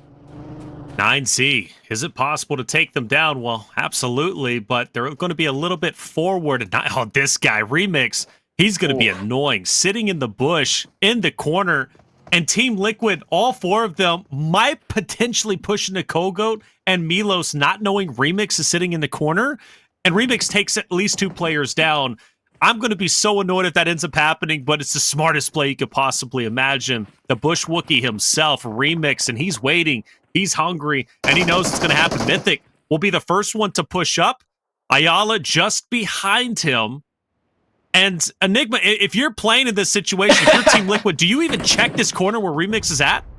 No, you don't check it, but you're also common to your teammates. Don't go into the crates, guys. We know there's going to be someone in here, whether it's you're expecting it to be a 3-mana 9Z or a solo from another squad. Luckily for them, it's going to be just the 3-man here with Remix on the outside. But I think a blessing as well for Team Liquid is if they were able to kind of step on that landmine that is Remix. He doesn't have a DBS in his hands. It's 2 auto guns. It takes them a bit more time to get that first initial knock, especially when the player doesn't know you're there. They're going to kind of do that weird run where they keep going through, not expecting to get shot at that moment. But a lot of these teams, we were wondering kind of how they're going to end up. I'm surprised Wolves is actually even able to find the spot in this circle shift, but it seems like it's only going to be a matter of a few seconds. The circle shift's about to pop. With it being stage 8, it's going to actually shift dead center, and Alpha 7, they've got to move a little bit, Taylor. I'm kind of feeling a bit uneasy on this positioning. Yeah, Alpha 7 has to move. You know, they were feeling great about their spot just a little bit earlier before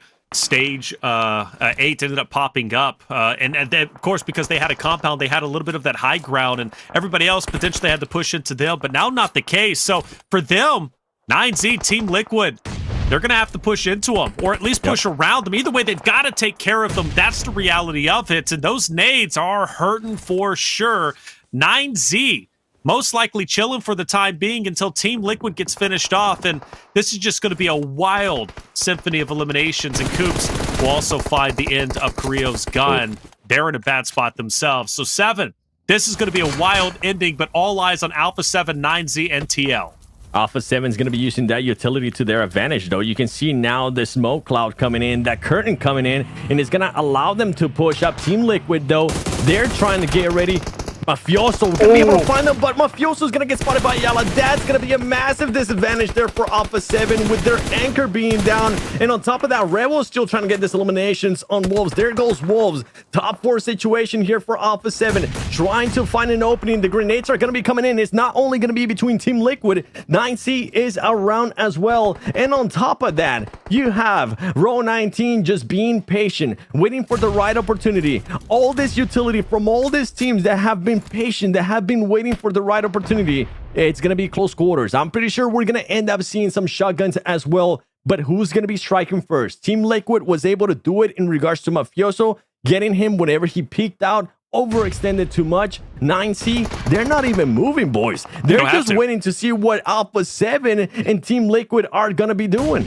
And for what it's worth, I love where 9Z are at. They're in this like fatal triangle. They can funnel everybody into them, and each of them can cover each other's angles. They're not just stacking on top of each other. Their line of sights, they can cover so many different paths. Their opponents are pushing a Mythic just on the opposite side of Remix, who's been the bush Wookiee. He's been bush camping for the longest time. Finally, 9Z gets active. They have no choice but to shoot. Remix with 2 TL members in front of him. The question is, when does he choose to attack? Is this the moment? They haven't spotted him.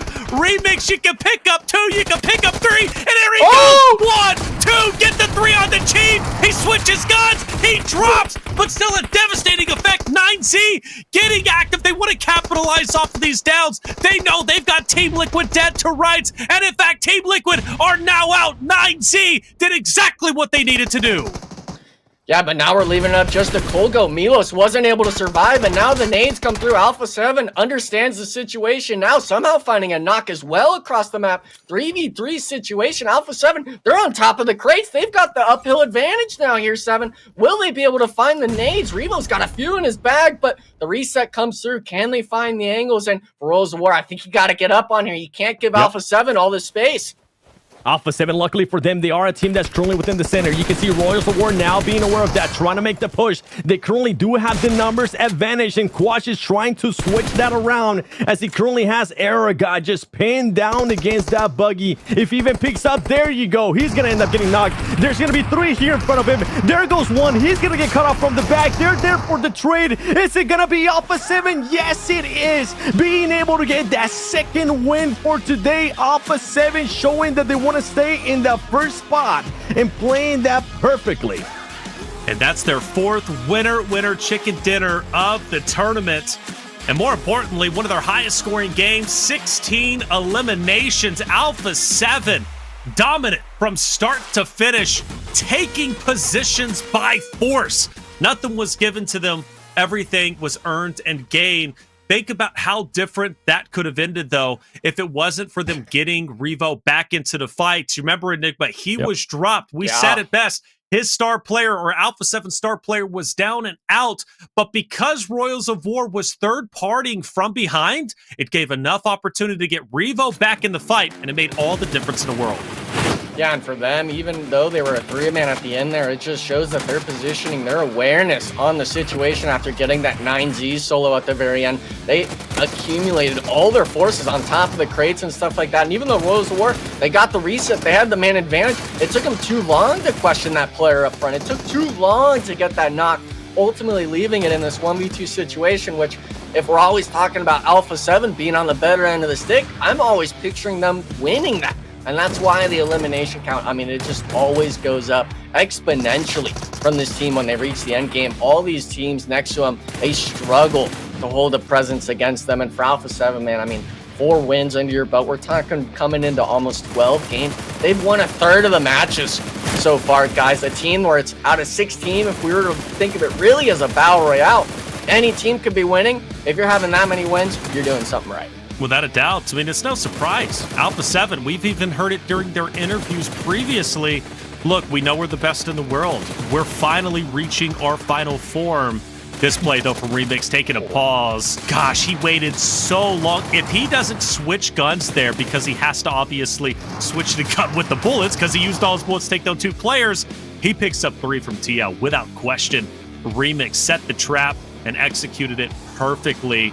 Revo, 7 eliminations. His score tally overall as the elimination leader continues to grow. In fact, nobody's even able to touch him. I believe he's at 35 now. Yeah, 35 eliminations for the 2 days of competition. And that's not even counting the last map we're about to watch, a Miramar.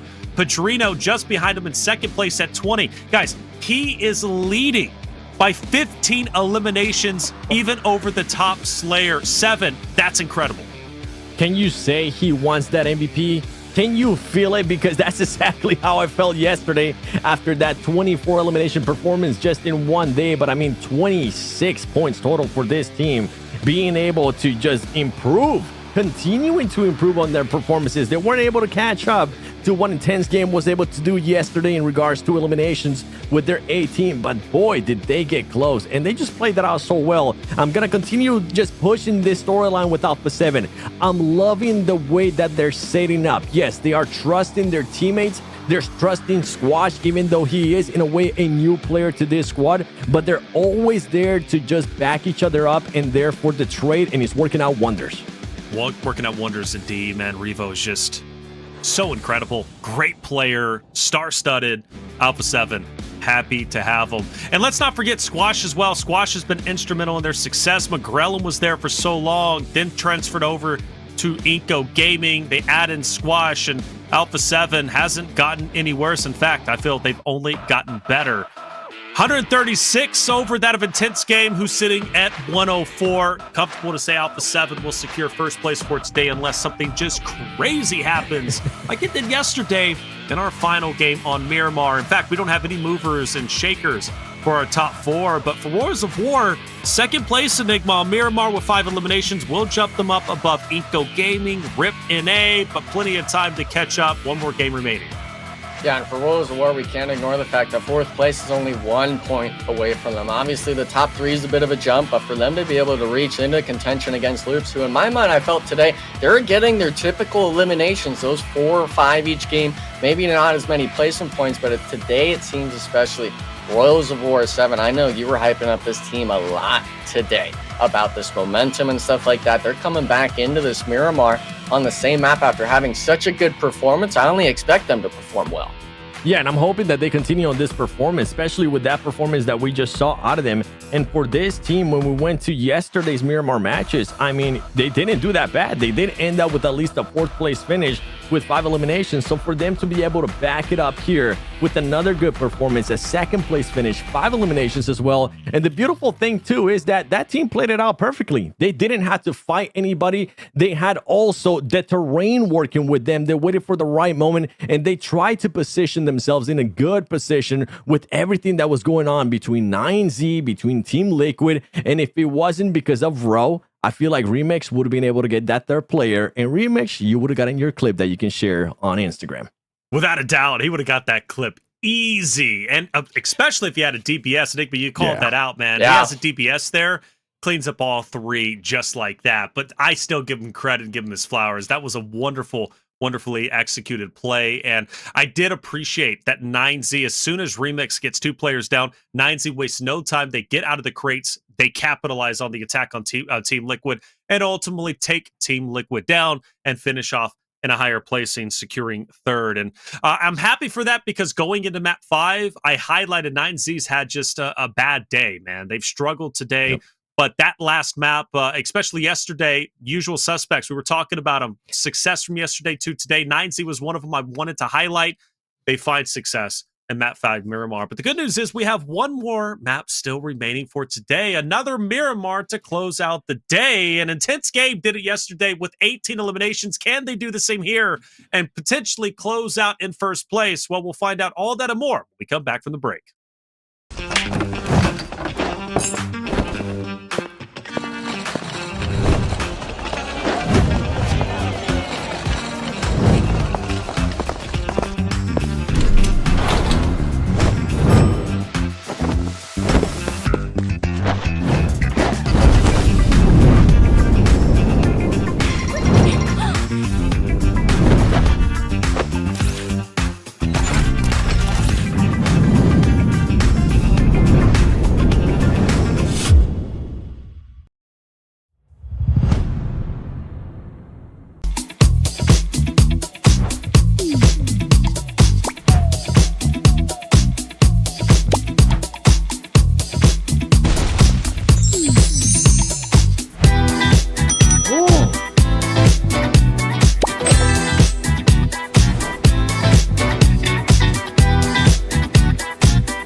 Welcome back, ladies and gentlemen, to the 2025 PMSL America Spring Season. It's day 2, and it's nearly done with. 5 games completed, 1 more to go. We've got Miramar up, almost ready. I'm Taylor Reflections, double joined by Seven and Enigma. I have no idea what you guys did, but we're having a blast. We're having a good time. That last game, Seven, was nutty. We're out here just doing visuals. You said 5 games already, 1 remaining, day 2. We're just, in case somebody doesn't have the sound on over there, we got you. We got you covered. But yeah, honestly, Alpha 7, great performance out of that. I was even saying during the break, I did not expect them to win that match, Enigma. I thought it was actually going to be Royals or War if they would have pushed up a little bit more. And ultimately, Alpha 7 showcasing why they are in that first place and why now they are finally starting to create the lead that we were expecting yesterday. Yeah, and for the most part, I think at one point, obviously, they had been passed up by Intense Game early on, and then having the gap at 6 points, and they're like, hey, guys, we're tired of this being a close race for those sort of advancement points. We're going to make it a 30-plus point lead, and I agree with you 100% for that Rose of War play. I think they could have probably pressured Alpha 7 more. Everyone knew they were on the north side. Everyone knew they were down a man early on from their rotation, trying to get pickoffs early on. But ultimately, at the end, every team has to decide where they want to rotate. They opted to go south, ultimately losing that 3v4, but nonetheless, a good performance out of Royals of War, who obviously, like how you had said, Taylor, they were struggling a bit today, being able to get on their feet on a comfortable map that we expected to see from them yesterday. Yeah, without a doubt, getting on their feet is the most important part because they were struggling a lot, and we were highlighting it quite a bit, by the way. And speaking of highlighting, let's highlight some of our top-performing players. Let's look at our MVP ranking list, and Revo, no surprise, will be at the top spot. 37 eliminations, 10 assists, 6,300 damage, 7 dwarfing even that of second place, which is Padrino, who's been on fire this entire tournament. Padrino's over there feeling good about himself. You know what, boys? I got 20 elims, almost 4,000 damage. Red was like, calm down, my boy. I'm over here sitting at 37. I got 17 more eliminations than you. 6,300 damage. I mean, Revo is honestly just popping off, and he's taking advantage of what the team is able to do for him. We saw him when he gets in situations where he ends up getting knocked, the team is able to pick him back up, and right now he's excelling when the team needs him to. Without a doubt, excelling indeed. And man, 37 eliminations is crazy. And I'll have to do a stat check. I think that's more than some of the teams have combined, of course, further on down the list. Wonderful stuff. Incredible performance. Revo is just simply that guy, but still early goings. It's only day 2. And we haven't even concluded, right? We've still got 1 more map to go, and anything can happen. And I hope, actually, Seven, let's do it. Call the zone now, because you did it last time. Enigma had his chance. You called it. It was right. Where do you want zone to be in map 6? I'm going to be nice with this one, okay? I want a bit of a picado finish. Or maybe hit me with Los Leones. One of those two, by the way. Just want to point out that Rebel has the same or more eliminations than 7 teams in this lobby. That is ridiculous. That's crazy. That's crazy. Alpha 7's so happy. Give him the max contract if you haven't already, man. That is your guy, to say the least. Miramar, map number 6, the final map of the day. Chat, get loud. Let us know who you're supporting and who is going to finish off the day strong going into tomorrow's competition, day number 3. Well, let's find out. Los Leones, you wanted a nice zone? I'm thinking we're going to get a nice zone this time around. Today's been just nutty and crazy. Enigma, it's time for just something standard for once. Yeah, and unfortunately, the standard, at least for those POIs, Picado, Los Leones, players don't enjoy those either, by the way. They hate the city zones on Miramar because you come in, they like playing the terrain or the long rotates, and then they see that circle close right onto compound buildings where for most of these POIs, it's too hard of a crash to have. So if you get pushed out to the edge of the circle like a lot of these teams have opted to do, especially this last match, I'm honestly hoping we get one of those POI finishes. I want to see the suffering continue for these teams. We've seen the squads from yesterday perform well today on these Miramar matches, and I still got to give credit where credit is due, right? iNCO Gaming, they've been able to get a lot of eliminations early on. Unfortunately, today compared to yesterday, they're the team that's getting third party, not them doing the third partying and getting the free eliminations. But right now, it actually looks like iNCO Gaming is going to be on the east side. We're going to be looking at Alpha 7 at El Pozo. No contest for Medi Squad. We usually see a team. Oh, no. Not like this. Not one team right now in the zone, boys. We were going for something smooth. We were going for something, you know what? Okay, let's be a little bit chill here for the last match.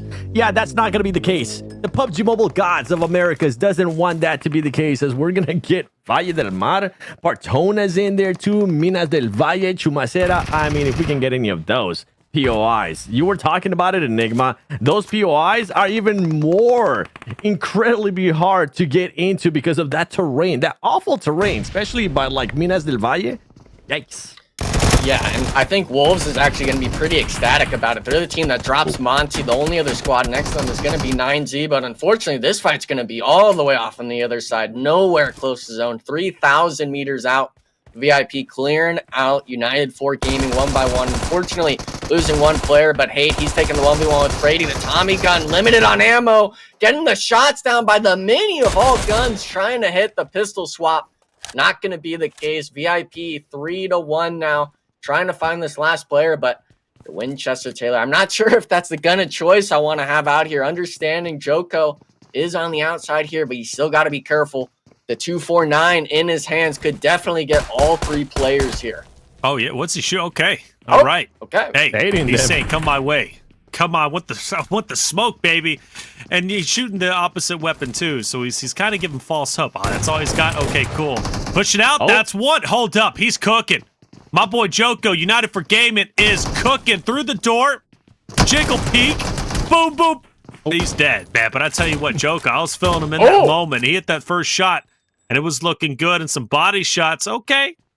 And look, who's he talking to? What's he even saying right now? I'd like to think he's talking to the enemy team. I doubt he is, but let's get spicy in the land center.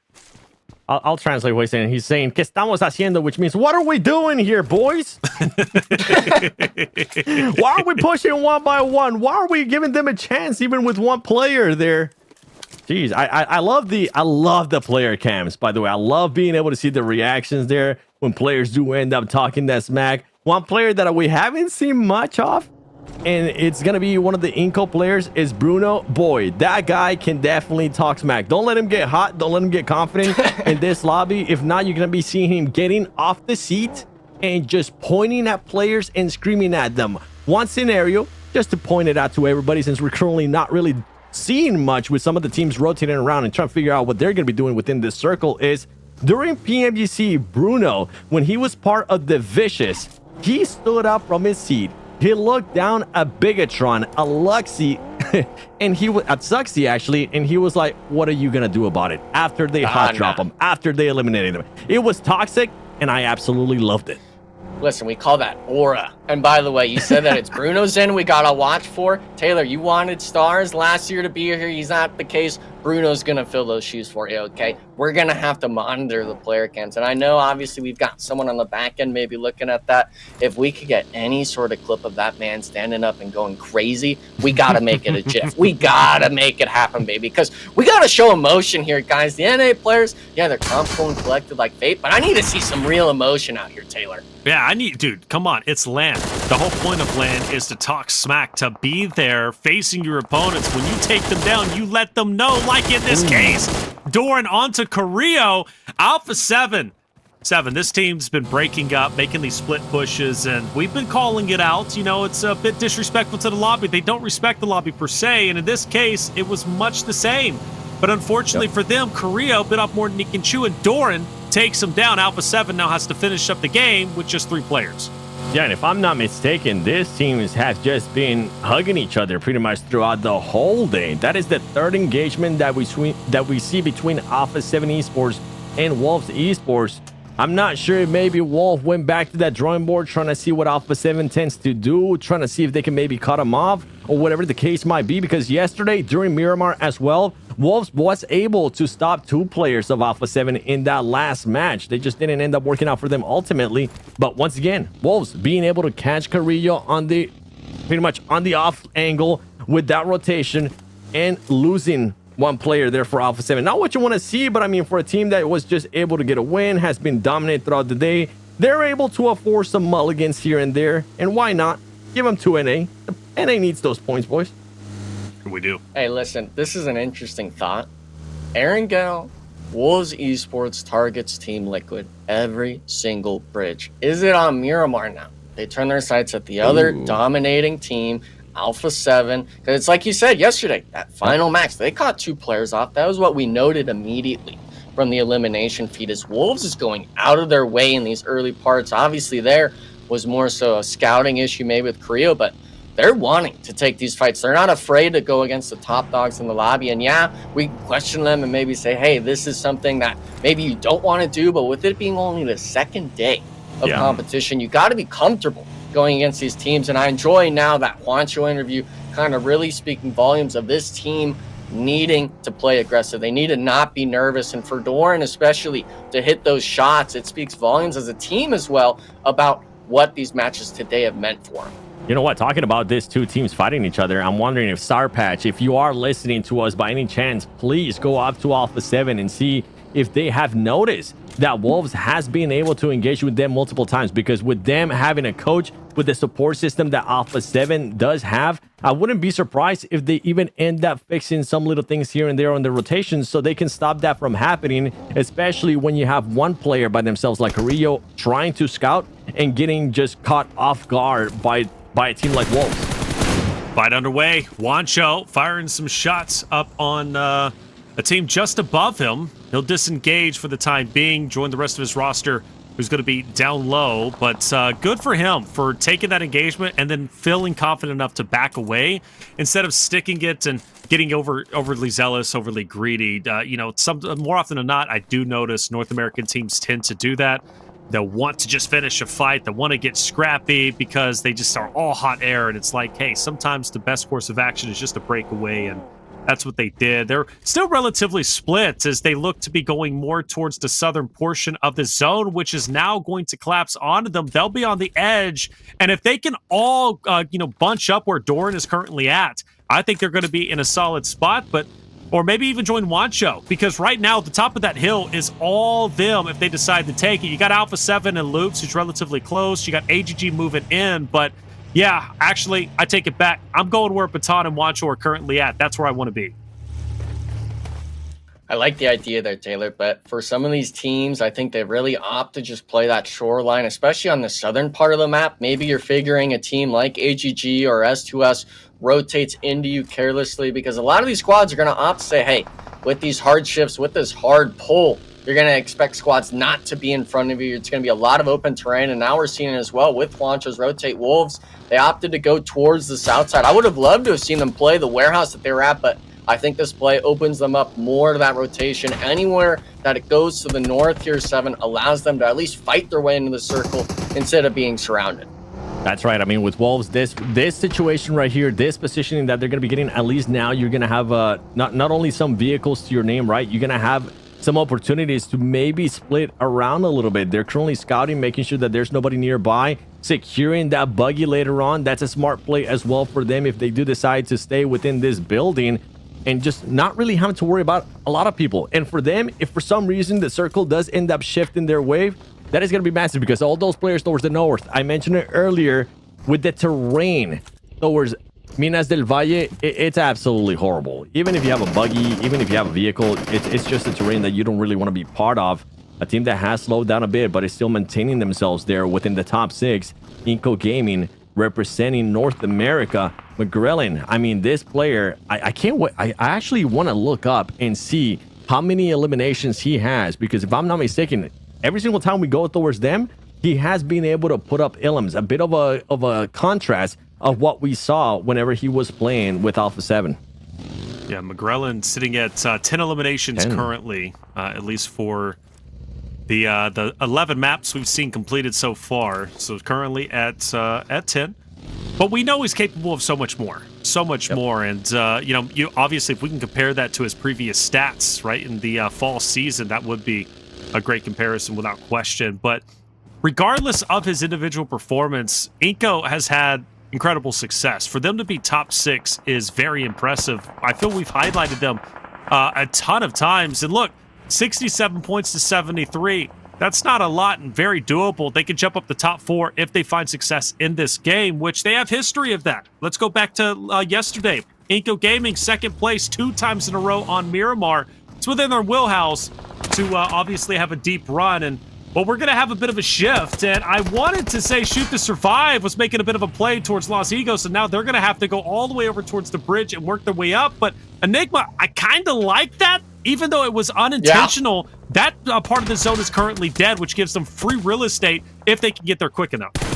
Yeah, and I really just feel bad for Wolves as well. You wanted them to go north. I think either of these spots now just works against them because VIOUS Gaming is not going to be moving from their position. They're going to hold that roadside meeting that all those Western teams, I'm talking VIP, Wolves, Alpha 7, they're all going to have to start brawling it out for that Western edge while all these other teams start coming in for free. S2S as well, you made mention of it. They're able to come all the way to that Eastern edge. I'm not sure if they're going to realize it just yet that it's free, but they're going to find themselves in. And the north side, I didn't think actually any fighting was going to go on here, 7, with it being the close shift, but Xforce being pinned down right now by Royals War. Yeah, and I mean, with Royals War, with this current situation that they have, if they're able to take care here of Xforce, they're going to have a lot of ground there towards that northeast to play with. So I think that this is why they're currently wanting to commit to this, but you don't want to end up overextending. You don't want to give Xforce any chance to make a push here towards you, as Valak is now being caught off guard. A grenade's going to be coming in, landing very close to him, and there goes Valak getting knocked by Aragod and being able to confirm that elimination, and that is it for Xforce. They weren't really able to do much after we saw them being able to get that win earlier in Erangel, getting eliminated early on in this last match. Oh! Bob into the water, nearly runs over a player, and actually can still take down Baton if he plays this appropriately. Baton not even focused on Bob in the water. I mean, like, he keeps looking a little bit. He's keeping him in check, and Bob will stay in the vehicle. But Wolves just up above him. You'd have to assume Bob is just biding his time. I don't believe he's going to make it out of this situation. If he does, it's going to be a miraculous play. Nade being cooked. He's most likely cooked himself. And Casper bleeding out. In the meantime, for Wolves, the next appropriate action, though, is for them to then head northeast, which Alpha 7 currently going to be the gatekeepers in this moment. So from Wolves, even though they're focused on Bob, this might be their last elimination. I'm highly expecting Alpha 7 to eliminate them once Wolves starts rotating in. Yeah, it looks like Revo was able to shift south, but I honestly thought he was going to go a little bit more, even get to the bridge almost, but instead, I think being that 3-man has made him too hesitant. But Doran, if you're going to stay in the open, he's going to tap you to death. Unfortunately for Alpha 7, Revo, I think will maybe get thirsted here by Higor on the off angle, and you're making note of it. These Western teams, especially Wolves, going to struggle with coming into the zone. Hopefully, Coops and Juancho will both be able to follow behind Baton. He's currently the only one in circle for the team, and I'm really interested in seeing a lot of that southern side is still clear if they could just get past VG. Unfortunately, though, circle shift comes through. Savage Esports being the team dead center, having a lot of control while everyone else forced this western road, which a lot of that's just mountain play here, 7. You're not able to even rotate freely here. Yeah, the place where I didn't want the circle to go, it does end up going with with this terrain. It's absolutely awful to even try to make a rotation, even with a vehicle. You just gotta hope that nobody's gonna end up seeing you. There you go. Wolves getting eliminated, for them at least being able to secure 4 eliminations here in this last match for day 2 of PMSL America's 2025 Spring Split. Meanwhile, Igor, you mentioned earlier, he might have been able to thirst Revo. He was not. Squash was able to pick him up. And now VIOUS Gaming trying to see if they can maybe capitalize on them having to overextend for Alpha 7 with that revive, but they're not going to be able to capitalize. Alpha 7 is going to be able to get away with this free. Scave, nothing's going to happen to this team. Getting super lucky, I feel like, for Alpha 7. They're not really losing Revo, and on top of that, being able to get out of that situation with Squash as well. Yeah, some of it is luck, but give credit to Mafioso. If it wasn't for Mafioso firing shots down range, Revo and his crew wasn't going to be able to traverse that hill safely. Most likely they were going to lose at least one or maybe even both of the players. So Mafioso firing those shots, Enigma, that's what saved him in the end. Yeah, and I like that he was able to peek early, right as the squad was first starting the vehicle to draw attention, and then afterwards, ultimately just ratting it out on the ridge, watching these players look like fools in front of him. And yeah, Igor 100%, I think, should have gone out of his way to look for that thirst. But nonetheless, Alpha 7, they're trying to salvage it now towards Mafio. So definitely a player you want to get up all these squad mates being able to perform. But the issue is now you've got IG to your north, you've got AGG to your north, as well as both teams Oh my goodness, driving up to Alpha 7, getting pincered by, what is that, 3-4 teams on the western side of Circle and 7. I know you're looking at a lot of things right now. Alpha 7, do they get away in this situation as well?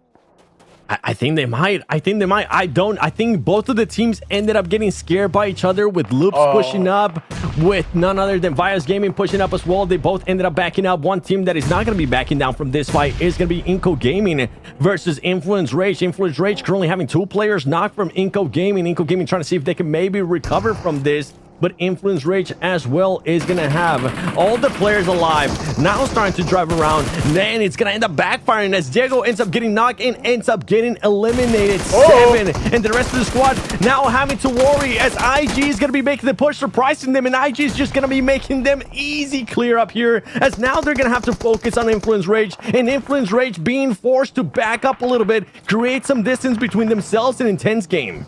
Number 2 and number 3 currently in a battle for the death. Whoever wins this has a very real chance of, well, obviously keeping and maintaining their spot, but going into tomorrow with a lot more confidence than they would if they died off in this engagement. The question is, who's it going to be? I mean, for Influence Rage, you got a couple of players who are quite low. Same thing for IG, but neither roster wants to make an attempt forward.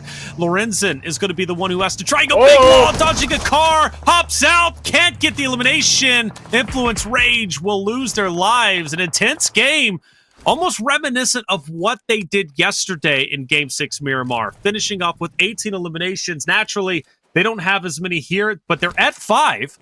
They still have 4 of their players alive. I don't know. Enigma, does history repeat itself? It's possible.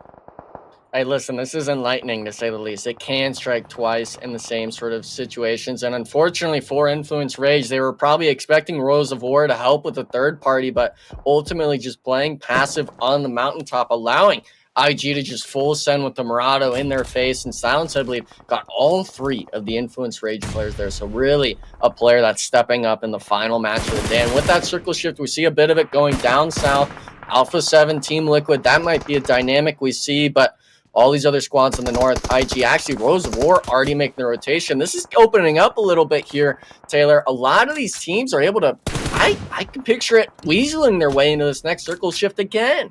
Yeah, I mean, a lot of these teams could. IG, Alpha 7, TL, Royals of War also moving through. Savage has been quiet, but, I mean, they can. They've just been center zone for the longest time. 9Z have been active a couple of times, firing pop shots, but they've also been relatively quiet. All eyes have to be on this AGG as well. I believe even Loops, because Loops is fighting VIOUS Gaming on the opposite side, and they've managed to get 1 drop on Dominor. Now they have 3 more as the finish is in, so 3 more players to deal with. The good thing for Loops is they've got all 4 players left alive. It's been a relatively quiet game for them, but 2 eliminations could be up to 5 if they can finish off VG.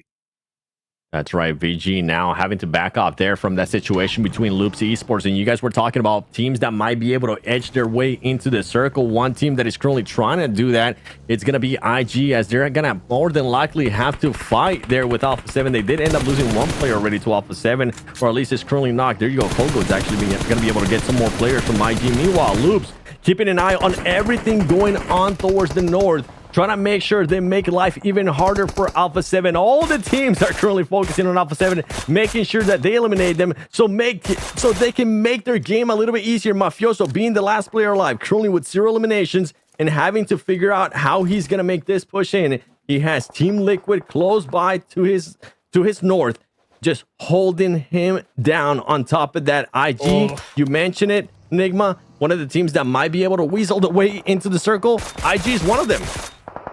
Yeah, and I think for Mafioso, wow, a blessing from Team Liquid getting hopefully that elimination. Gotta finish off. Unfortunately, we're talking stage 5, the damage you cannot mess with Pampa Blue. And Team Liquid actually have 2 players knocked. I want to see them get the full reset here, but Alpha 7 Mafioso, he making it in real trouble to get the reset. The nade comes through, actually a thirst onto Chief, so big damage coming from Alpha 7 onto the Team Liquid squad, a team that desperately needs to keep all 4 players up now, being down to 3. And oh my goodness, Mafioso almost got another one there. But IG, man, all these teams on the north side just feeling the pressure, even from a solo of Alpha 7. That's nothing to play about. Such an underrated player, too, when it comes down to Mafioso. I know sometimes people question him because he might not have an insane amount of numbers when it comes down to eliminations, but he just plays his role so perfect and he's being that support player. But whenever he is put in a situation where he needs to frag out, he's able to do that for his team. Colgo, though, taking advantage of whatever situation is going on there in the elimination feed, he was able to get some players there from 9C. Meanwhile, Loops still having all their players alive. We really haven't been able to see much out of Loops today of the likes of what we saw yesterday. This is a team that was able to get a win yesterday. They're looking to repeat that once again here in this last match. Reflections? Yeah, and it would be big for them, right? Because Influence Rage just finished off a little bit earlier, which means they could potentially secure the top 3 spot, go into tomorrow looking very, very well. Question is, can they do it? Well, obviously, they're the ones who have to answer it, but they do have a good chance. They're healthy. They're strong. They do have a couple from VG still on the opposite side. They've been fighting this VIOUS roster for a long time, it seems. We'll follow up with that in just a bit. For 9Z, they finally get active. They've been relatively quiet, and again, the reason why is because they've been relatively center of the zone for the longest time, but Milos is heating up. We're always talking about this guy. Not only does he take down Victix, but David also in his line of sight just up ahead. Royals of War might be being put into the blender, and in fact, they will be. They are fully down and out. Another player from IG will be eliminated. In fact, IG's fully gone. Alpha 7 also fully eliminated. Teams falling like flies. We question, could Loops, Team Liquid, or 9Z take this game? Well, now it's a real possibility. And I'm excited for Loops' sake. Even, you know what? I'm going to throw them all in there. Team Liquid could jump up in the top 4. 9Z can jump up in the top 4. Loops can also do the same, actually top 3. All of these teams still left can make a big impact in our top 5 standings. Yeah, and I think 9Z is going to be the real key takeaway here. How do they play this circle? They've got all of that eastern side free for the taking. They had control of the north because they had that edge compound before they rotated for the third party.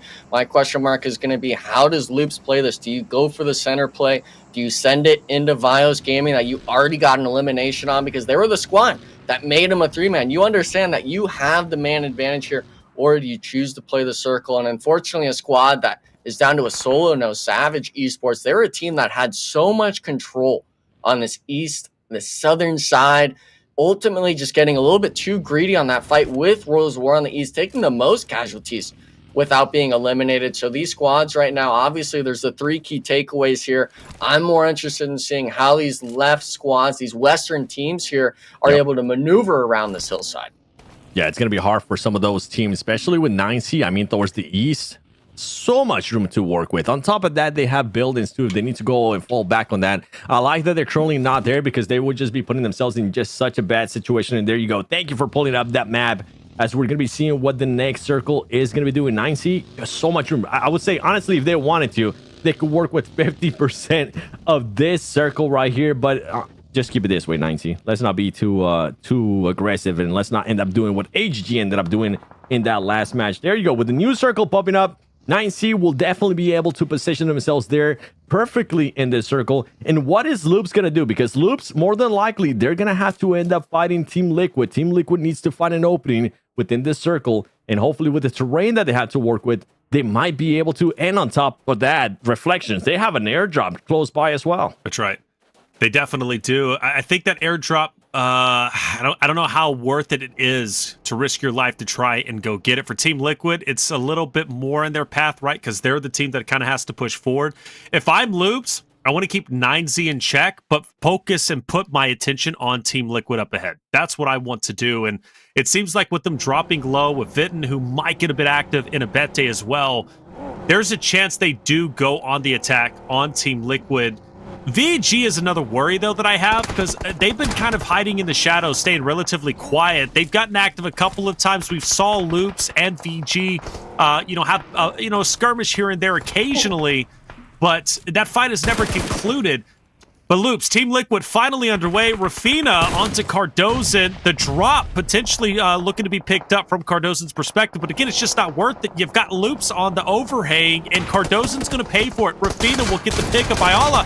A last-ditch effort, jumping up with his teammate, trying to get the run over, but comes out with the DPS, gets the drop. But for Team Liquid's sake, just too much ground to cover. Loops had their number. TL was out. Their hopes and dreams of breaking into the top 4 have been disqualified. However, a great day for them nonetheless. Now, all eyes on Loops and 9Z, the healthiest teams in our lobby. But Loops in a bit of trouble, Enigma, and it's up to Vidden to really go big in this moment. They've got to take down VG, and that's a great start. Yeah, and VG, they needed to aggress on that. You saw Team Liquid got an opening knock for you, as well as 9Z getting a second player, but instead we played passive. We put the brakes on as we're watching them. We've been on focus with Loops for the last 4 zones. Instead, this squad, I think it's just today's performance weighing down too much. Now forced into the 2v4. The shots start off strong. Reyes giving support from another squad. Now the free fires come through. Shotgun is not going to be the move because the M4 spray is too inconsistent. Vitsin now struggling to keep the squad alive. 9Z applying the pressure. Which one of these solos will get the placement? And Nunez gets eliminated. The nade comes through afterwards. Reyes leaving it down to the 4v1. And 9Z, man, Latam gets a win as well today. Taylor, winner, chicken dinner, and they did it with fashion there. Fashion indeed. 9Z! The story going into the Miramars for me was, can they step it up and make an impact? Because today, relatively non-existent. They weren't in our storylines outside of the performance from day 1. That was the only time we brought them up. The question was, could they perform in the last 2 maps? Well, they exceeded my expectations. A 3rd place finish in map 5 with 5 eliminations, and then a banger last game to end the day on Miramar. Game 6, a winner chicken dinner, 14 eliminations. Their biggest game yet. 9Z jumping up the leaderboard, but so is Loop 7. That's a great finish. 2nd place, 8 eliminations. Loops going up, and I believe, if not close or exceeding it, breaking in the top 3.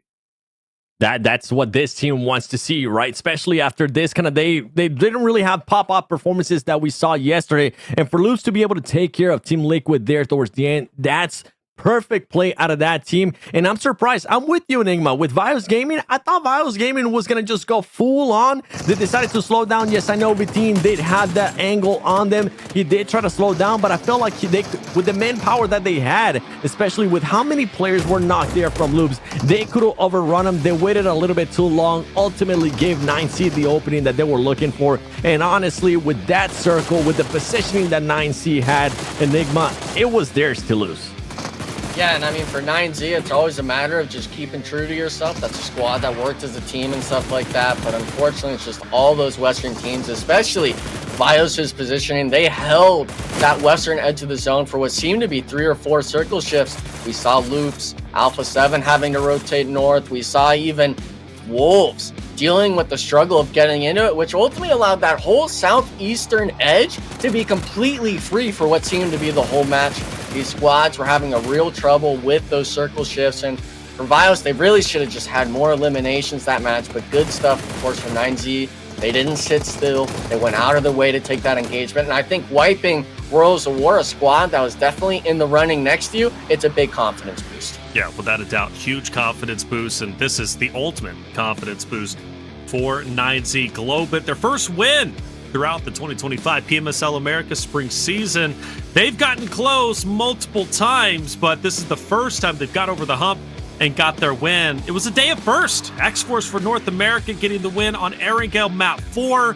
And then, of course, 9Z themselves securing a victory. Definitely feels good going into the next day. 24 points. That's going to catapult them up the standings. They're going to be feeling a lot better for sure in the next coming days. For Loops, though, again, great job. 14 points. For everybody else, 7.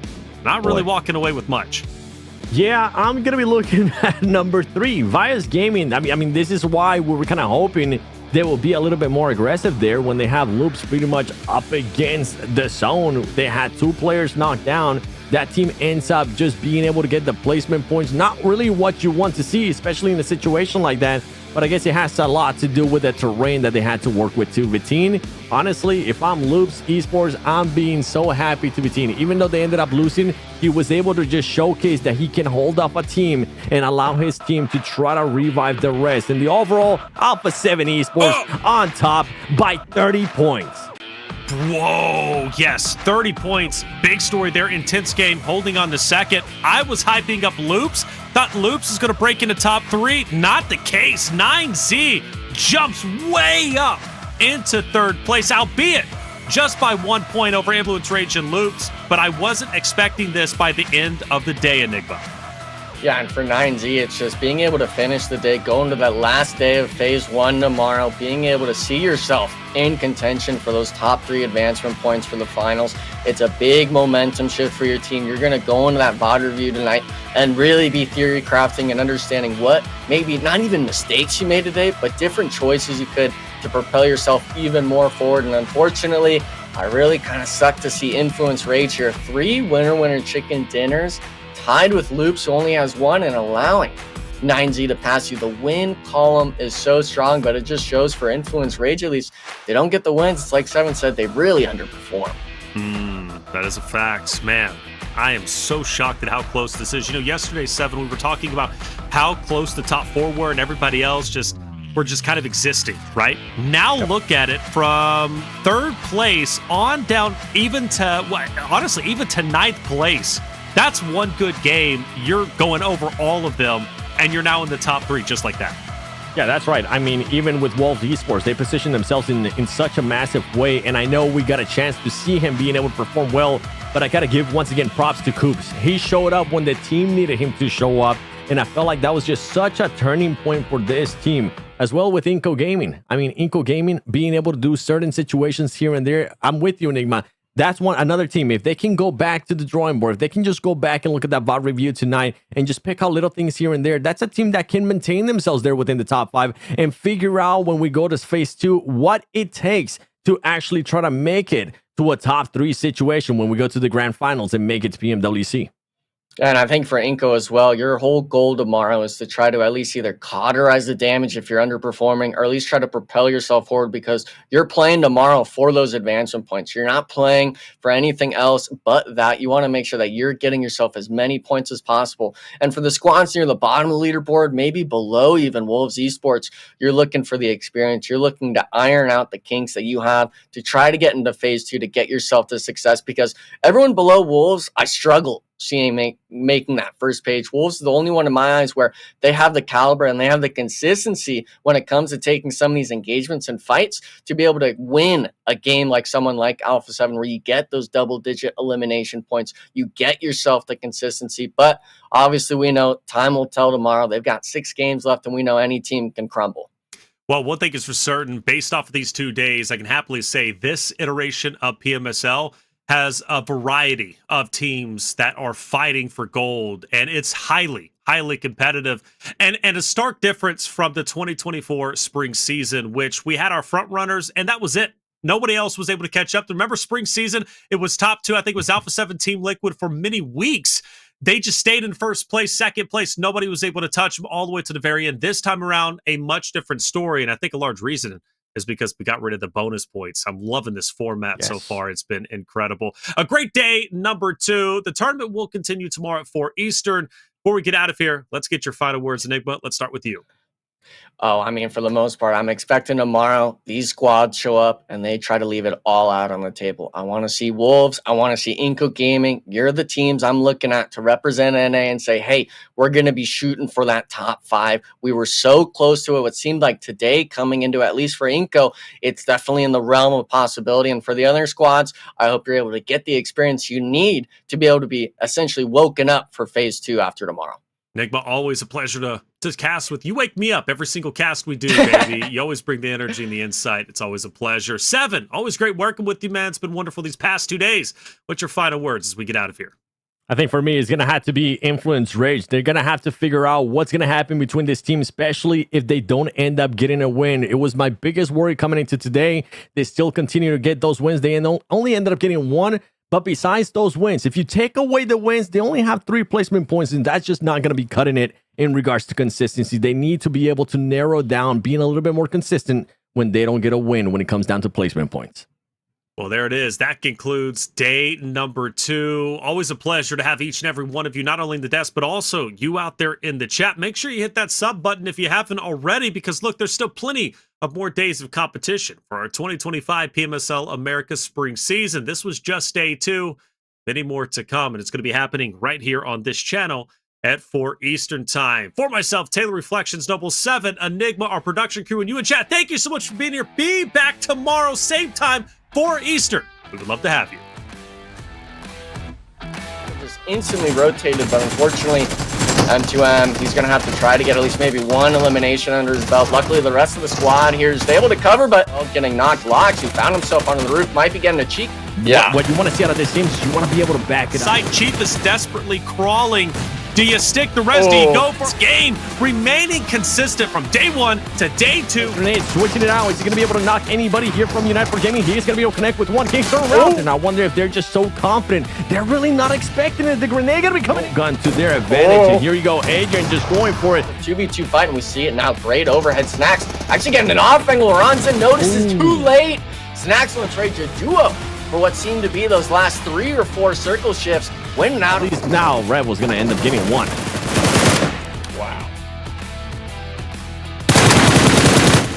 Unfortunately, it just didn't work out for him, but now the story continues, 7. Here's Coops, still alive. He is going to still be alive. Coming in, Mafioso connect, almost being able to connect. Here comes the second one.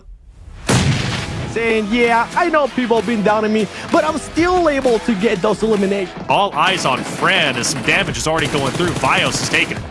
The one, his teammate got knocked on the off angle all the way on the eastern edge. Here a VIP, the last 2 players standing. Hayuya is going to be able to heal up. Yeah, and the beautiful thing, if that hovercraft does blow up, he's dead center zone. That's an immovable object. Xforce for North America's first win, just around Xforce. Full speed ahead, baby. Xforce being a 4-man spread, essentially on 50% of the map. So them coming through, unfortunately. Might end up getting distracted here with some of the fights going on. I know we currently have Influence Rage versus Loops right in front of us, but some of those teams were rotating around. Vitinho now. Is this the moment they haven't spotted him? Remix, you can pick up 2, you can pick up 3, and there he goes! 1, 2, get the 3 on the Chief. He switches guns. There goes 1. He's going to get cut off from the back. They're there for the trade. First spot and playing that perfectly. And that's their face. He's kind of giving false hope. That's all he's got. Okay, cool. Push it out. Smack to be there facing your opponents. When you take them down, you let them know, like in this case. Line of sight just up ahead. Royals of War might be being applying the pressure. Which one of these solos will get the placement? And Nunez gets eliminated. The nade comes through afterwards. Reyes leaving it down to the 4v1. The story going into the Miramars for me was, can they step it up and make an impact?